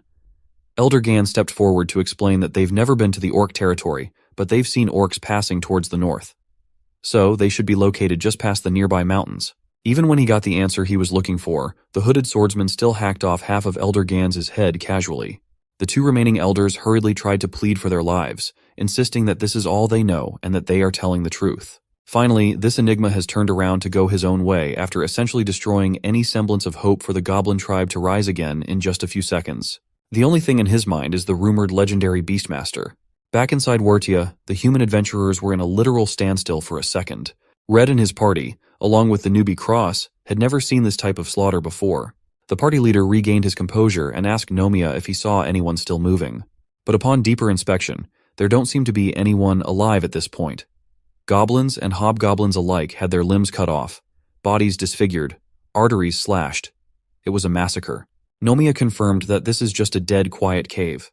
But since the goblin corpses are still fresh, whatever happened here must have happened just a few hours ago. Something extraordinary wiped out a whole tribe of goblins and dipped out right before the adventurers could even lend their help. Cross, the newbie, couldn't handle it anymore. He hurled at the sight and smell of blood and guts strewn all over the place. Whoever did this is not normal at all. There are freaking thousands of dead goblins here. Seeing that the new guy's stomach cannot handle the scene, Red turned to him and asserted that even if this was his first quest, Cross should have a tough gut in order to survive the Adventurers Guild. The kid will see a lot more like this from now on, so he better get used to it and fast. Cross is extremely determined to make a breakthrough in this career, so he wiped away the muck in his mouth and toughed it up. Still, seeing this sight is somewhat of a huge relief. If they had been the ones who got here first and actually tried to battle thousands of goblins, it would have put them in real trouble. Even Nomiya, the strongest of the bunch, agreed with that sentiment. He can see that these goblins are well equipped with a variety of weapons. There are a bunch of hobgoblins mixed in among them as well. For now, focusing on the mission and seeing if they can find traces of the captured girls takes priority. The worst-case scenario now would be looking around and having nothing left to find with regards to the maidens. Red advised his team to stay in formation while moving and following behind Nomiya. Let's zoom out a little bit and take a look at the sunny and peaceful Bubiz Orc village. A few days have passed since the Demon Intruder War, and it seems like everyone has already gone back to business as usual. The stalls and trades have already gotten stable just like before. The recovery of the village was quite successful. With their burly builds, it's hard to believe that most of the orcs are dependent on making a living through mundane stuff. As for the reconstruction of all the destroyed infrastructure, that side of recovery has been going without a hitch too. Everyone has been pitching in with whatever and however they can to maximize the efficiency of the restoration efforts. Things have been going pretty well inside the village proper, but there are some issues that they haven't found the answer to yet. Even the best builders of Bubiz village had no idea what they were going to do with the massive hole that Elder Gurren left with his final attack. One idea that can work is to use the hole to their advantage to slow the demon's advance when they inevitably decide to attack Bubiz for revenge. In fact, the greatest builder has already started planning a good strategy just for that. Oh boy, the messenger is still out here diligently carrying out the orders of the chief and elder. He was tasked to erect a Bubiz flag where it would be visible for all. The old Dr. Buta and his beautiful assistant Dura have been having some slow days since Ghoul has gone out to adventure. They don't have the kid as a regular customer anymore. Ghoul's auntie's restaurant has been booming, and she also felt less stress without Ghoul causing chaos every day of the week. Behind all the peacefulness in this quaint little village, there is an inevitability of destruction slowly boiling below. The higher-ups knew that well, so they turned every smithy in the village into a factory of mass-produced weapons for everyone. Shields, broadswords, longswords, every type of blade that they can craft. They've been crafting since the possibility of another demon invasion has become only a matter of time. Today, Elder Gurin has gone down from his humble hut to oversee the smithing efforts in person. He has rich experience when it comes to warfare, and there is no one more qualified to take a look at the weapons they've been producing than him. He has meticulous eyes and precise appraisal skills when it comes to weapons of war. So, while swinging one unassuming blade from the mass production rack, he became certain that this type of quality is not enough. Without Gulfin, their greatest blacksmith, their weapons and armor just aren't as sharp and durable as they expect it to be. Chief Garrick knew that they need to prepare for the worst, but seeing the old man be this technical with the details puzzled him. The chief is also confident that after getting slapped up, those demons probably won't come back to get some more. He'd like to think that they're shaking their butts off after seeing that cocky vice-captain dude that he crushed. Elder Gurin has finally snapped at the immature and frankly stupid Garrick. He hit the chief at the back of the head like a misbehaving kid in an abusive household. The impact of that hit in broad daylight was so powerful that it cleared the dust around them. Elder Gurin wanted to drill the idea that they must never let their guard down when dealing with demons right inside Garrick's thick skull. Hence, the best way to avoid such conflict would have been to eliminate the problem without any loose ends. Thinking back to that night, when the chief directed the elder to see the mangled body of ytshort, all they saw was a bloody crater with no demon in sight. The chief did not expect that the guy he just beat up could still go up and leave in such poor condition. Elder Gurin was furious. Garrick was way too sloppy and careless, leading to the escape of the vice-captain of the Greed Demon Army. The old man immediately ordered every orc that can still move to comb through the forest and look for signs of the injured demon. Elder Gurin led the charge personally so they can work as efficiently as possible. It was a race against time. Chief Garrick also realized that he messed up big time, so among every orc that was scanning the forest for any signs of demon trace, he was the one working the hardest. All of them realized that they needed to kill that demon before anything worse happens. ytshort had a pretty big leg up from them. The demon was also well renowned for his speed, so escaping the orcs that specialized in strength was quite simple. He was severely injured after getting beat up. Blood was dripping out from each of his orifices. His consciousness left the chat a while ago, but his body just ran and ran, fueled by the instinctual drive to survive. The cleanup mission failed, and they ran around the forest to no avail as ytshort managed to get away. Elder Gurin is still holding some annoyance to Chief Garrick for letting that loose end escape. Had he finished his job properly, they would not have to go on full war preparation mode. The chief already knew that he was at fault, but there was no point in crying over spilt beans. It is Chief Garrick's job as the chief to keep everyone safe. Elder Gurin is getting old, and he needs his naps for his back pain. While walking away, Chief Garrick looked at the blade and felt the weight of every orc in the village relying on him to step up as a mature leader. Elder Gurin could only hope that the chief gets his shit together for the upcoming war. He's also hoping that their dark elf friend and little ghoul can make it in time. With their speed, they should be close to the elf kingdom by now. Inside the body of the old man, his dragon spirit beast assured him that there is no point in worrying so much since Pubiz has them.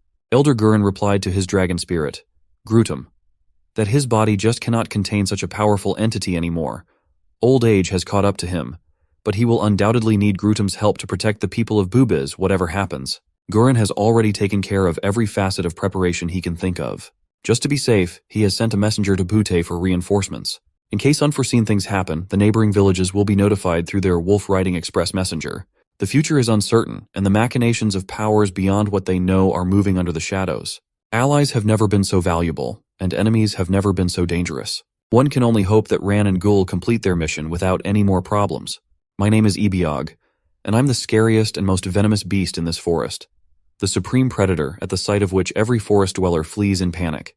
Now I'm hungry, and all because of the loud noises that came from the goblin lair last night that scared away all my prey. But right now I am picking up the scent of my favorite breakfast. Chicken. Chicken brings me joy. Chicken joy. I can smell that deliciousness with the tip of my tongue.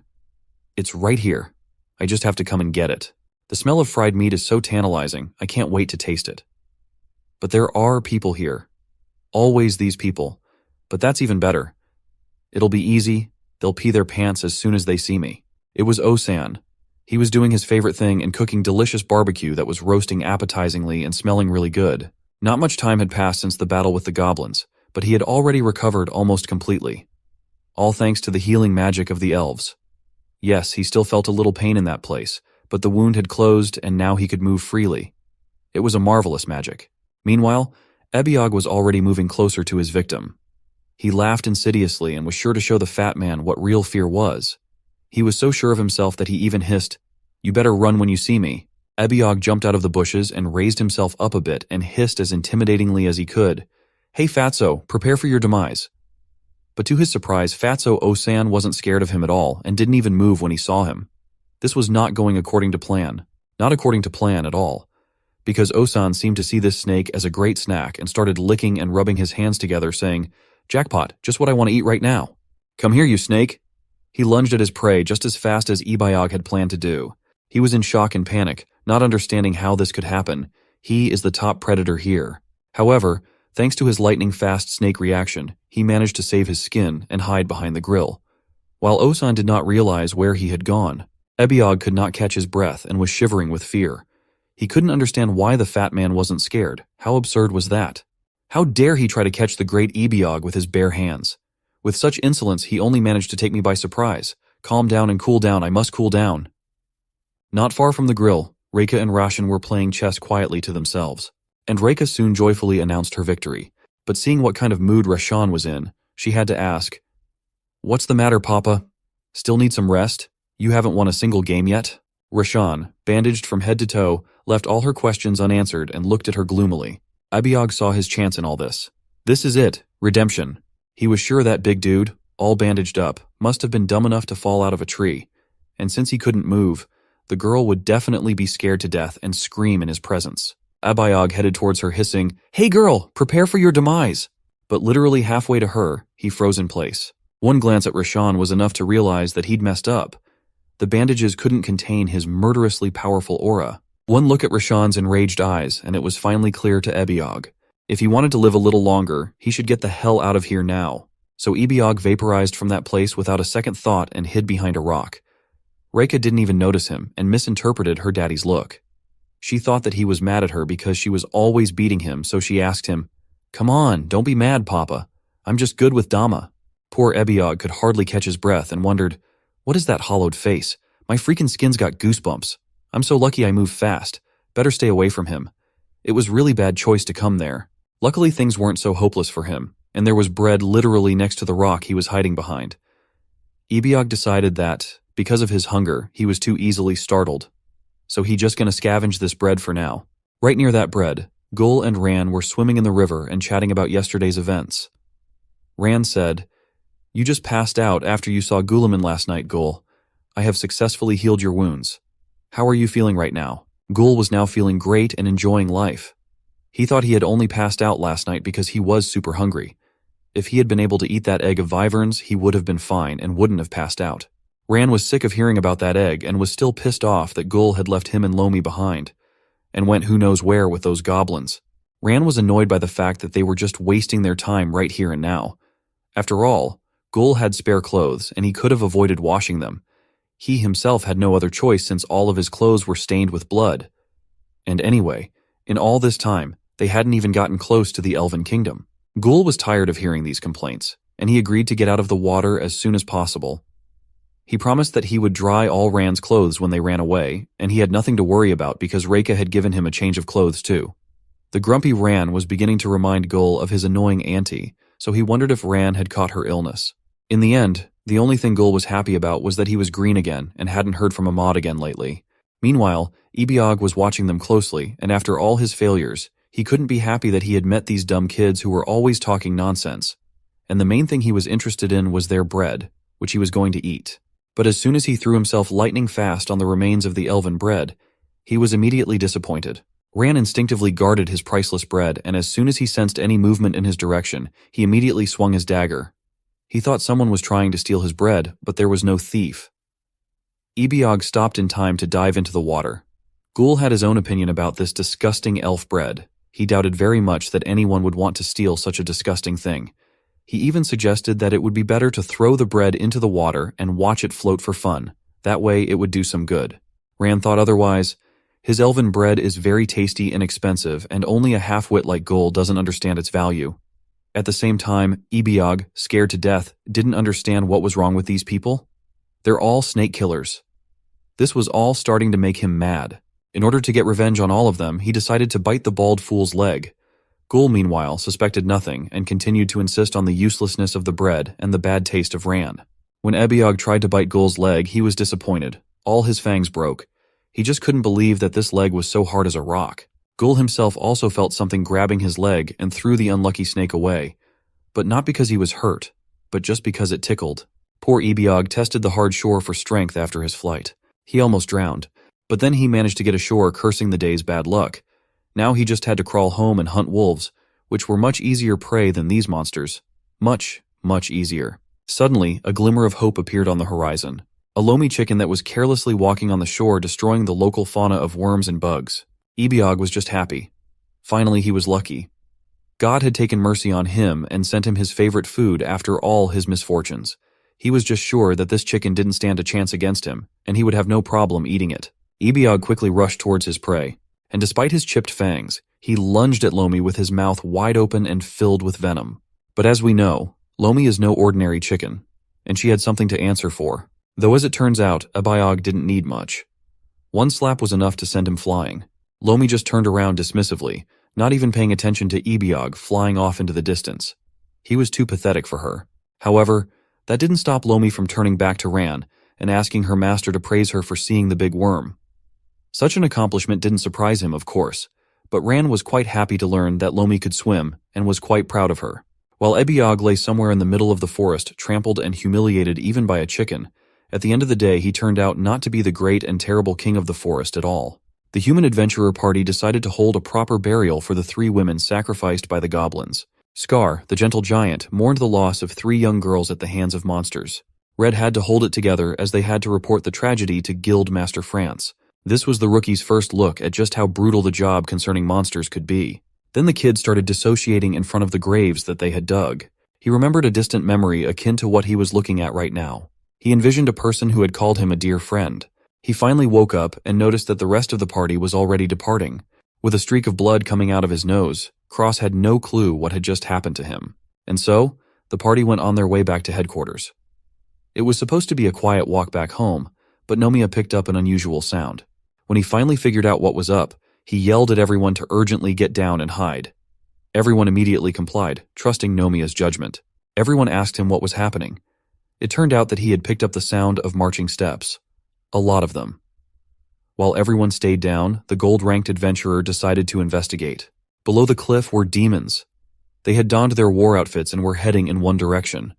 2 factions of the demonic army were on the prowl. Seeing this band of monsters, the main concern was the possibility of a human town invasion. But Nomiya didn't think that was the case, as the demons were heading north. Something big must be happening based on the battalion's size. Red estimated that there must be 300 demons armed to the teeth down there. The party needed to minimize noise in case there were scouts lurking nearby. But it was too late. They'd already been spotted by a sinister presence. 3 demons of various shapes had closed in on their position, and the little one wanted to borrow Nomiya's mask. The human party did the prudent thing and retreated as fast as they could. These were demon scouts. They needed to get their weapons ready to prepare for engagement. While the party was on the brink of panic, the demons stayed chill and nonchalant. The little one was named Sira, and she was in charge of this scouting unit. Red angrily asked the demons what they were up to, but calling these monsters out was a bad move. Slick, the greed demon scout, insisted that they were just circus performers coming through. But the greed is good tattoo on his body was a dead giveaway. The masked Thalamos was more of the get-things-done type, and she intended to find out why there were humans here. If this party reported back to their guild, it might cause trouble for their main mission. Cirabella couldn't let that happen. She decided that no human adventurers would go home today. She loved the entertainment that slow pain brings, so this would be bloody. Even Slick was kind of scared of these siblings he was paired with. When asked if he wanted to be tortured too, Slick kept his sarcastic act up. Nomiya wanted to hold off the demons while everyone else escaped. Red was not going to let that happen, though. Fighting together against demons was just stupidity. These creatures possessed power that would make top-tier human fighters look like a joke. Their party would not stand a chance even if they gave it their all. Cirabella noticed the party's plan to escape, which shouldn't be a big deal as they only needed one alive for interrogation. If that were the case, the ruthless Carabella would love to have her dose of fun. The first target was the vulnerable mage on the flank. Cirabella smiled at the thought of drawing first blood, but her sneak attack was foiled by Nomiya's reaction time. His blade might have been destroyed, but he saved the mage, and that did not sit well with the scout leader. Right after landing back down, Sarabella unleashed another quick attack that Nomiya barely avoided, ripping his jacket. Then the gold-ranked adventurer heard a playful warning to look out to his left. As soon as he turned his head to the left, a gigantic slick came in from the right with a full-power kick. Nomiya got his hand up in time to lessen the impact, but it was still a direct hit, an extremely painful trick shot that could pulverize an ordinary person's bones. Slick sent the strongest enemy flying like a rag doll. He playfully apologized for the tricky cheap shot right after. Nomiya's mask was cracked along with half of his ribs. Slick was not done yet. He was coming in with the boom. Demons and their superior physical tools make them superhuman level. He even warned the injured Nomiya to look down as his attack was coming from the bottom up. The gold adventurer wasn't having any of it, so he decided to pull his gun out. Slick pulled back after spotting this surprise weapon. Multiple bullets were unleashed, and some managed to graze the demon. He was hit in the thigh and resented the fact that the human had a hidden weapon as if he weren't a trickster himself. Nomiya was not kidding around. If he was putting his life on the line, he wasn't going to do it without a fight. He then yelled at Faye to cast Fortitude on him. The rest of the party was already trying to escape, but they hadn't gotten far. Faye turned around and quickly recited the Fortitude incantation. She used her staff to beam it directly to their comrade.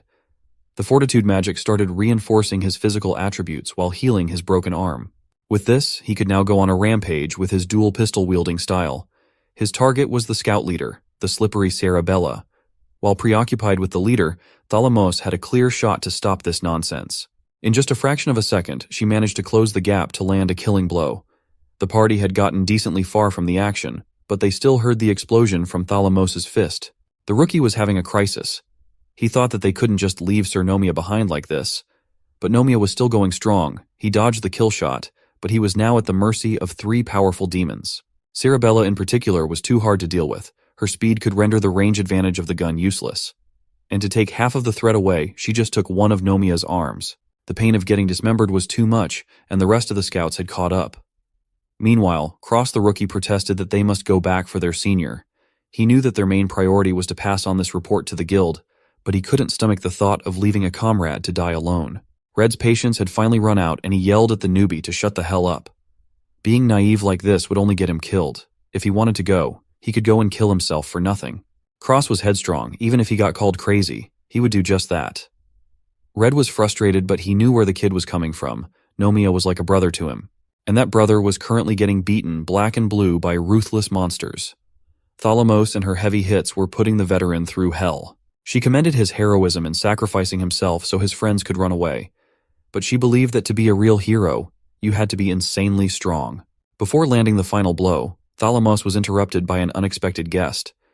The rookie came in with his sword and shield, ready to defend Sir Nomiya. He managed to injure Thalamos's fist, so that must mean he had some fight in him. Cross asserted that he would show these beasts the might of the light if they continued.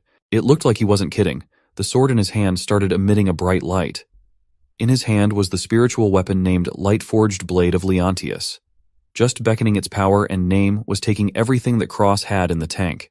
The Blade of Leontius was not called a spiritual weapon for nothing, as it could invoke a gigantic sword spirit from the heavens. Nomiya had long since blacked out from all the beating. Cross was obviously overexerting himself to execute this technique, but the destructive nature of the sword spirit made even the demon scouts wary. It slashed in a single direction, cutting everything in the way in half. Just a single use of that attack had completely depleted the rookie. Sir Nomiya remained unresponsive while profusely bleeding from his wounds. Cross took the veteran by the arm and ran as fast as he could while crying his heart out. The scouting party was in disarray. They almost got slashed down by that unexpectedly divine attack. They were not expecting that a scrawny kid could muster such terrifying force. But yapping about it all day was not going to get things done. Slick gave chase to the retreating rookie. With Slick's speed, it would have been over, but Red and his loudmouth were seemingly affected by the rookie's heartfelt speech. He and the rest of the party had decided to go back and buy some time for the retreat. Red was a passionate guy. Running away was not really his style. Fighting demons head-on was more like it. Sarabella enjoyed this show of courage. She thought it would be fun to play with an entire party of adventurers. And so, the scouting party versus the silver-ranked human adventurers were locked into war. A few meters from them was Faye, desperately trying to heal Sir Nomiya from his horrific injuries. She was practically begging the Guardian of Light to help their friend. Down in the main demon army march, Greed Demon Soldier First Seat Lieutenant Zex can be seen. He doesn't like the fact that there's too much disturbance up on that cliff. Since there's nothing to do here other than march, he decided to check on the situation himself. While Faye was healing Nomiya, Cross was panicking as his sword and shield were missing. He finally realized that he left them on account of the chaos. After countless healing spells, Nomiya finally woke up and thanked Faye.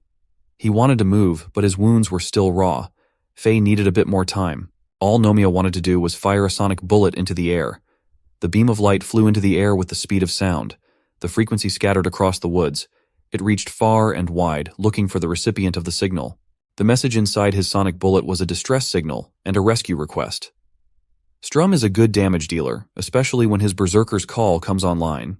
But even with that augmentation, a demon's base strength is far superior. Slick kicked him in the face, passing him like a football to Thala Moss. Strum crashed against the foliage and another devastating attack was waiting on the other side. A full-powered punch to the stomach received the human ball. The Berserker was tossed around like a plaything. The finishing touches would be up to the fastest scout in the group. Cerebella's hand was so quick and sharp that it acted as a spear that impaled Strum right through his body. Taking her hand out, blood spurted all over the ground. Sarah hates being taunted in battle. Slick was also there to be his unserious self. Red's veins were popping out in anger as he witnessed Strum's demise. Seeing his friend bloodied on the floor almost broke his mind. Red rushed in with Whirlwind Fury while Scar was winding up Wild Chop.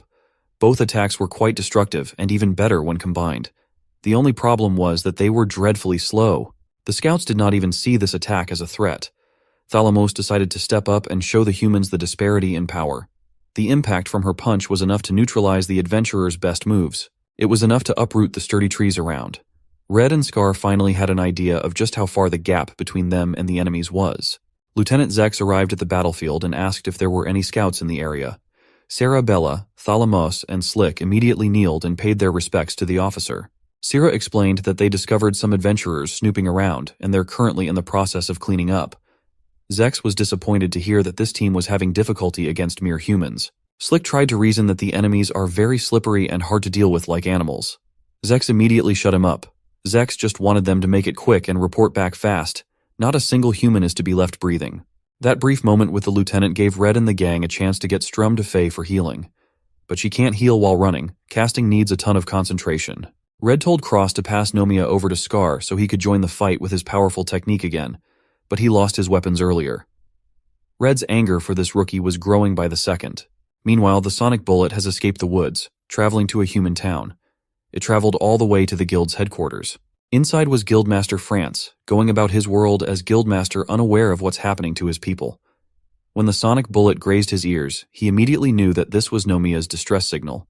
Paperwork can wait. His people need him to be a fighter more than a Guildmaster.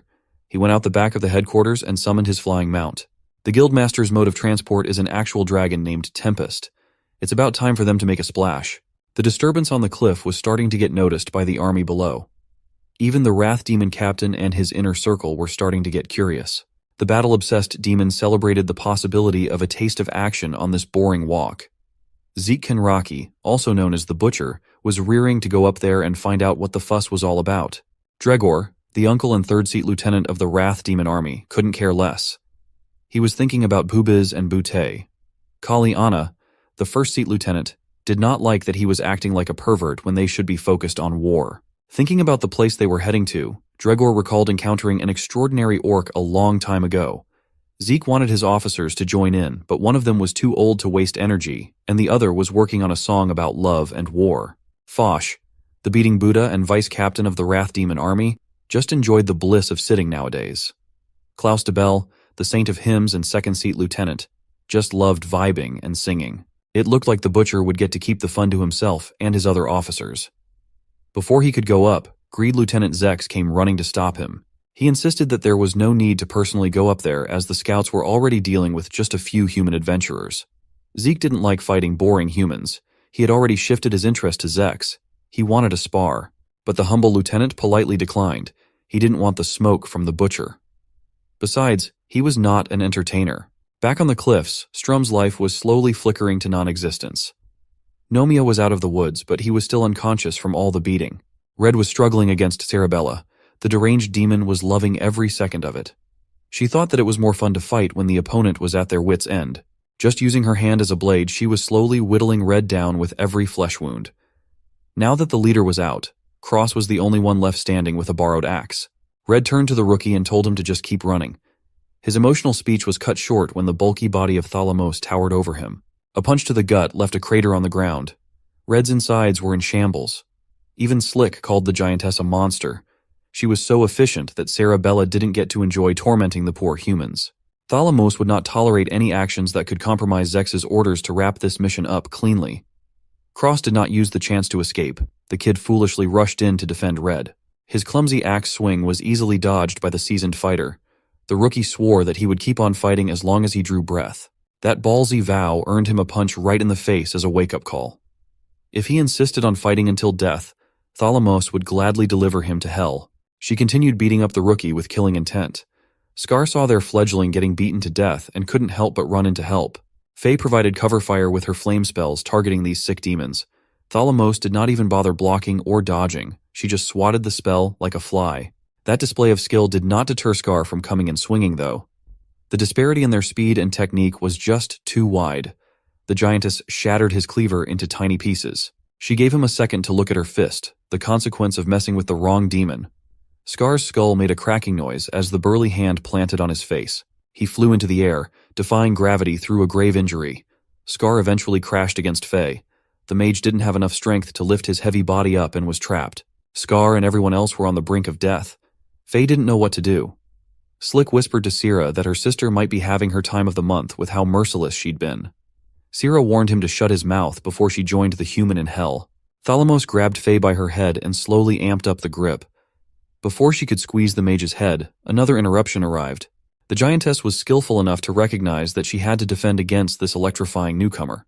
Her mask had been shattered, revealing a gorgeous face.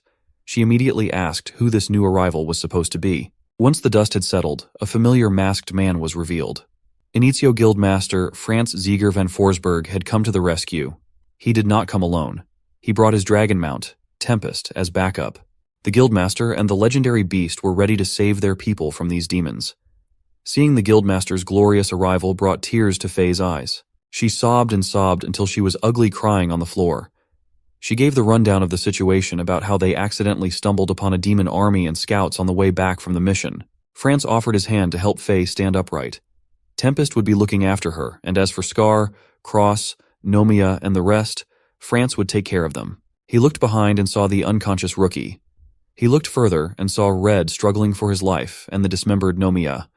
France started burning with rage at the sight of his people in this state. While posturing to attack, he questioned the demons about their goal here. These monsters were not permitted to run amok within protected lands like the old days. If they were trying to wage war again, the Guildmaster's reckless state wouldn't be forgiving. As his power level continuously climbed up, he swore to make the demons pay for every wound inflicted. Instead of fear, Slick looked surprisingly pleased. Thalamos just got pushed back. That must mean that a fun opponent had thankfully arrived to sate their boredom. Slick could only hope that this newcomer was not just another pawn, since he kind of looked like a horse. Despite blocking the attack, Thalamos still suffered significant damage. That Guildmaster was the real deal. Before she could warn Sarabella and Slick, the two idiots were already jumping headfirst into action. Slick was the first one to close in. His leg attack was easily blocked as France held onto the demon's leg. He skillfully maneuvered the grip to get some room for a counterattack. When he brought his arm down for a chop, Slick's leg was torn from the knees below.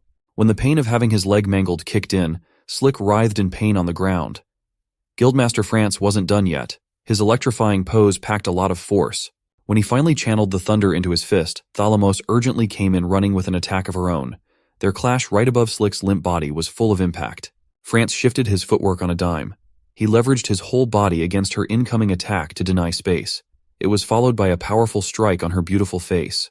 Thalamos, who looked like an invincible monster earlier, was outplayed so easily. She was sent flying like she was doing with the party earlier. The Guildmaster of Initio Guild was not someone you wanted to mess with. If he did something, he did it all the way.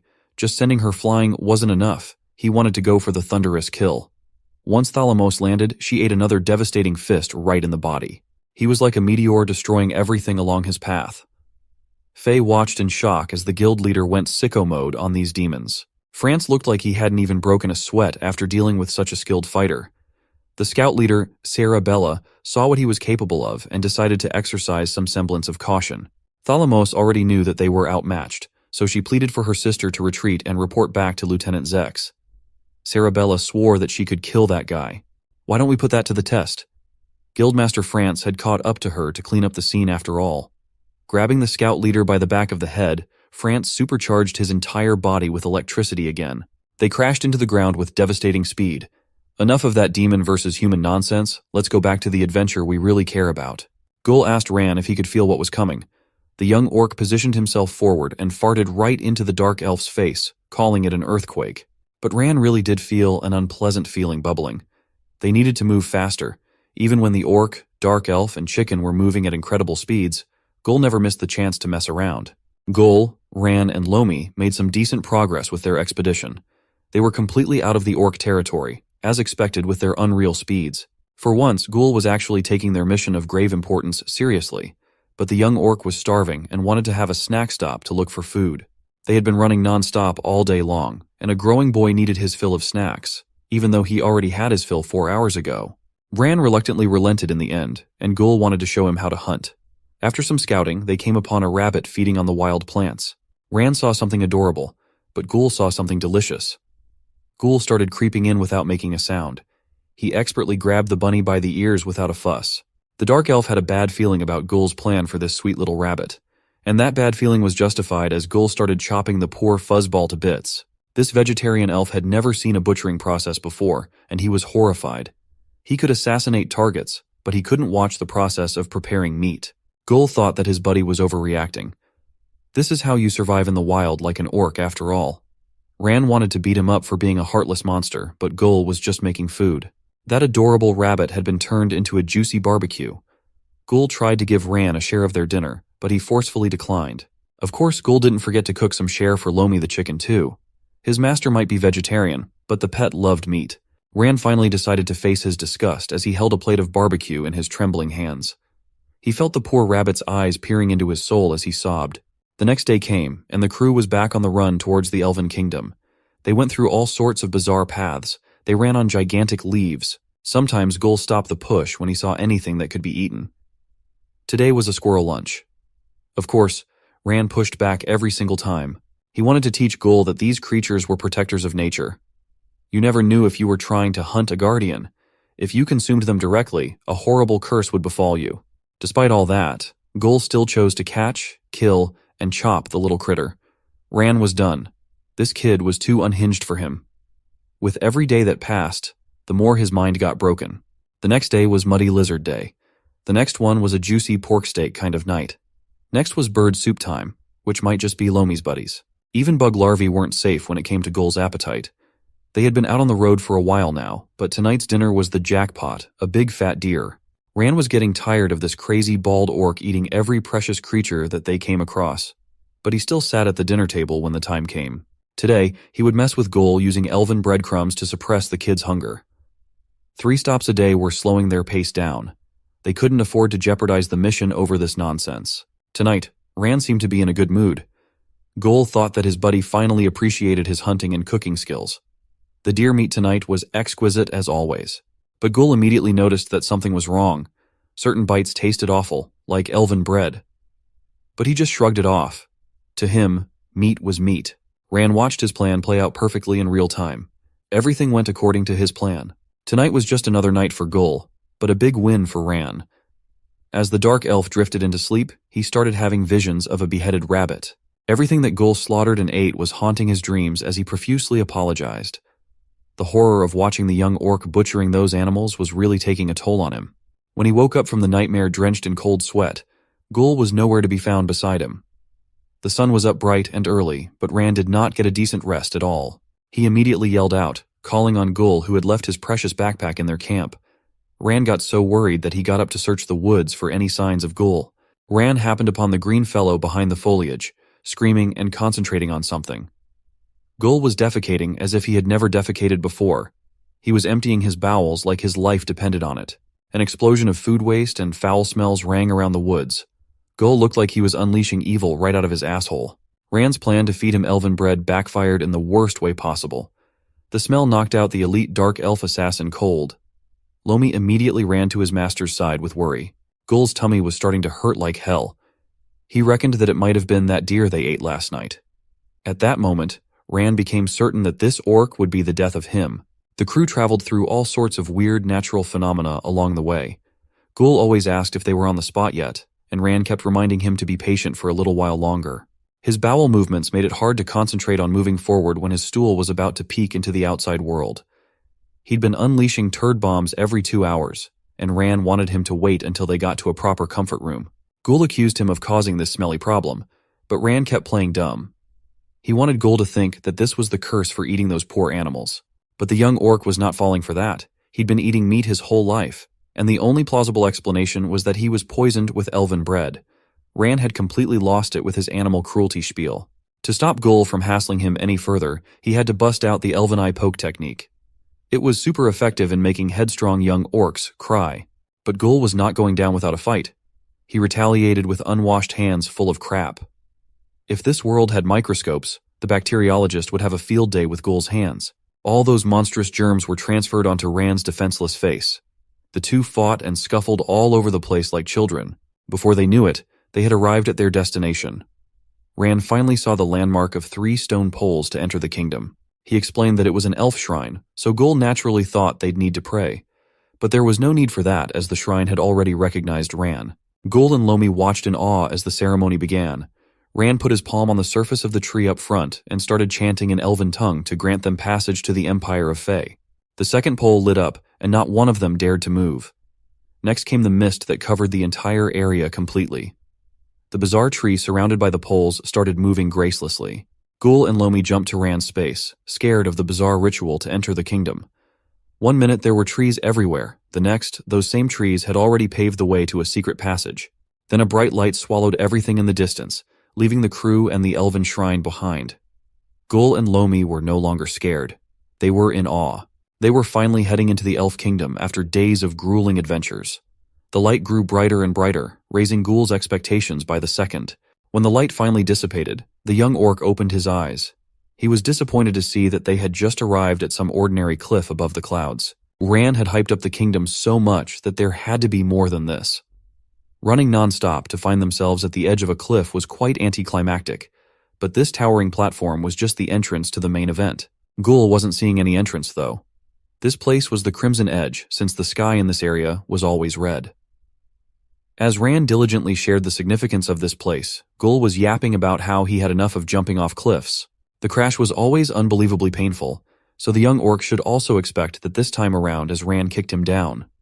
Gul naturally started screaming for his life. If this was a joke, then it wasn't a very good one. Rand's advice to him was just to continue falling off. Once Gul was out of the picture, it was now Rand's turn with Lomi. He took the chicken on his back and calmly took the plunge into the crimson sea of clouds. Rand had done this countless times, so it wasn't nerve-wracking for him at all. Gul, on the other hand, was dreading the inevitable landing below. It was then that the young orc felt the weight of the dark elf pushing him down even faster.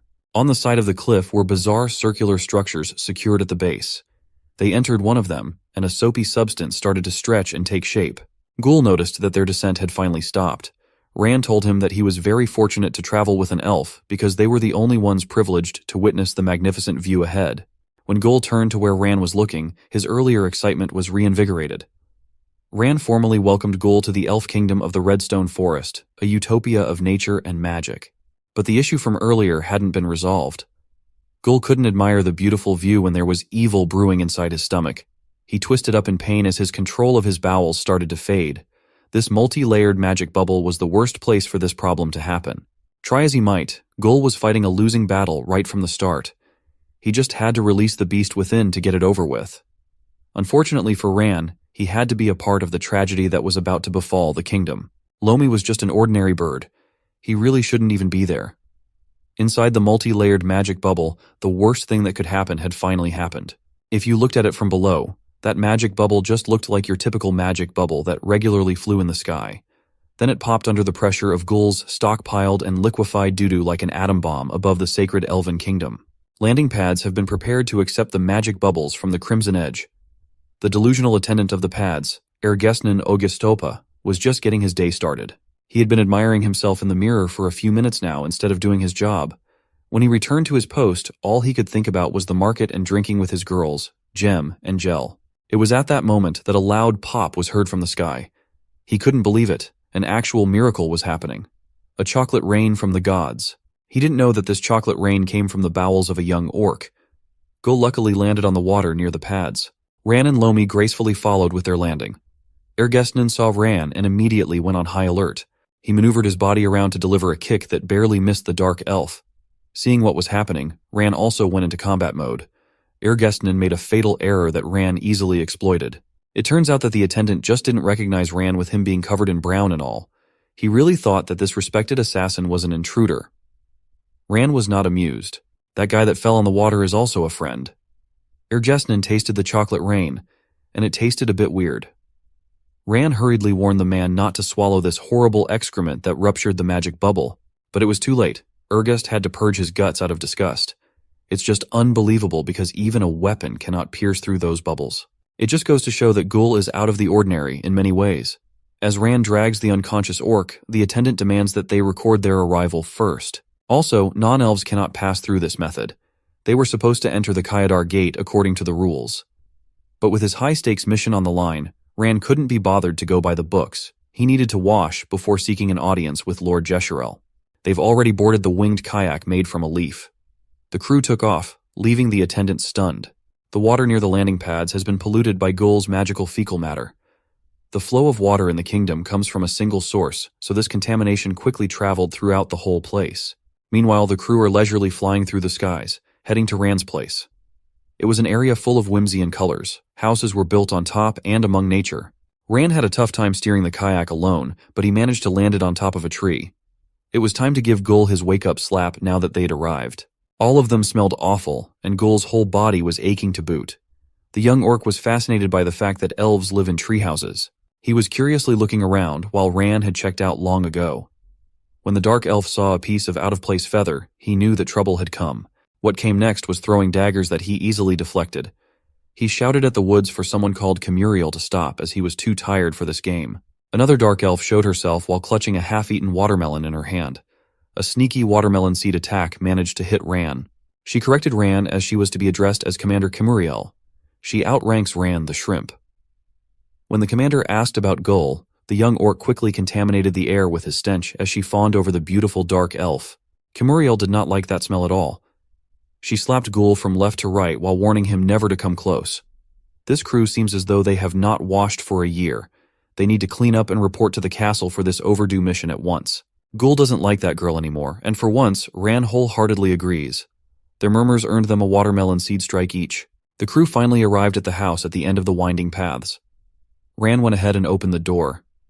Home sweet home. After so long, he's finally back in his crib with two annoying guests. Once inside, Gul had to admit that Ran's secret base was cool, and by secret base, he means this home. Still, it looks a lot better than what the young orc had back in the village. He liked the touch of dust and cobwebs everywhere. He thought it was cozy. Ran's excuse was that he was a very busy person with not enough time to clean. Ran was just itching to get clean, so he'd be washing himself in the bath first. After being refreshed, he quietly got ready for the royal audience. But Gul just barged in naked as he forgot that he didn't have any other clothes. He tried traditional blue and black pants, but it wasn't working. A little more regal and warrior-like look wasn't satisfactory. A Legend of Zelda rip-off shirt was also a no-go. He tried to wear a martial arts master look, but he just had to ruin it by pulling on the strings too hard. In the end, he opted for his classic pants with the added jazz of a purple cloak. Ran just laughed at his fashion choice to look like an idiot. Gul thinks that it was just a matter of angels, but it really was not. Then the young orc started suspecting that Ran was just jealous of his good looks. With the dark elf back home, he finally has the time to literally smell the flowers again. He took one dandelion from the bunch and blew on it until a single wisp was left. The final wisp started lighting up as Ran brought it up to his forehead. He explained to Gul that this is a dandy, something that helps him relax. Gul tried it out and was pleased with the relaxation that a dandy gives. The whole crew was clean, happy, and chilling for once in their whole adventure. It was just them, the dandies, and the view from Ran's window. Now that they're ready, it's about time to meet with Lord Jeshurel. Their next destination is the Ivasida Castelu, the elven castle of the Redstone Forest. In the courtyard, a dignified elf was having some tea by himself. He was savoring every sip from the ornate teacup until the guards notified him that the Nightwalker, a Dressen Ranwarin, had arrived from his mission. The man's expression immediately lit up at the mention of Ran. The dark elf kneeled and proudly stated that he had successfully retrieved the artifact while Gul played it cool. This dignified elf is Jesharel Lethrendir, Lord of the Elven Kingdom, and he was pleased with Ran's service to the kingdom. He also inquired who the young orc was. Gul wasn't really taught proper manners, so Ran had to elbow him to respond. Gul then haughtily introduced himself as Braba Gul, son of Gulfin from the orc village of Hubiz, the conqueror of mountains. Ran elaborated that because of unprecedented events, the orcs have played a huge role in this mission. The Lord wanted to know if Ran met old Gurin. That old orc was the one who sent Gul with him as a guide out of the dense rock forest quickly. Jesharel reveled at the magnificence of nature that swarms with wonderful creatures. He was so immersed in knowing his old friend Guren was still alive that he forgot he had guests. The Lord politely introduced himself to Gul, but the young orc insisted that his introduction was longer and better. Gul also took the chance to deliver the letter that his gramps assigned to him. Lord Jesharel chuckled at Gul's eccentricity.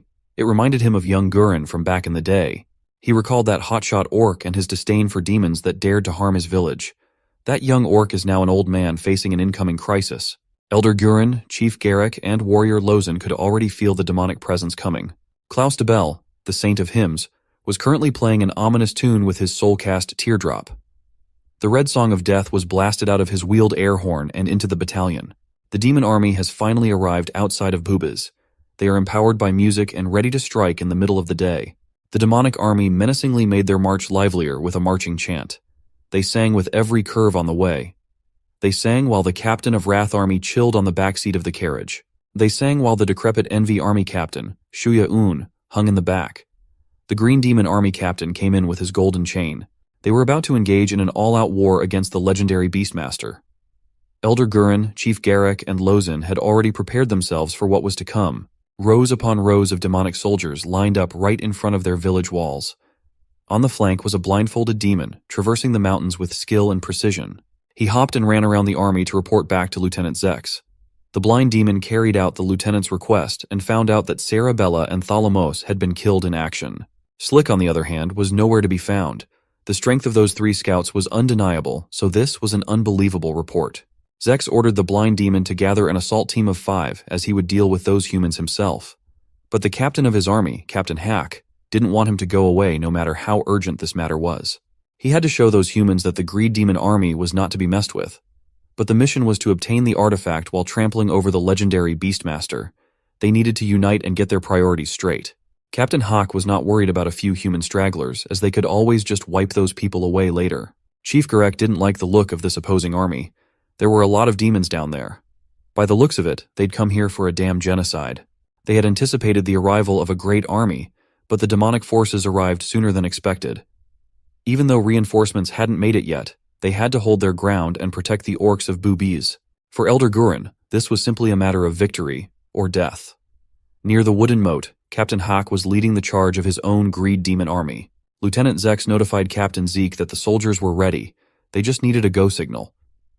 The butcher was itching to get some blood on his hands. He gathered as much air in his lungs and yelled for Klaus de Bell. The Saint of Hymns would kickstart the siege of Bubiz. His bell started swinging in a hypnotic tempo. The rest of the Wrath Demon army stood still and listened. Klaus de Bell's eyes started undergoing a terrifying change. They were filled with black until only a yellow iris was visible in the middle of the darkness. Soul-cast Teardrop was unleashed into the world. His bizarre instrument that doubled as a transport carriage started transforming into its other form. A wheeled air horn filled with malevolent energy. He turned the air horn towards the allied army as menacing sounds continued to fill the battlefield. Klaus de Bell gripped the other end of the horn and took the deepest breath that he could muster. Then the Red Song of Strength blared out on the other end to spread all throughout the area outside the village. The Greed Demon army in the vanguard received the buff, and every single soldier felt invincible. The Wrath Demon army also got the buff, and they were all ready for blood. The Envy Demon army had a lot of weirdos, but they were pumped to get into the action too. A battle roar coming from a buffed army of demons from 3 different factions sounded like death itself. Captain Hawk got off from his mount. He went straight for Klaus to pressure the Saint of Hymns into lending the super megaphone to him so he could talk to the orcs. He proudly yelled his name, Hawk Ogu, captain of the Greed army. Two of their high-ranking soldiers were beaten to death by the Beastmaster. They also lost a very important artifact. For those reasons, he demanded that the Beastmaster must come out. After a few seconds of fake waiting without a response, the demonic army finally got their reason to proceed with the plan. Captain Hawk and his infinity gauntlet pointed at the gate of Booby's village. He then clasped his fingers together as theatrically as he could. With a snap of a finger, the wooden gate of the orc village turned into dust, and debris flew in the air. This guy is Thanos, for real. Since Captain Thanos' call appears to be unanswered, he'll just barge in with his army. Hundreds of greed demon soldiers lined up to follow their captain into combat. Elder Gurren gave orders for Garrick and Lozen to go to their stations. The two quickly complied, putting their game faces on. With them out of the way, the old orc could go all out with the help of Grudem, god of protection. His body started growing scales as his strength increased. Grudem's power would be the manifestation of his rage against these invaders. The legendary dragon spirit beast inside Gurren's body pierced the heavens. The golden dragon assimilation, Reiju spirit beast, had been completed. When the elder finally opened his eyes, it was on. One stomp on the ground gave him enough momentum to shatter the platform. A resounding boom propelled him into the air. Captain Hack ordered his army to scour the area for the artifact, and his loyal soldiers followed. But the orcs seemed to be starting something up ahead. When he noticed that something was going on in the air, it was too late. A golden streak glided through the clouds. It was hard to make out what it really was.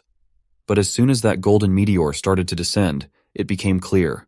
Elder Gurren was utilizing every ounce of power inside his body to make a destructive first impression.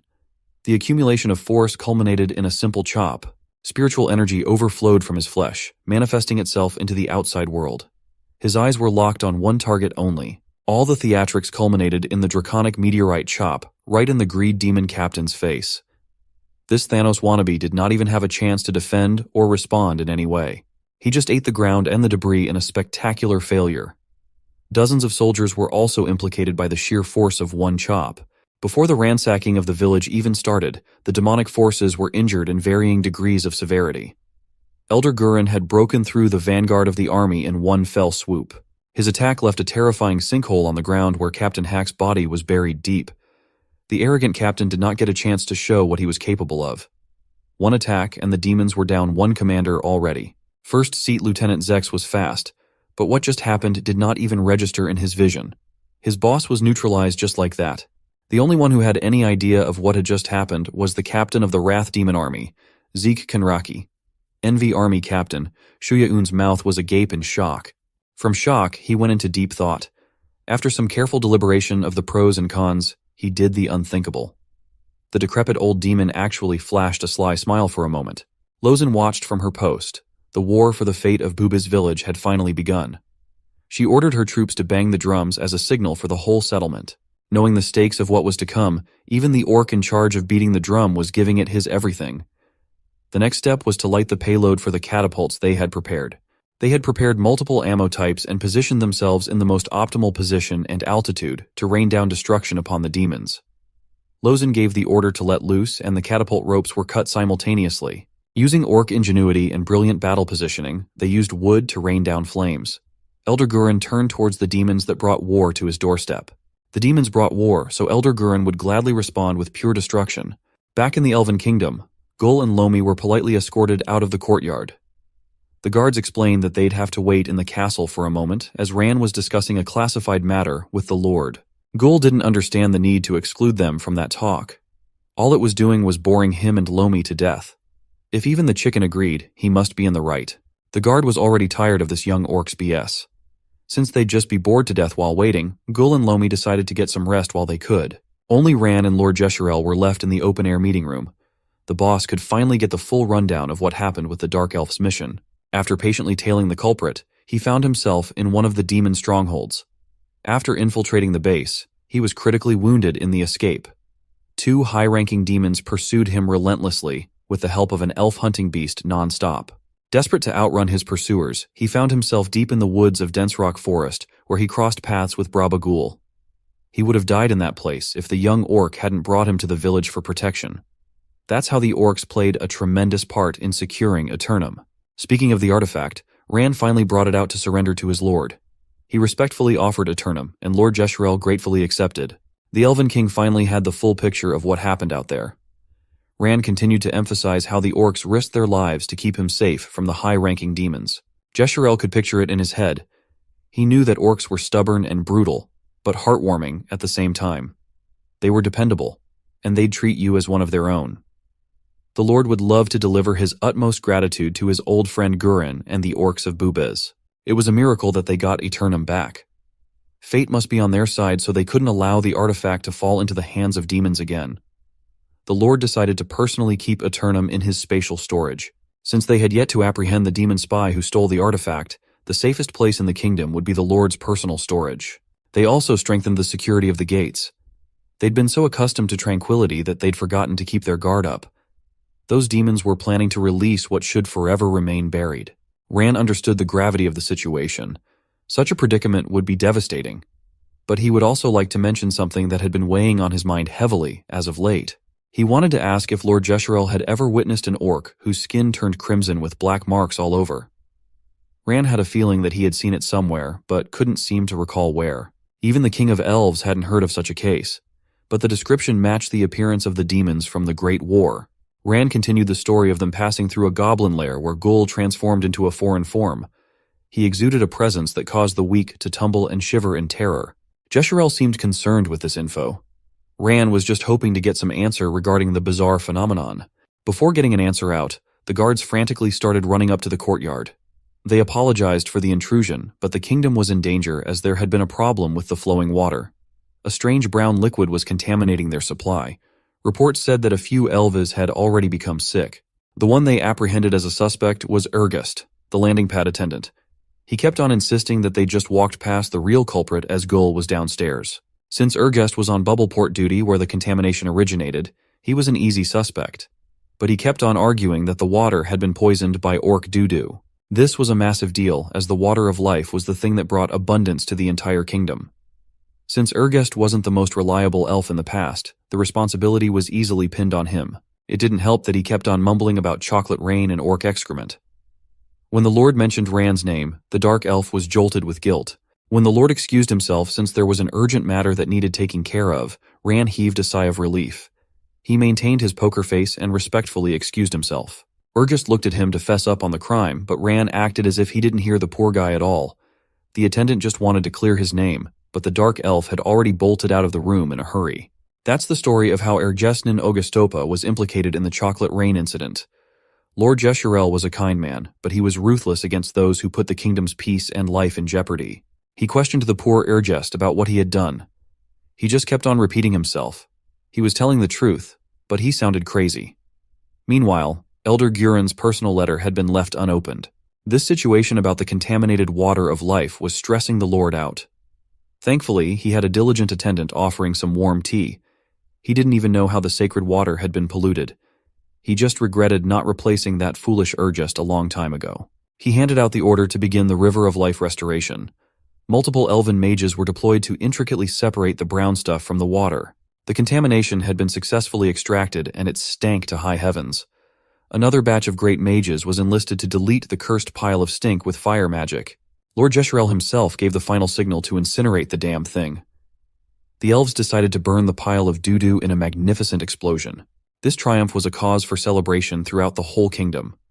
This event goes on to be recorded in the elven history books. Lord Jesharel Lethendir, along with the 5 high elf mages, saved the Redstone Forest elves from a shitty pandemic. After all the problem-solving, celebrations of triumph and disarray, the letter from Gurin completely slipped the Lord's mind. It had been a long time since that grumpy orc had sent him a letter, so he expected to read some charming anecdotes from an old friend. But as he read deeper into the scroll, he realized that he might have messed up with his prioritization. Lord Jesharel went into emergency mode, demanding that someone bring him the map of Warragu quickly. His attendant had never seen the Lord so agitated, so she personally fetched what he was asking for. The next thing he did was summon the Nightwalkers as loud as his voice could muster. Multiple presences immediately rushed from multiple directions, heading for the same place. 6 different skilled warriors heeded the call of their big boss as fast as they could. The Nightwalkers are a dark elf collective of all shapes and sizes. They are the most elite crew that the kingdom could offer.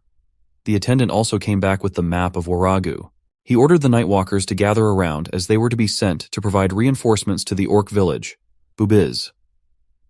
The village is located in the northeast of the kingdom. in the middle of dense rock forest. It would take 14 days of travel by foot. This is a very urgent matter, so Lord Yashural wanted the best of the best, the Night Walkers, to arrive in the area days sooner than the typical travel time. The representative of the Night Walkers assured their king that he could count on them to deliver. They would also bring Gulfin, the orc blacksmith, as she would help them find their way there. When they arrived, they were to accept orders from the orc named Gurin, the legendary Beastmaster. The Night Walkers would assist in the war against the possible threat of demonic forces. These Night Walkers didn't even flinch after hearing that. This is a mission that they cannot afford to fail at all costs. This elite group of dark elves would see to it that the mission succeeded, and the orc village prevailed. Time is of the essence, so they quickly scattered towards their assigned tasks. Lord Jesharel might have read the letter late, but he wanted to see to it that his old friend survived. The letter to Jess was crass and casual. You know that Gurin personally wrote it. It pained him, but the stubborn old fool swallowed his pride and asked for some reinforcement, accepting that he couldn't protect his people by himself. Back in the city proper of the kingdom, peace and tranquility had been restored after the chocolate rain incident. Multiple invisible presences were traversing the woods at blinding speeds. The Nightwalkers spotted their commander and collectively pumped up the brakes. Their representative notified Commander Camuriel that the Lord had given them a new mission. A mission so crucial that their entire squad had to go. If that was the case, there was no time to dawdle any longer. Camuriel even ditched her watermelon as she demanded the rundown from Misha. Meanwhile, Ran, Gul, and Lomi were casually taking a stroll on the streets. Ran wanted to bring Gul somewhere to meet someone. Gul thought that they were about to go meet some pretty ladies. Sometimes he behaved as if he were not a child. Ran just could not stand Gul's unpredictable attitude when it came to everything. This time, the young orc really wanted to go to paradise. An elven paradise, no less. Ran just could not wait to get rid of this kid and finally return to his peaceful home and have a good day's dandy. Their destination was the bustling, bright, and busy elven marketplace. This place is where all different kinds of people come to trade and do business regardless of race. Even humans are welcome. They are granted entry as long as they have valid business in the area. Gul excitedly asked if there were any goblins here too, as he made some friends back in the traumatizing cave of Wurtia.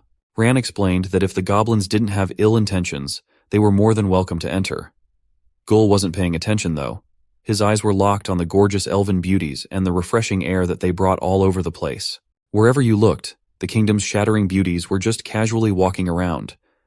Gul also saw someone selling limited edition enchanted bags and thought about his trusty backpack, Gulaman. They also passed by the window of a bakery where the dough was beaten up like it was an enemy. Gul was more fascinated by the huge glass than the display of skill the baker was showing. The guy could make the dough fly and rotate in midair for Christ's sake. If that bread dough were an enemy, it would have been beaten black and blue already. Ran lit up and explained that this was Stephen's bakery, the man behind the making of the famous elven bread. If you asked Ran, he would say that this delicacy was simply revolutionary in the world of pastry. Gul would not agree though. He wanted to barf just thinking about those stale confections. One thing that these two would never agree on was food. Among other things, they ran and ran until they could both hear the sound of a hammer forging steel. Inside the smithy was an orc woman, diligently shaping a blade. It was Gulfin, the only orc blacksmith in the entirety of Redstone Forest. Gul was running away from Ran after insulting the dark elf's bad taste in food when he accidentally stepped on something and tripped.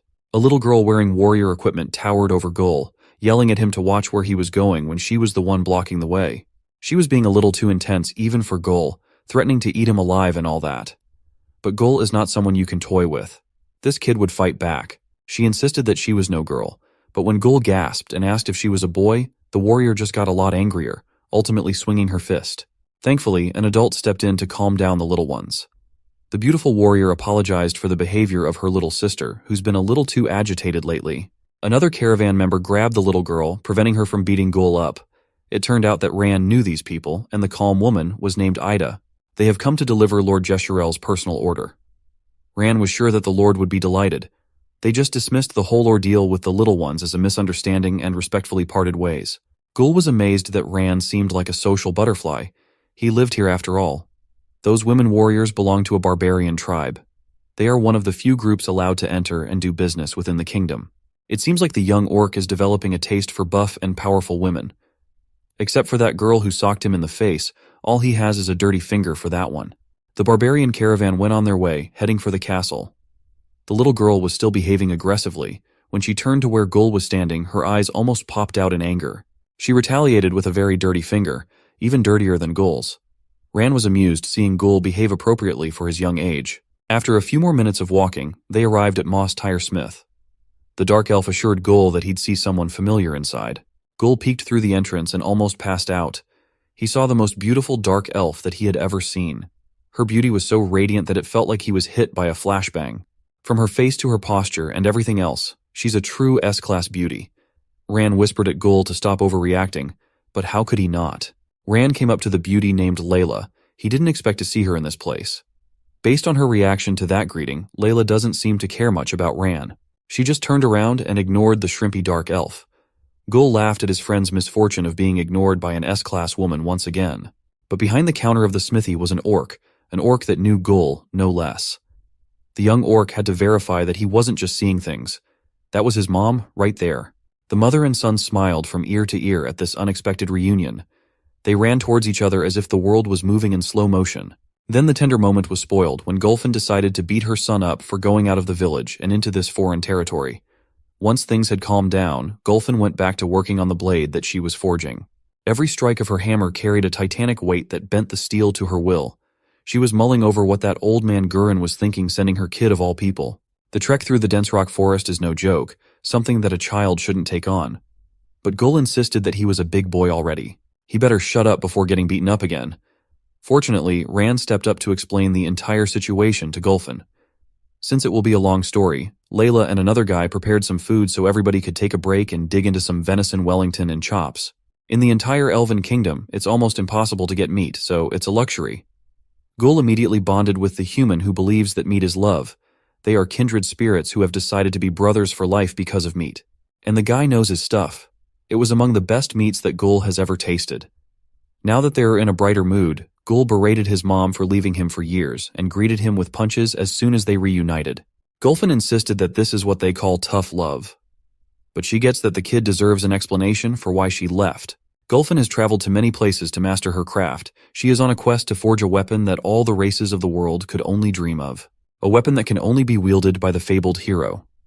A weapon that will stop an evil more terrible than anything this world has ever seen. Gulfin knows that she should have told her son about her quest, and for that, she wanted to apologize. Gul was not the type to hold negative feelings, though. He thinks that his mother's quest sounds cool as hell.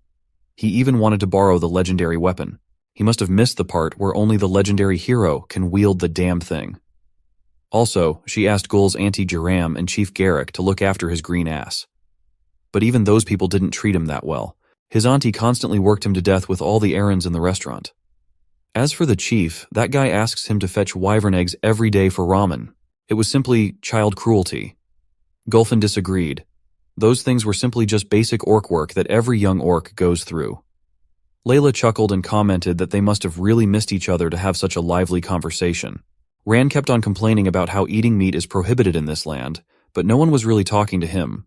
All was well and peachy until the wind dragged a few more guests in. The Nightwalkers led by Commander Kimuriel have arrived. The first thing she noticed was the atrocious meaty smell in the air. The human employee of the smithy hurriedly tried to hide the meat from the dark elves. Gul got his big brother, Cal Moores, back on this mission. Gulfin welcomed the commander and his squad and asked what this sudden visit was about. Kimuriel apologized and explained their mission to travel to Pubiz to serve as reinforcement for an anticipated attack from the demon army. Ran wasn't aware that the situation had gotten this bad. Even Layla and Gulfin felt an unnerving feeling crawl on their skins. Gulfin was in the dark about this so-called demon attack. This was the first time she'd heard about it. Commander Kimuriel continued that they got the intel through a letter from Pubiz asking for aid. She knew what this implied, and it did not look good at all. Gulfin did not need any more convincing. She just needed to grab her gear really quick before setting off. It's also convenient that Ran and Layla were already here. This is an urgent matter, and every Nightwalker is to be mobilized. Now is the opportune time to leave. It looks like Ran's vacation is getting cut short. Gulfin had already grabbed all that she needed. Layla was always ready to hop on the mission. Ran was also prepared to head back to Pubiz. Along with the rest of the Nightwalkers, Layla the Dark Elf Assassin, Gulfin the Orc Blacksmith, and Adresan Ranwarin are ready for war. Gul just reunited with his mom, and she's already leaving again. She insisted that he must stay in the Elven Kingdom for now. They were to go back to Pubiz when Gul just got here. Gulfin explained that something is going on in the village, and failing to get there in time would mean that they might not have a home to return to. Gul understands the gravity of the situation and insists on tagging along. Gulfin strongly disagreed as there was too much at stake for her to bring her kid back there. Since Layla is going on a mission, Kyle Moores wants to accompany her. She wasn't opposed to the idea as long as he could keep up with the Night Walker's speed. As her bodyguard, Cal promised that he would. He just needs to fetch his armor to make sure that he's well equipped. Misha wanted to make sure that Gulfin could keep up with their pace, as time was of the essence. He was afraid that the blacksmith would get left behind. In response, Gulfin just activated her Reiju Herbal Beast mode. The air surrounding was supercharged with electrifying energy. The dust swirled and revealed an intangible hoof. Gulfin conjured up the physical manifestation of a bull, her spirit beast. Mounting the beast, she assured Misha that she wouldn't get left behind by the Night Walkers. It is truly fascinating to see what orcs can do with their spirit beasts. With everything in order, it's about time to move out. The Dark Elves will go on the multiple-day journey on foot, but their speed is superior to most forms of transportation. Gulfin reiterated that Gul must wait here at the smithy, as Master Moss will arrive shortly to look after him.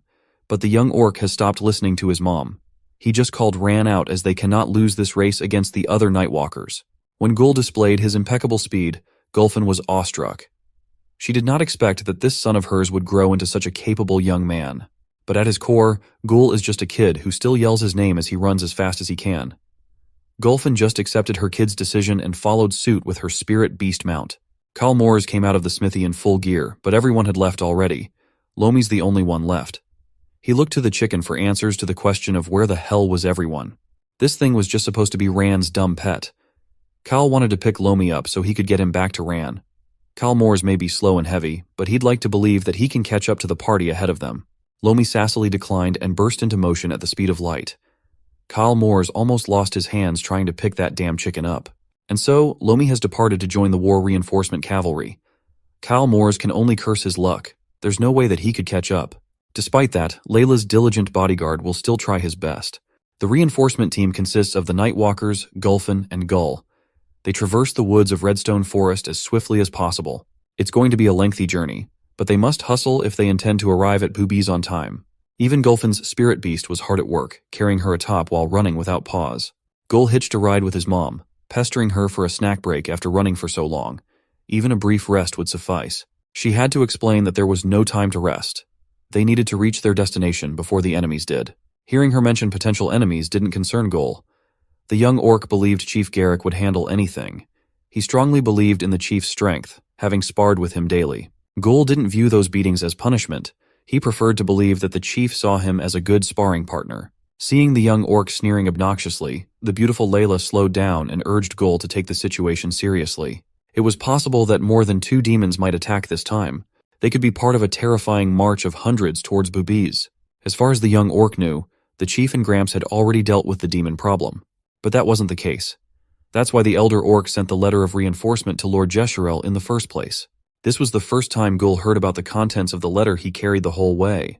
Everyone focused on pushing forward. Ran was no exception. He caught up with the rampaging spirit beast. An uncanny silence filled the air. The boisterous Gull stood straight as the spirit beast ran. He didn't react when a loose branch grazed his cheek. A look of realization hit him as he bled. Gull stopped asking for breaks, snacks, and such. He joined the others in silent anticipation of what was to come.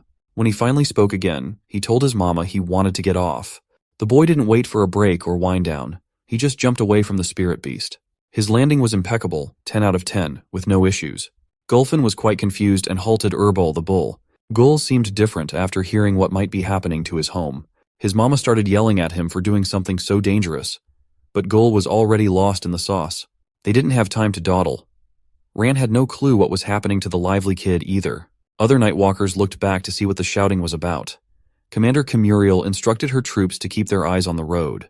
Meanwhile, Gull had a breakthrough concerning Gramps. He remembered the day before departing. Chief might have opposed the idea, but Elder Gurin entrusted him with the letter addressed to the Lord of the Elves. The kid had always wanted this adventure. It was time to experience the outside world. So, Gull went through his checklist. Gulam in the backpack, orc charms, and his world-renowned skills. The kid wasn't even listening to the mission.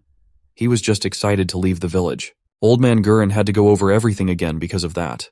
Boobies was running out of time. Gul was undoubtedly the fastest orc in the village and knew the woods well.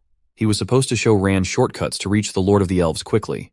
Guren stressed the urgency of the mission, but Gul was just eager to leave. And now, he realized what he might have done out of immaturity. At that moment, Gul's eyes rolled back. His mind entered the Void Palace where Ahmad sat on his throne.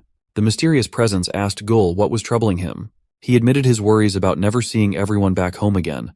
While he was enjoying his adventure, the other orcs could be in danger. Ahmad was amused that Gul blamed himself for whatever could happen to Poobies. The mischievous incarnate cackled wildly. Gul was having a personal crisis, and Ahmad seemed unbothered. That's because Gul was missing something crucial. Ahmad asked Gul what he thought it was. When all else failed, Gul could rely on Ahmad. He could get him to his destination faster than anything. Moreover, he knew how to do it. He'd done it before. All Gul had to do was surrender his pain, guilt, and desperation. It was not the time to whine and blame himself. It was time to act. Gul came back to his senses. The external sound of people trying to wake him sounded panicked. The young orc lowered himself to the ground, conserving momentum. His legs turned blood red, gaining immense power. All that energy exploded as he rushed past his mom and overtook the Nightwalkers. And everyone wondered what that Gul-sized blur was that left them behind. Gul and his blood-red legs were headed to Poobiz as fast as he could no matter what. On the other side of the land, the hallowed knight who had slaughtered the goblins pushed forward. He was aggravated after realizing the goblins had lied about the legendary Beastmaster's whereabouts. This mockery couldn't pass. Just as he was about to seek revenge, a powerful pillar of energy appeared in the distance. At that moment, the knight knew something was happening. There were only a handful of fighters capable of emitting such an aura. One of them was the Beastmaster. And so, another variable headed to the war in Poobiz. Balls of fire filled the air, each of them carrying the power to destroy the land and its denizens. These balls of death are heading for the invading demons, exposed and ripe for killing. And very soon after, those balls of destruction fulfilled their purpose, bringing hell onto Earth in a brutal explosion. Most of the victims were members of the Greed Demon Army. A lot of them were vaporized, lost some limbs, burned, and experienced every explosion-related injury you could think of. Demons were supposed to be hellish creatures, so this should have just been some sort of reminder of home for them. When the fire and dust settled, Lieutenant Zex was left dumbfounded that most of their army, including Captain Hawk Ogu, had been dealt with so quickly and easily. At that instant, Lieutenant Zex had to suck it up and compose himself. Deterring one of the incoming explosives, he called his troops' attention, at least those that still had their ears intact. Now that Captain Hawk Ogu is out of the picture, Lieutenant Zex shall take command. Elder Guren had some objections to that idea, though. The Elder is going in while priming a vicious attack.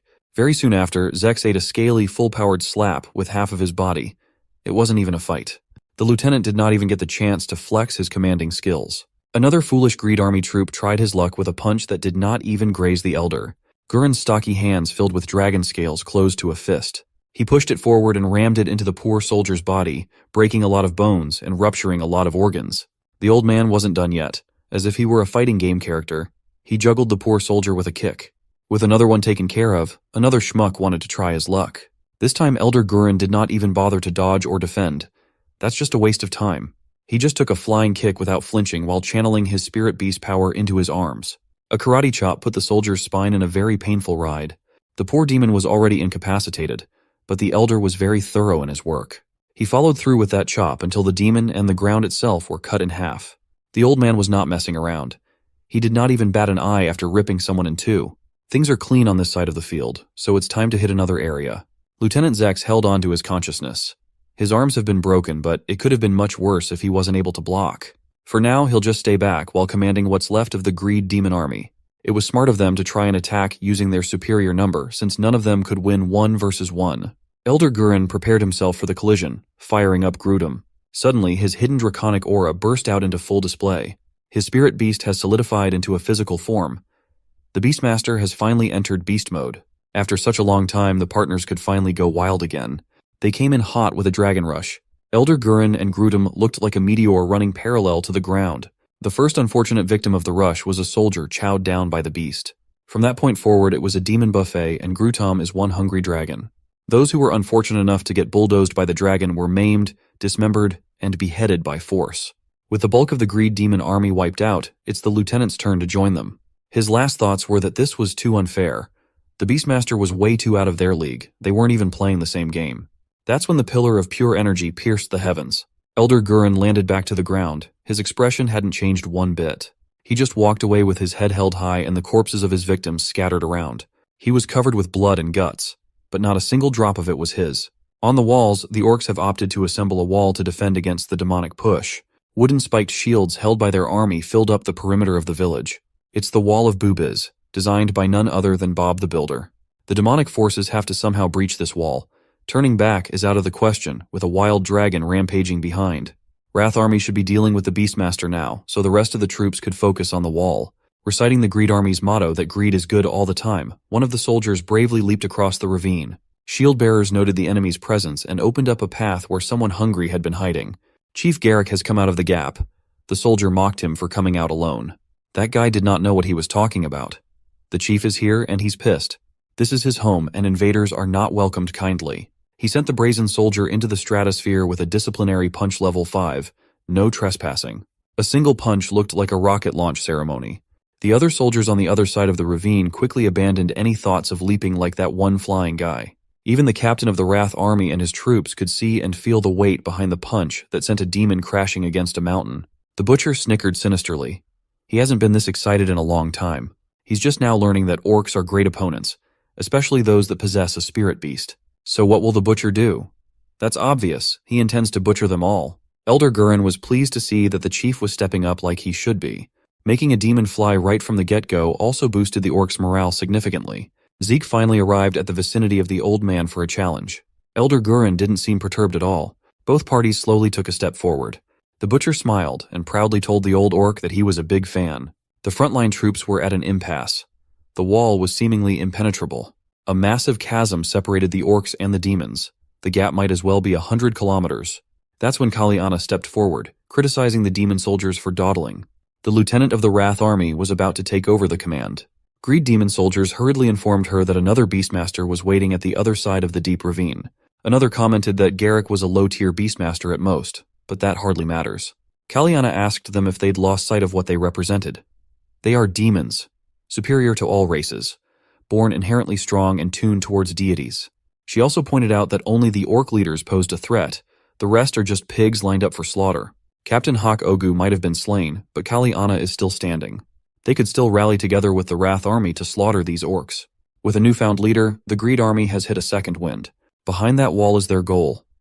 The mission was simple: retrieve the artifact and kill everyone in sight. Klaus de Bell, the Saint of Hymns, quietly activated the Yellow Song of Will from the backlines. Using his horn, he created a beautiful symphony of power that awakened the demonic troops. The Greed Demon soldiers who were ready to surrender just a moment ago were filled with newfound vigor. Along with the Wrath Demons, they jumped over the dreadful ravine fearlessly. Their superior strength allowed them to make the jump with no problem at all. The trouble comes when they land on the other side. Seeing the troops descending, the shield bearers sounded the alarm. Chief Garrick tasked them to tighten their grips and prepare for impact. Lozen was done commanding the trebuchets. She was back on the field to engage. Smashing her fists together, her Reiju spirit beast awakened. The aura of an unrelenting rhino manifested out of her body. Chief Garrick hyped up his people for one last time. All the shield bearers had to do was hold on for dear life, barring the demons from advancing. But demonic strength was not something to be underestimated. The jumping soldiers quickly overpowered the defensive line at multiple points. Lozen ran as fast as she could, gaining spinning momentum on the way to the heat of the battle. His first shot was an impactful one, crushing a wrath demon under her heels. Then taking the fight into the air, launching the poor demon deep into the ravine. Normal shield bearers were no match against the natural gap in strength between demons and orcs, though. They managed to pick off a few stupid demons that launched straight to the spikes, but those with half a brain could easily deal with the shields. Wrath demons are ruthless and skillful. They drew a lot of blood in the first collision. You see, orcs might be inferior in strength normally, but when their emotions are stirred up, that's a different story. Wounded and bleeding, one orc caved his assailant's face in without mercy. With adrenaline pumping in his veins, the shield-bearer orc shouted his best war cry. Kaliana stayed put, watching the first collision analytically. She watched as the wall breach looked to be quite even on both sides. Although the walls are slowly falling apart, this turtle strategy was giving more casualties on the demon's side than intended. She knew just the trick to mitigate the losses. They just needed to call the Baron. With that guy's help, they will surely get some proper leverage. The all-out brawl to take control of the entry point violently raged on. Kaliana watched as the death toll on both sides steadily rose with cold detachment. The butcher suggested to Elder Gurren that he shouldn't mind the ruckus. His lieutenant has a great eye for battle tactics. Doesn't that mean that the plan is to annihilate innocent orcs inside the village? Zeke asserted that winning the war is Kaliana's job, while the captain goofs around and takes on the biggest fish. Demons are warmongering creatures. Today was just a repeat of 200 years ago. A twisted smile painted the butcher's face. He couldn't care less about anything else right now. He's just happy to finally fight the Beastmaster. Gurren stretched his arm out, rage building up in his eyes. Zeke continued to smile like a lunatic. The excitement was making his blood boil. The elder rushed in with his bare hands against the captain's oversized meat cleaver. As we expected, the battle between the biggest fishes started with a bang. The captain of Envy Demon Army cackled at the other idiotic demons for getting trashed by mere orcs. His sights were already locked on the 3 spirit beasts that he could smell in the air. It's an all-you-can-eat buffet. The old demon's associates noticed that the captain seemed cheerful and asked to be put into action. Kaliana actually sent them to ask for instructions. Shuya was already used to Kaliana's cunning and dirty tactics. Another wrath demon came in huffing for air to request the assistance of Envy Army's Lieutenant Baron. The old demon knew that he had to lend some help to those unfortunate souls getting beat up on the front lines. As for the one called Suri, that little demon already knows what to do. Baron Fontaine and Suri Min, Envy Demon Army's first and second seat lieutenants respectively. The Baron is an odd man. His face has been painted white and he had an eerie feeling surrounding him. He proceeded to recite a spell in a dreadful voice. He followed the incantation with the flare of his cane. And when that piece of wood finally hit the floor with a loud thud, his soul cast went into full effect. The creeping cane. A malicious power in the shape of arrowheads emanated from the tip, steadily crawling out into the ground in search of their targets. Those arrowheads were actually looking for the corpses of deceased soldiers. It looks like even dead demons are still useful in war. Their damned souls left their bodies shrieking in agony, pushed out by the Baron's power. With each passing second, the number of harvested souls continued to rise as more and more demon essence left their physical vessels. Instead of going to hell where they belong, the empowered souls pierced the skies. It opened a hole in the dark clouds, shining a bright light on the battlefield. When the clouds closed down again, a deep, unnatural rumbling could be heard, and very soon after, a lightning field that shared the same color as the demon souls crackled. Something was coming out of the heavens, and it was massive. The lightning concentrated around what looks like an ornate mirror in the skies. This was Baron Fontaine's power. Kaliana watched from below, unimpressed and impatient with the Baron's theatrics. The next thing you know, she was ordering the remaining demon soldiers to pull back from their positions. Everyone was in the middle of life-or-death battles. One mistake could cost them their limbs or their lives. But upon hearing their lieutenant's orders, they immediately disengaged. Using their superior leaping power, the pullback was fast and efficient. The orcs celebrated at the sight of retreating demons, thinking that they'd won. Lozen knew that this would not be that simple, though. While everyone else was too busy celebrating, her attention was locked on the gigantic mirror in the skies. A gargantuan hand slowly pushed its way out of the Baron's mirror. Pushing itself out of the portal to another dimension, an unholy creature started coming out. Its stares were blank, devoid of any emotion. The souls of the damned were imprinted throughout its rocky body. Lozen identified the creature as a summoned golem.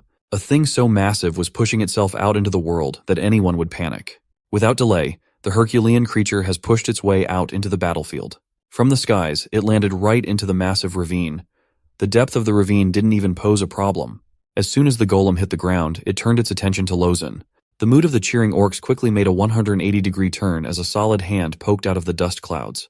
To no one's surprise, the giant easily flattened the remaining walls with its bare hand. Most of the shield bearers were blown away or crushed. Unconscious orcs flew into the air as if it was raining green. Chief Garek finally caught up to what was happening and screamed the retreat order. But what use was retreating if the enemy would always have you within arm's reach? Using its gargantuan size and freakish brute force, the golem swiped the orcs that were too slow to retreat. The chief found himself in a tough spot, prioritizing the safety of his men. He ordered the abandonment of the wall. An orc landed near him, bloodied and wounded. The chief tried to get his man to safety so they could go back and regroup. At that moment, Kaliana ordered her demonic troops to cross and seize the cliff without stopping. The troops used the golem's arms as a bridge to get to the other side quickly. With an invincible giant protecting them from the back, the demons felt invincible.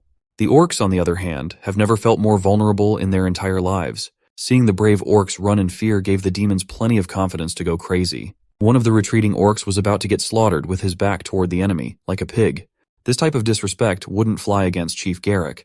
He pushed forward, ignoring the small fry demons like they were nothing. The chief was going straight for the axe demon, trying to get one of his men. He got wounded in the process of seizing the bastard, but he quickly finished off their encounter with a flashy suplex that broke the demon's face and skull. Chief ordered his men to run along once again. Looking around, the state of Pubiz's troops was grim. Debilitating injuries and gruesome deaths everywhere. Their walls, outer settlements, and everything around their base camp have been ruined. Behind the dust cloud of destruction, 2 Wrath Demon soldiers tried to execute a joint sneak attack with their axes drawn. Chief Garek just looked at them with a blank expression, still processing the sight of his village. All of a sudden, the chief unleashed a haunting war cry filled with rage. Through the years, his war cry had never changed. He sounded the same as he did in current times compared to his youth. Garek just won the duel for the chair of the chief then, he's always been a jolly guy. The orcs loved him. They respected his strength and skills. Elder Gurin himself officiated the match and raised his hand as champion. The strongest orc in the village. Hugbaruga. Native cheers of celebration echoed all over the village square. After winning such an important match, Garek's first thought was where in the world was his ramen. That very same day, he received the tribal tattoos fitting for the new chief. The elder tattooist also explained to him that he did not just win the tournament. What came with that victory was the hearts of their people.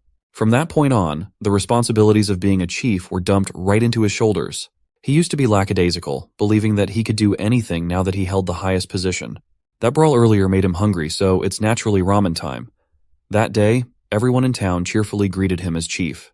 But the weight and responsibility of being a leader quickly humbled him. It looked like being the chief didn't suit Garek at all.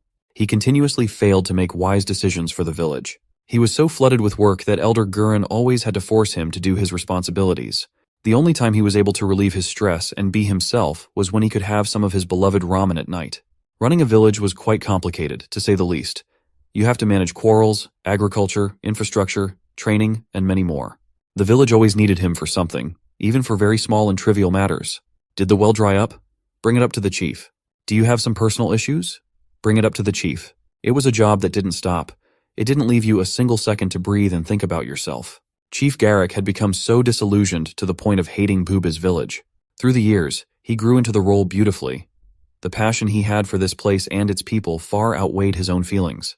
And for that, he will do everything in his power to drive these demons away from his beloved village. Seeing the ruthless display of power, the demons that were just about to wreak havoc had to check themselves first. With all the determination in his burly body, Garek announced his name resolutely. He is Garek, and he is the chieftain of the orc village, Pubiz. If these demons think that they can just storm into his home, the gloves will come off and everyone will die. Winding up for another lethal strike, a wrath demon soldier fell prey to a straight right into the body. One punch decimated a demon's internal organs while sending the rest of the army flying with the impact. Now that the small fries were taken care of, he slowly walked towards the cliff. In there, the big body stone boy was waiting for a challenge. Chief Garek grabbed one of the greed demon corpses and gripped it with incredible force. He took one solid step and winded up a throw to end all throws. With a strained look on his face, Chief sent the dead body flying up into the skies like he was an Olympic athlete. His target was the hard head of the golem. Throwing a corpse right into its hard head imprinted with the souls of the damned didn't do anything besides splatter some blood. That didn't work. So the chief resorted to some good old-fashioned taunting against the stupid boulder. It proved to be effective. Simple insults infuriated the giant. Since it cannot talk back, the golem intends to respond with an attack, a slap to the ground, generating enough shockwave to demolish everything. Lozen hurriedly ran towards her boss's side. Garek just stood there, unmoving. He gauged the distance of the enemy, then used his full body's movement to wind up an attack. Using his fists alone, he intends to go against the gigantic golem with raw power. Why, you ask? Because orcs never back down. A literal hard rock attack versus the fleshy grit of the chief.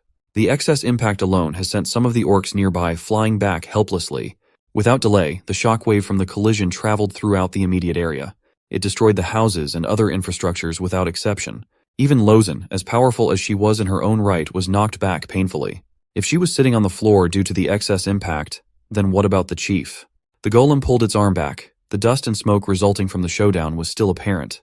All of a sudden, the whole freaking hand fell off. Chief Garek, on the other hand, pun intended, was standing in the middle of the crater while still holding his combat stance. Unlike the gigantic rock, he did not lose his hand or anything like that. The next time they clash, he vows to blow the whole creature to pieces. Losing a hand agitated the golem quite heavily. It turned and twisted its head with what little movement it was capable of. Then something that looked like a mouth emerged from its upper body. The silent giant roared with a gravelly cadence as if it were admonishing the chief's actions. Lozen knew that things were bad, and it was only getting worse. Nothing has been good since those bastard demons have arrived. This time, the giant rock did not even differentiate between friend and foe. Everyone was catching strays of the seismic activity. With its mouth opened, another curious thing started heating up. The golem's head started elongating with a crimson shade as if it was a volcano near eruption. From the pimply imprints of the damned souls, red beams of energy started seeping out. It consolidated into one giant red beam and pierced the heavens with a bloody roar. The explosion of power kicked up a storm of dust and debris, obscuring the entire field's visibility. Watching his creation wreak havoc, Baron Fontaine was grinning, obviously pleased with the golem's performance. He considered the giant piece of rock as his boy, and his boy will show these orcs just how mighty it can be, powerful enough to rock their world. Chief Garrick doesn't care about all this transformation crap. He stood tall and walked forward. He was locked in, clenching his fist. He stared at the stupid rock that was acting strange. Chief Garrick ran into the smoke. It's about time to bring the fight right into the rocky creature's face. The butcher casually told the Beastmaster that his reputation precedes him. All the reckless butcher wanted to do was to skin this thick-skinned animal in front of him. His opening attack was a very fitting wide swing, with no defense in mind, just pure destructive force channeled into a sharp and heavy blade. Elder Gurren shockingly dealt with the attack unconventionally, gently pushing the blade away. The strike was not weak by any metric. In fact, it stirred up the environment with its force. The old orc was just built different. Elder Gurren also had some trash talk genes in him, calling Zeke a fool, not even worthy to stand against him. After softly redirecting the meat cleaver to the side, the old orc tapped it with a metallic clang. The blade was heavily dented from such a smooth move. The butcher almost lost control of his grip. He tried so hard to cling onto the blade's handle that he was dragged along with it. Just trying to keep the meat cleaver from flying away strained the captain's muscles to the point of showing bruising and tearing. And while he was essentially a sitting duck, focusing on the wrong thing, Elder Gurren was already channeling his Reiju burst, reminding the butcher to work on his cocky mouth. A golden aura started emanating from all over the elder's arm. His eyes were focused on one thing and one thing only. In just a tiny fraction of a second, he unleashed a lightning-fast punch with such terrifying energy that Zeke felt like a beam was boring a hole through his body. Unbearable pain racked the captain's insides. Elder Gurren gently pulled his hand out, leaving the butcher in free flight. The battle-obsessed wacko wouldn't be a battle-obsessed wacko if things ended there immediately. He still had enough strength and gumption to break his fall and grip his meat cleaver with more conviction than before. Zeke was in agony, but more than that, he was frustrated with himself. The captain let out a few dry coughs. The air still hadn't properly circulated due to the old man's punch. Gurren knew that recovering from the attack he had just done would be a tough thing for anyone, so he had time to stroll casually. Zeke was livid. His eyes were bloodshot while shakily insisting that he was not done yet. If there's one thing that the captain hated, it's people looking down on him. It was already too late for that. Elder Gurren's arm was already tapping his right shoulder. Seeing the old man enter his kill zone on his own, the butcher wanted to get some butchering done. While he was in mid-swing, Elder Gurren was doing the same thing, but he was just using his arm and hand. The old man flipped the script. These demons are the ones looking down on the orcs from the very beginning. With his hand covered in that invigorating golden aura, he chopped Zeke's right shoulder in one fell swoop. The attack was so abrupt and quick that it generated a vacuum around the strike zone. Then the air around them imploded from the compression of energy, exploding all around the area. It kicked up the dust and soil around, obscuring the results of that vacuum-inducing chop. The demon soldiers far from ground zero were also affected by the impact the attack generated. These bastard demons really messed with the wrong village. Captain Zeke was still alive, but he might as well be dead with such a gruesome injury on his shoulder. His right arm was practically unusable now. But the butcher took a deep breath and powered through the pain of having your shoulders caved in by a draconic force. He channeled that pain, churning it into unbridled rage. The butcher looked like a crazy crackhead that's about to do something unholy. Still, trying to muscle through the agony was an incredibly hard thing to do. Fortunately for Zeke, it looks like another army captain has come to test the waters. Shuya entered with a slow clap, praising the Beastmaster, the Golden Dragon Warrior, for such a dominant display of power and skill. Watching a legend in his element really was a lovely sight.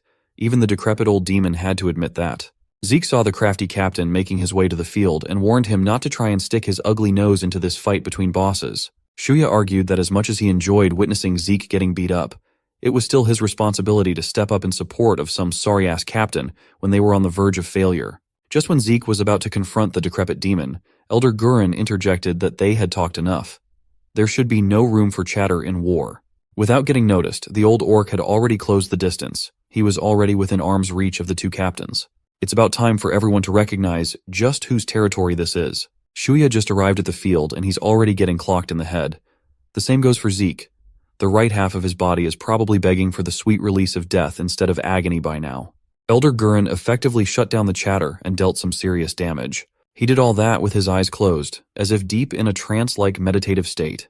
Assistant Dr. Dura was watching the war happen from the safety of the cliffs inside the village. Bob the Builder and Farmer Hulk were also there. They could see that their forces were barely holding off the demons. The chances of surviving this war are slim. That golem is a massive pain in the butt. It's rendering their formation useless through destruction. Bob's wall didn't even last. If the demons get through the last line of defense, it would be over. If that happens, they can only rely on their newly awakened spirit beast warrior. While their focus was solely on the chaos above, no one noticed the spatial fluctuations behind them. A dimensional rift was slowly opening up behind, and the lookouts were busy talking about what was happening in the front, until the infiltrators so rudely interrupted their conversation with a grim warning that no fight nor war was happening here. Tonight, slaughter is the only thing on the menu. While a few elite demons infiltrated the orc lair from the cliffs, the civilians had taken refuge in the nearby cavern. Ghoul's auntie and the rest of Bubiz's citizens had no other choice but to wait for the war happening outside to end. Their fate hinged on whether the orcs would win or lose. You could see that fear and anxiety were palpable in the air. No one was in the mood to talk. Everyone was feeling an increasing dread. Old or young, everyone trembled. Auntie decided to break the tension. She knew that everyone in there was scared beyond words, but they had the elder, the chief, and the rest of the warriors putting their lives on the line out there. The only certainty they could hold on to was the fact that those men wouldn't let anything happen to the villagers. Dura was also posted outside in case of a sneak attack. She assured everyone that this storm would pass. They just had to trust the strength of Bubiz. But the cowardly messenger boy dared to add to the anxiety by running his mouth. That earned him a crispy slap from the powerful hands of Auntie. The least the coward could do to make himself useful was to shut up and calm down. Thankfully, he knew that panic shouldn't spread right now. Envy Demon Army's second seat lieutenant, Suri Min, promptly opened the rift in space for the sneak attack. On the other side, Bob the Builder was expressing his frustration for being stuck in a wheelchair. He wanted to fight, but with the demons on their way, there might not be too much of one. Dregor, the uncle, Fosh, the beating Buddha, the third seat lieutenant, and vice captain of the Wrath Demon Army respectively, had come out to play. Fosh swiftly swung his beatstick right into Farmer Hulk's side, breaking his arm and bones. Flying like a ragdoll in the air, the poor unsuspecting orc was incapacitated. With his fading breath, he cursed at the beating Buddha. The bastard just looked at him with a peaceful expression. As Farmer Hulk tried to get up, another merciless strike was already on the way. Without delay, Fosh beat the guy right in his skull. Blood and brain matter splattered all over the place. The vice captain's peaceful expression did not even budge. That's one dead orc and one bloody beatstick. Even though Dregor said that they were here for a slaughter, Old Man Fosh was still way too brutal. Fosh just didn't like that the orc called them bastards. He believes that discipline can include bashing someone's head in to correct their manners. Dregor was getting creeped out by Fosh's messed up philosophy. Not as badly as Bob the Builder, though. The cripple is already at his wit's end. The uncle pushed him out of the wheelchair using the tip of the spear to the back. Unlike the old man, the third seat lieutenant prefers killing quickly, but that execution might have to wait. 2 strikes from long range interrupted his swing. Dura has finally come to the rescue with tears streaming down her eyes. These sick demons have destroyed the village. Now they're coming for lives. The rage that the assistant doctor felt manifested into her newly obtained Regu spirit beast, the Badger. Dregor wasn't fazed by the display spirit beast. He was more upset that Dura threw rocks at him. There's one thing that the one dubbed as the uncle loves, and it's strong women. They remind him of his honey pie. Old Man Fosh insisted that everything they do for war. They're here to search for something, and it's only natural to turn every pebble on the way to find it. All the orcs had to do was surrender the artifact before they started sweeping pebbles. Dura asserted that what these demons had come for wasn't here anymore. Standing within arm's reach of the 2 demons, there was an uncanny calmness in her eyes. Dregor refused to believe that the artifact had left the village. They'll turn this place upside down if they have to. Seeing that these demons were not going to listen to reason, Dura answered back by crushing the uncle's jaw. Her spirit beast allowed her to manipulate the earth, shaping it to whatever she desired. This time, it was a densely packed fist that hurt like hell. Seeing what she was capable of, the beating Buddha immediately tried to retreat. But Dura was fast. She expertly manipulated multiple thick strands of the earth to overwhelm the old demon. Assessing that running had been removed as an option, Fosh stood his ground and gripped his beatstick tightly. With one full-powered swing, he neutralized the incoming attack. Dura immediately followed up with another application of her power, land surfing. It was an extremely fast way to get from one point to another, catching even the veteran vice captain off guard. From behind, she started covering her fist with solid earthen material. She deliberately targeted the old demon's wide-open backside. With the Spirit Beast enhancement, her physical attacks have become lethal. Once the dust from the impact of Dura's punch had cleared, it was revealed that she only damaged the old demon's clothes. Foch looked behind him with a menacing glare. Dura was still quite inexperienced in combat. She was easily hooked and grabbed by the vice captain's beatstick. He lifted her whole body from the chin and slammed Dura's head right into the ground as heavily as possible. It was full of force, and her head bounced like a basketball along with her entire body. The brutal series of attacks wasn't done yet. Dregger's spear whistled through the air to join the party. Dura's body was bloodied and beaten, but she still tried to gain some semblance of control mid-air while she primes another technique. She opted to touch the ground with her Spirit Beast power, making an earth wall to deter the spear. The wall brought Dura just enough time to contort her body while the spear continued its flight. She was supposed to be responsible for protecting the evacuees, and here she was on the back foot, fighting through pain and injuries. The commotion of the fight did not escape Auntie's sharp senses. She knew that something was up outside. She slowly stood up from her seat, worrying everyone. The auntie just told them to stay inside no matter what happened. Equipping her meat cleaver, she reasoned that she was just going to fetch Bob, the crippled, lousy builder. With Auntie gone, the messenger boy was left alone to try and pacify the terrified orcs. He clumsily assured everyone that Auntie would be back, so they just had to be strong. He kept on saying that everything was going to be okay, and he started believing his words too. That newfound confidence was quickly shattered by the appearance of a mysterious light coming from a dimensional rift. Outside, Auntie decided to play it safe, surveying the grounds before making a move. She saw the beating Buddha fighting with Dura. The poor girl was slowly getting overwhelmed by the demon. Each swing of the beat stick could pulverize concrete. Just imagine what that can do to flesh and bones. This was the worst-case scenario. They don't even know how the demons got in here so quickly. While Dura tries to survive a 2 versus 1, Auntie surveys the surroundings for Bob. The demons conveniently knocked Dura away into the crippled builder's position. Old man Foch really had no chill. He gave chase and bonked Dura right in the back of her head. This time, her whole body bounced off the solid floor as if it were a trampoline. Auntie could not afford to stay in hiding after that, screaming Dura's name at the top of her lungs. Without delay, she came running with her meat cleaver in hand. The top priority was getting the poor girl back into safety for now. But Dura also had the pride of a warrior blessed with a spirit beast. She yelled at Auntie not to butt in. Instead of wasting time on her, Bob the builder needs the assistance more. Manipulating the earth, she propelled Bob's limp body into the air for Auntie to catch. The old lady had to try and support the cripple's weight. She got him situated on the ground, asking the trembling Bob to hang in there just a little bit more. Asking about Farmer Hulk, also known as Mog, Bob finally broke down in tears like a little boy. He shakily told her that Mog was dead, brutalized by the beating Buddha, while Bob could do nothing but watch it happen. Auntie just yelled at Bob for focusing on the wrong thing. Of course, he wouldn't be able to do anything in his state. For now, they need to go back to the cave. Because no matter how badly he wanted to, Bob couldn't fix it this time. While she was assisting him back to the others, Dregor the uncle stood in their way. A sobbing mess of an orc and a scowling old lady, that's what the uncle saw. But the surprise in the lieutenant's face was apparent. Upon looking at the demon's face, Auntie also recognized Dregor. Back in the day, they were quite the dynamic duo, sparring and honing their combat skills and having fun while doing so. They've shared countless meals, and they were happy. Dregor has always been the jolly kind, always laughing. He always had the funniest stories. Auntie was pretty much the same as she is today. A permanent scowl etched on her face. They could not be any different, but regardless of that, Dregor loved her. She was his honey pie after all. Knowing that Auntie was escorting Bob back to safety, it seemed like Dura had regained some momentum in her favor, skillfully dealing with Foch. While they might be embroiled in battle, the vice captain heard the commotion on the other side of the field. The brief moment of distraction from hearing Dregor calling an orc his honey pie left Foch wide open for Dura's earth pillar. He got the wind knocked out of his lungs for that one. Foch demanded answers from his subordinate. Dregor has lost all the bloodlust he had coming into this place. His long-lost honey pie was here. This just doesn't make sense from the beating Buddha's perspective. Then he recalled Dregor's musings about an extraordinary orc he encountered a long time ago. The one that got away, honey pie. Foch yelled at the lieutenant to get it together, as this was not the time for sweet reunions. Besides, a demon shouldn't even be in a relationship with a mere orc. The mission is to find the artifact and kill everyone with green skin on sight. Those are the captain's orders. Auntie paused for a moment. With a thick sense of disgust in every word, she pitied what had become of Dregor after all these years. It seemed like he was starting to wake up too. He tried to reason that he didn't know. But that is no excuse to act like an animal. The jolly man from before has turned into a devil who is willing to burn a village for a stupid artifact.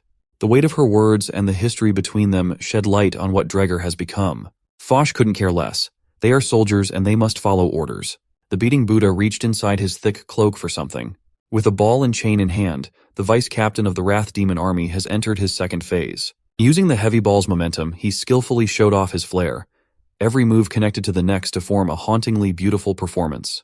It looked like every move served a purpose. That's because it did. This specific set of flares was the key to awakening the real monster underneath the peaceful old demon. He might have the moniker of a Buddha, but there's no demon with more rage than him. In that moment, the real Foch has entered the battlefield. For the last time, he ordered Dregger to fulfill the mission or Foch will be forced to take action. No matter how harshly the vice captain yelled his commands, Dregger remained standing there, mumbling like an idiot.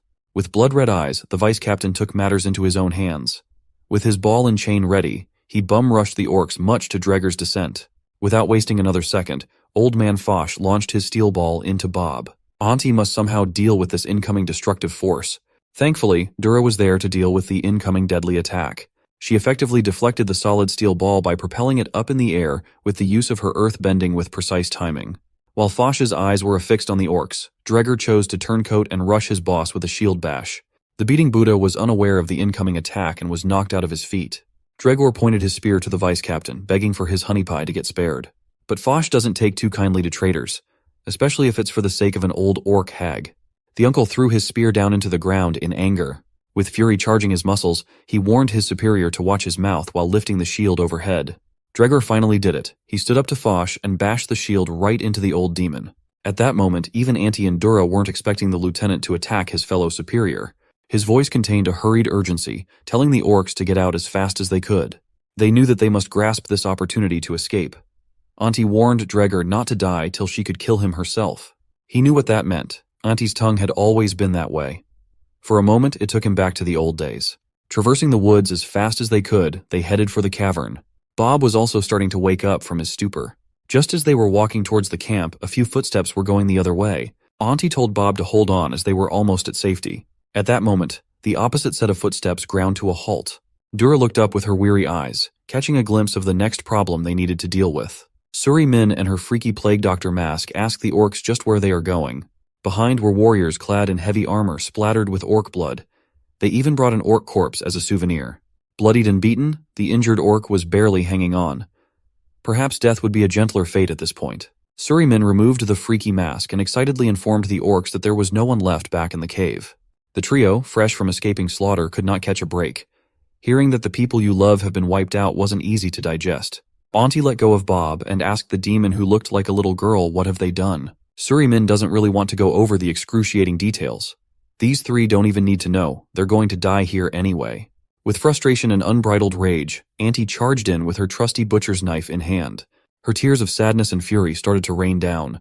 Upon reaching her kill zone, she leaped into the air and unleashed a guttural war cry. She wanted to chop the little demon right then and there. Suri Min enjoyed watching them suffer because of her words, but it looks like their time has run out. The commotion at the cliffs where Dregor and Foch were fighting was starting to get rowdy enough to get noticed on the front lines. But the orc soldiers down there had bigger things to worry about. One of those was trying to avoid getting blown into little pieces.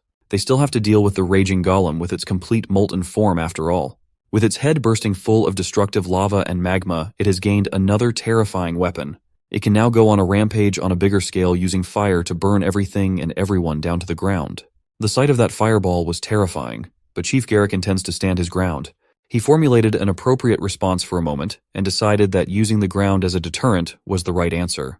Beckoning his spiritual beast, he started lifting the earth below. He managed to form a makeshift wall to defend against the molten material that resembled a meteor, courtesy of the golem. The crash of the wall and the meteor was the epitome of explosive destruction. One of the injured orcs wasn't able to get out of the way in time, getting hit by debris and loose flames. But he pushed through the bruises and the heat. This guy was the one who saw the commotion up on the cliffs. He ran as if his life depended on it to inform the chief that Oknar was currently under attack. Information is good and all, but Chief Garrick has his hands full with the golem too. It was taking everything that he had just to stay alive under the rain of hellfire. Still, fighting this war while losing their entire population would make everything they do down here meaningless. The chief entrusted the task of assisting the evacuees to his right-hand warrior, Lozen. She's currently dealing with the demon soldiers who were trying to sneak an attack on the chief. Lozen can't just leave the boss down here with what remained of their troops. Garrick had to remind her that up there was their last defense. If they're gone, there will be no more people left to protect. Besides, it's never been Lozen's job to keep the chief safe. Her job is to defend the people. And the orcs of Boobiz must not fall today. Dishing out one last punch on a dumbass demon soldier, she understood what the chief was saying. Full of determination, she accepted the boss's orders. And so, Chief Garrick and a few injured soldiers must take down that invincible golem. He resolutely ordered everyone to hold their ground and never let the demons run them over. It is time to show these demonic forces the might of Boobiz. And they are going to start with this ugly-ass rock.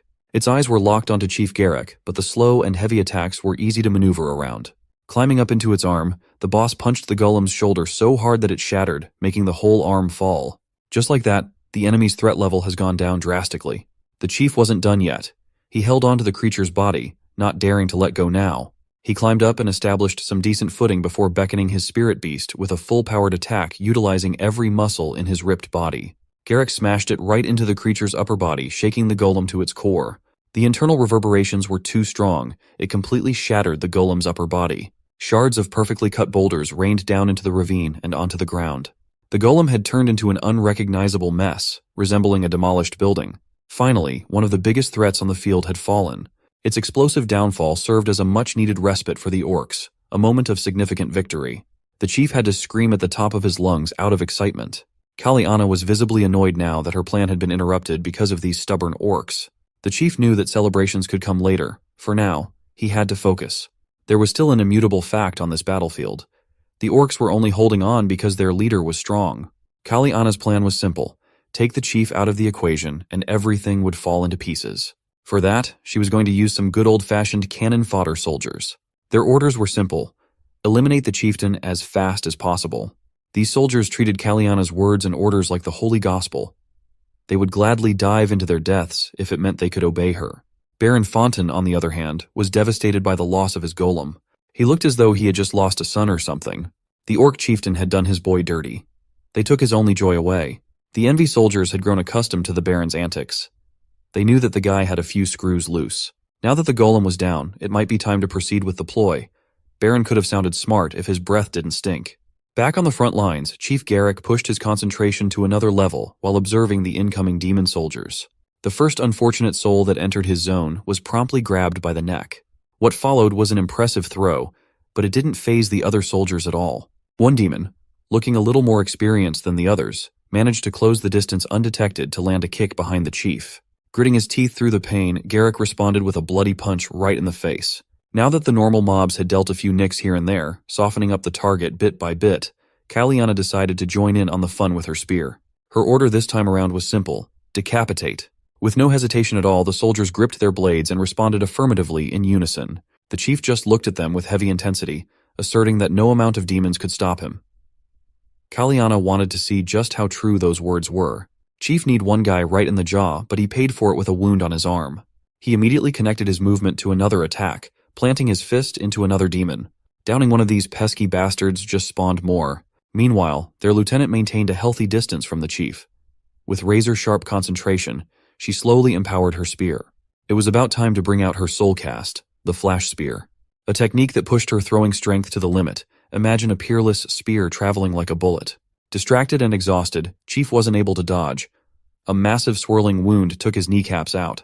This was a great opportunity for the demons. The invincible Chief had been brought down to his knees. A soldier tried to capitalize on the situation, but his axe was caught by Garrick barehandedly. He instructed his orc men not to lose sight of their enemies. Those who failed to adhere to his instructions and let the chief's condition distract them paid the price in blood. Watching as the orc soldier choked on his blood after getting his throat slit, something inside the chief broke. He yanked one of the demons in midair and did not show any morsel of mercy at all. Like a mindless beast, he used the demon's body as some sort of tool, flinging the poor guy in the air as if he didn't weigh anything. Who would have thought that you could use the demons themselves to play bowling, both as the pin and the ball? Alas, the massive wound in Chief Garrick's knee was just too debilitating. He fell to the ground, unable to support his body. The view up front was one of his dying troops, bleeding from the throat. The chief was sad, horrified, and angry all at the same time. It was about time for the eager wrath demons to finish the job and claim their win, but Kaliana stopped them for now. She wanted to ask Garrick what his next move would be in this situation. The sadistic strategist wanted to rub salt in the wound, telling Garrick that even a mighty beast will fall when it loses its leg. She took those words literally and took Garrick's mobility and lower body away from him. But the shrewd Kaliana might have just made the biggest mistake of her life. She underestimated the iron will of orcs. An orc with everything to lose will not fall that easily for the sake of his people. If that's how the chief wanted to play this out, she'll gladly oblige with her own spear. Well, her spear and the battle axes of her troops, to be precise. Kaliana's attack was so precise that it practically sliced off the skin of Garrick's face. But he managed to dodge the mortal danger on this one by leaning back. Wounded on the face, disabled on the knees, it didn't matter. The chief still managed to close the distance in the blink of an eye to punch the strategist in the stomach. Her troops watched as she flew through the air, but she managed to regain control, so it was all good. The lieutenant was temporarily out of the way, so the demon soldiers should have been easily wiped out, right? Wrong. The chief's injuries had piled up to the point of becoming vulnerable to simple attacks. He was still holding on, though, gritting his teeth through the bloody agony. And when the chance presented itself, he always clapped back with appropriate force, strong enough to shatter bones and skulls. He might have been bleeding from multiple parts of his body, but the soldiers were having their brains turned into mush. The chief was functioning purely on combat instinct at this point. Oddly enough, moving through sheer gut feel had made his senses clearer, seeing the slashes before they even happened and responding accordingly. With his strength, neutralizing demons if you knew their next move was quite easy. Disarming them was child's play, and crushing them underneath his fists was equally satisfying and cathartic. Kaliana just tanked one hit, and she had turned into a shivering mess, having trouble even getting up. Try as she might, Kaliana was finding it hard to get some oxygen into her body, and before she could even start recovering, heavy steps came running in wildly. The chief looked as though he was an untamed animal set on crushing the lieutenant. He might be green, but at this moment all he saw was red. To everyone's surprise, the genius strategist was just baiting this exact response to manufacture the opportune time to finish things. Chains imbued with mysterious power started coming out from behind her. They quickly connected with the chief's limbs, limiting his movement. The chains locked up his upper body, taking the possibility of breaking the binding forcefully out of the picture. Magical steel also wrapped around his neck, suffocating and draining his energy.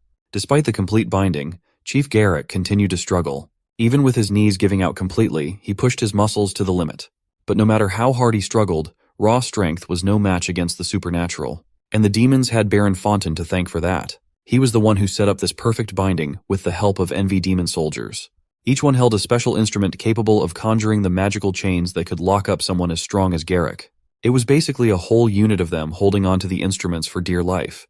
You gotta admit, the chief is one tough bastard for holding out even now. He hated that it was becoming more and more possible that he might go down against this dirty trick. Kaliana doesn't share the same sentiment. Whether the method was clean or dirty does not matter. Just like they say, all is fair in love and war. Everyone does what they must do to come out on top. On the other side of the battlefield, Captain Zeke did not share the same success as his underlings did. Elder Gurin was already warming his arms up to go to another area when the envy demon captain started making a fuss instead of just lying down. Shuya sinisterly cackled, asserting that there was no way to save the other orcs now. And it's all because the great beastmaster Gurin has lost his touch. He's not the same warrior that he used to be back when he could just stomp and scare the crap out of anyone. The decrepit captain asked if the absence of war made him weak. He was supposed to be the ferocious beast after all. But now he's gotten soft. So soft that Shuya insisted that Gurin didn't deserve the dragon inside his body anymore. With a wicked smile, the envy captain revealed his true nature. He just wanted to take the dragon for himself. He believed that he'd be a better candidate for it. Gurin had the mental toughness to tune out the taunts, though.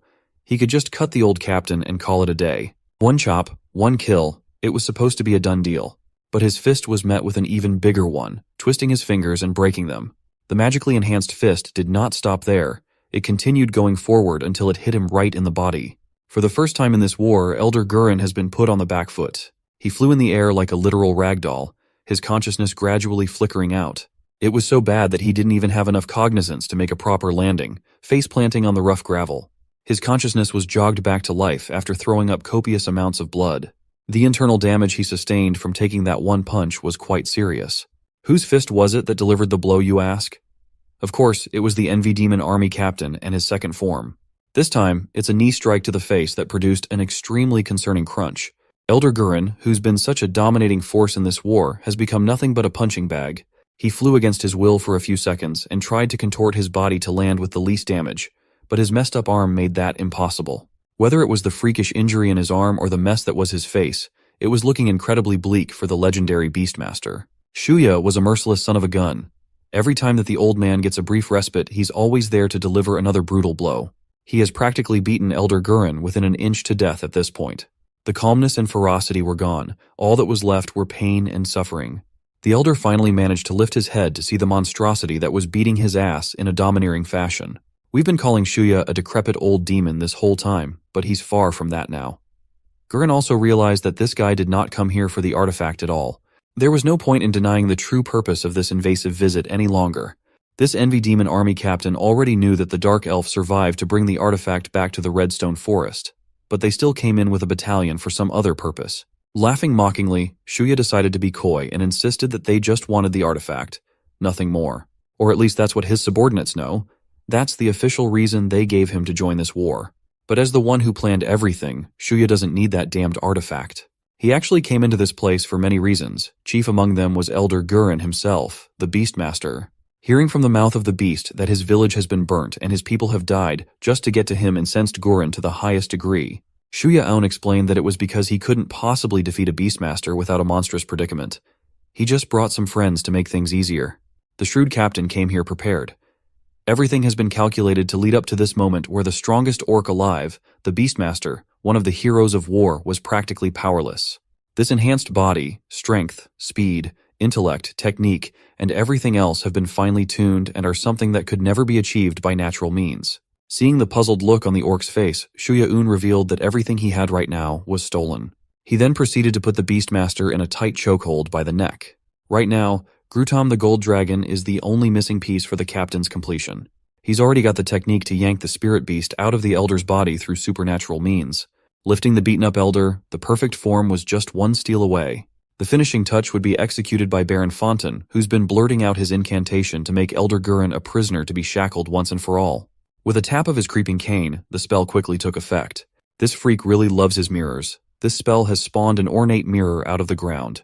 Its power quickly took hold of the exhausted Elder from limb to limb. The incantation lifted him up slowly and dragged his whole body right into the ornate mirror. Baron Fontaine could hardly contain his excitement seeing such a powerful expert fall completely powerless under his control. Chief Garrick and what survived of the orc soldiers were also pretty much done, chained up and forced to kneel in front of the invaders in shame. Kaliana really lived up to her hype. It was truly apparent that she was the brains behind the Wrath Army, the one responsible for their warfare domination. Vice Captain Foch and Suri Min have also gone back to the Winter Gathering. The beating Buddha was dragging the knocked-out Dregor. Foch had also tried interrogating some of the orcs, but their lips were sealed and the artifact was nowhere to be found. He captured a traitorous demon instead. Dregor has switched sides and allied himself with the orcs, though he thinks he just did what must be done. Suri Min looked supremely bored, but she did all the cleanup while all the fights were wrapping up. Every single orc, even the ones that tried to hide, is dead now. Hearing the little demon girl say that so casually woke up the rage inside the chief. Tried as he might, he couldn't break the chains, so he just roared at Suri with all the feelings that he had. Causing a stir earned him a crisp slap to the face, courtesy of Kaliana ordering him to stand down. They just wanted to know one thing: the location of the artifact. The chief was too angry to entertain such useless questions. He just wanted to tear all these demons apart. Not cooperating earned him another smack on the head. Kaliana doesn't have much patience to spare. This mission has been taking far too long. While interrogations and power snatching were happening, the captain of the Wrath Demon Army finally woke up from being knocked out cold. His first thought after waking up was to kill that Beastmaster no matter what. He wobbled his way out of the dust and rubble, trying to find the Elder for a rematch. Kaliana reported that the Beastmaster had been dealt with by Captain Shuya Aoun and was currently in custody. The butcher immediately furiously stormed to the other side of the camp to see what was going on. Jimbro Grandpa already had what he wanted, so interacting with Zeke was just annoying now. Still, he has to be cordial and friendly, offering to get the butcher's serious injuries treated. This was the first time that Zeke was seeing this form of Shuya Aoun, so he didn't recognize the old demon at first. The Envy Demon Army captain quietly whispered to his troops not to let the butcher come any closer. His loyal soldiers immediately sprung into action, using artifacts to conjure up a sphere of protection. That only infuriated the Wrath Army captain even further. For now, he wanted a weapon in his hand and ordered one of his lackeys to fetch Sheheng King. The nervous soldier swiftly retrieved the oversized meat cleaver to get it to the hands of the boss. Zeke had been unconscious for a little bit, so he tested if everything was right with his weapon and movement first. Assessing that everything was in order, his expression took on a grimmer light. The visceral tattoo on his left arm started undergoing some drastic changes. From his sleeves, it started to spread until it finally reached his hand gripping the cleaver. Finally, his whole left hand was gone. It fused directly with the massive blade. This was his soul cast, the bloodline of the ferocious. Zeke wanted the promise of getting the Beastmaster on his own to be honored. Anyone who wants to stand in his way shall answer to the sharpness of Sheheng King. Inside the magical barrier, the Elder was about to fall victim to Shuya-Un while Zeke and his Wrath Demon army were trying to get involved. The Butcher raised his blade, Sheheng King, against the barrier with fury. Despite the dozens of slashes unleashed in a single moment, the barrier remained steadfast. When the dust settled, there wasn't even as much as a scratch on its surface. Kaliana decided to intervene, asking Captain Shuya why he was keeping the Beastmaster when the mission was still underway. He replied that the artifact had already been brought back to the Elf Kingdom, and he was simply claiming his personal spoil of war. That did not go over well with the Wrath Demon captain. His soul cast flared up impressively. He was taking this disrespect seriously. The lieutenant knew what was about to happen next, so she ran away as fast as possible while ordering the soldiers to do the same. With Sheheng King charged with the captain's rage, he swung it with full force. It impacted the radius around the barrier, but the thing itself did not even budge. The magic unit of the Envy Demon army is just built like that. Shuya-Un was already expecting that much, and did not bother entertaining the brute outside the barrier.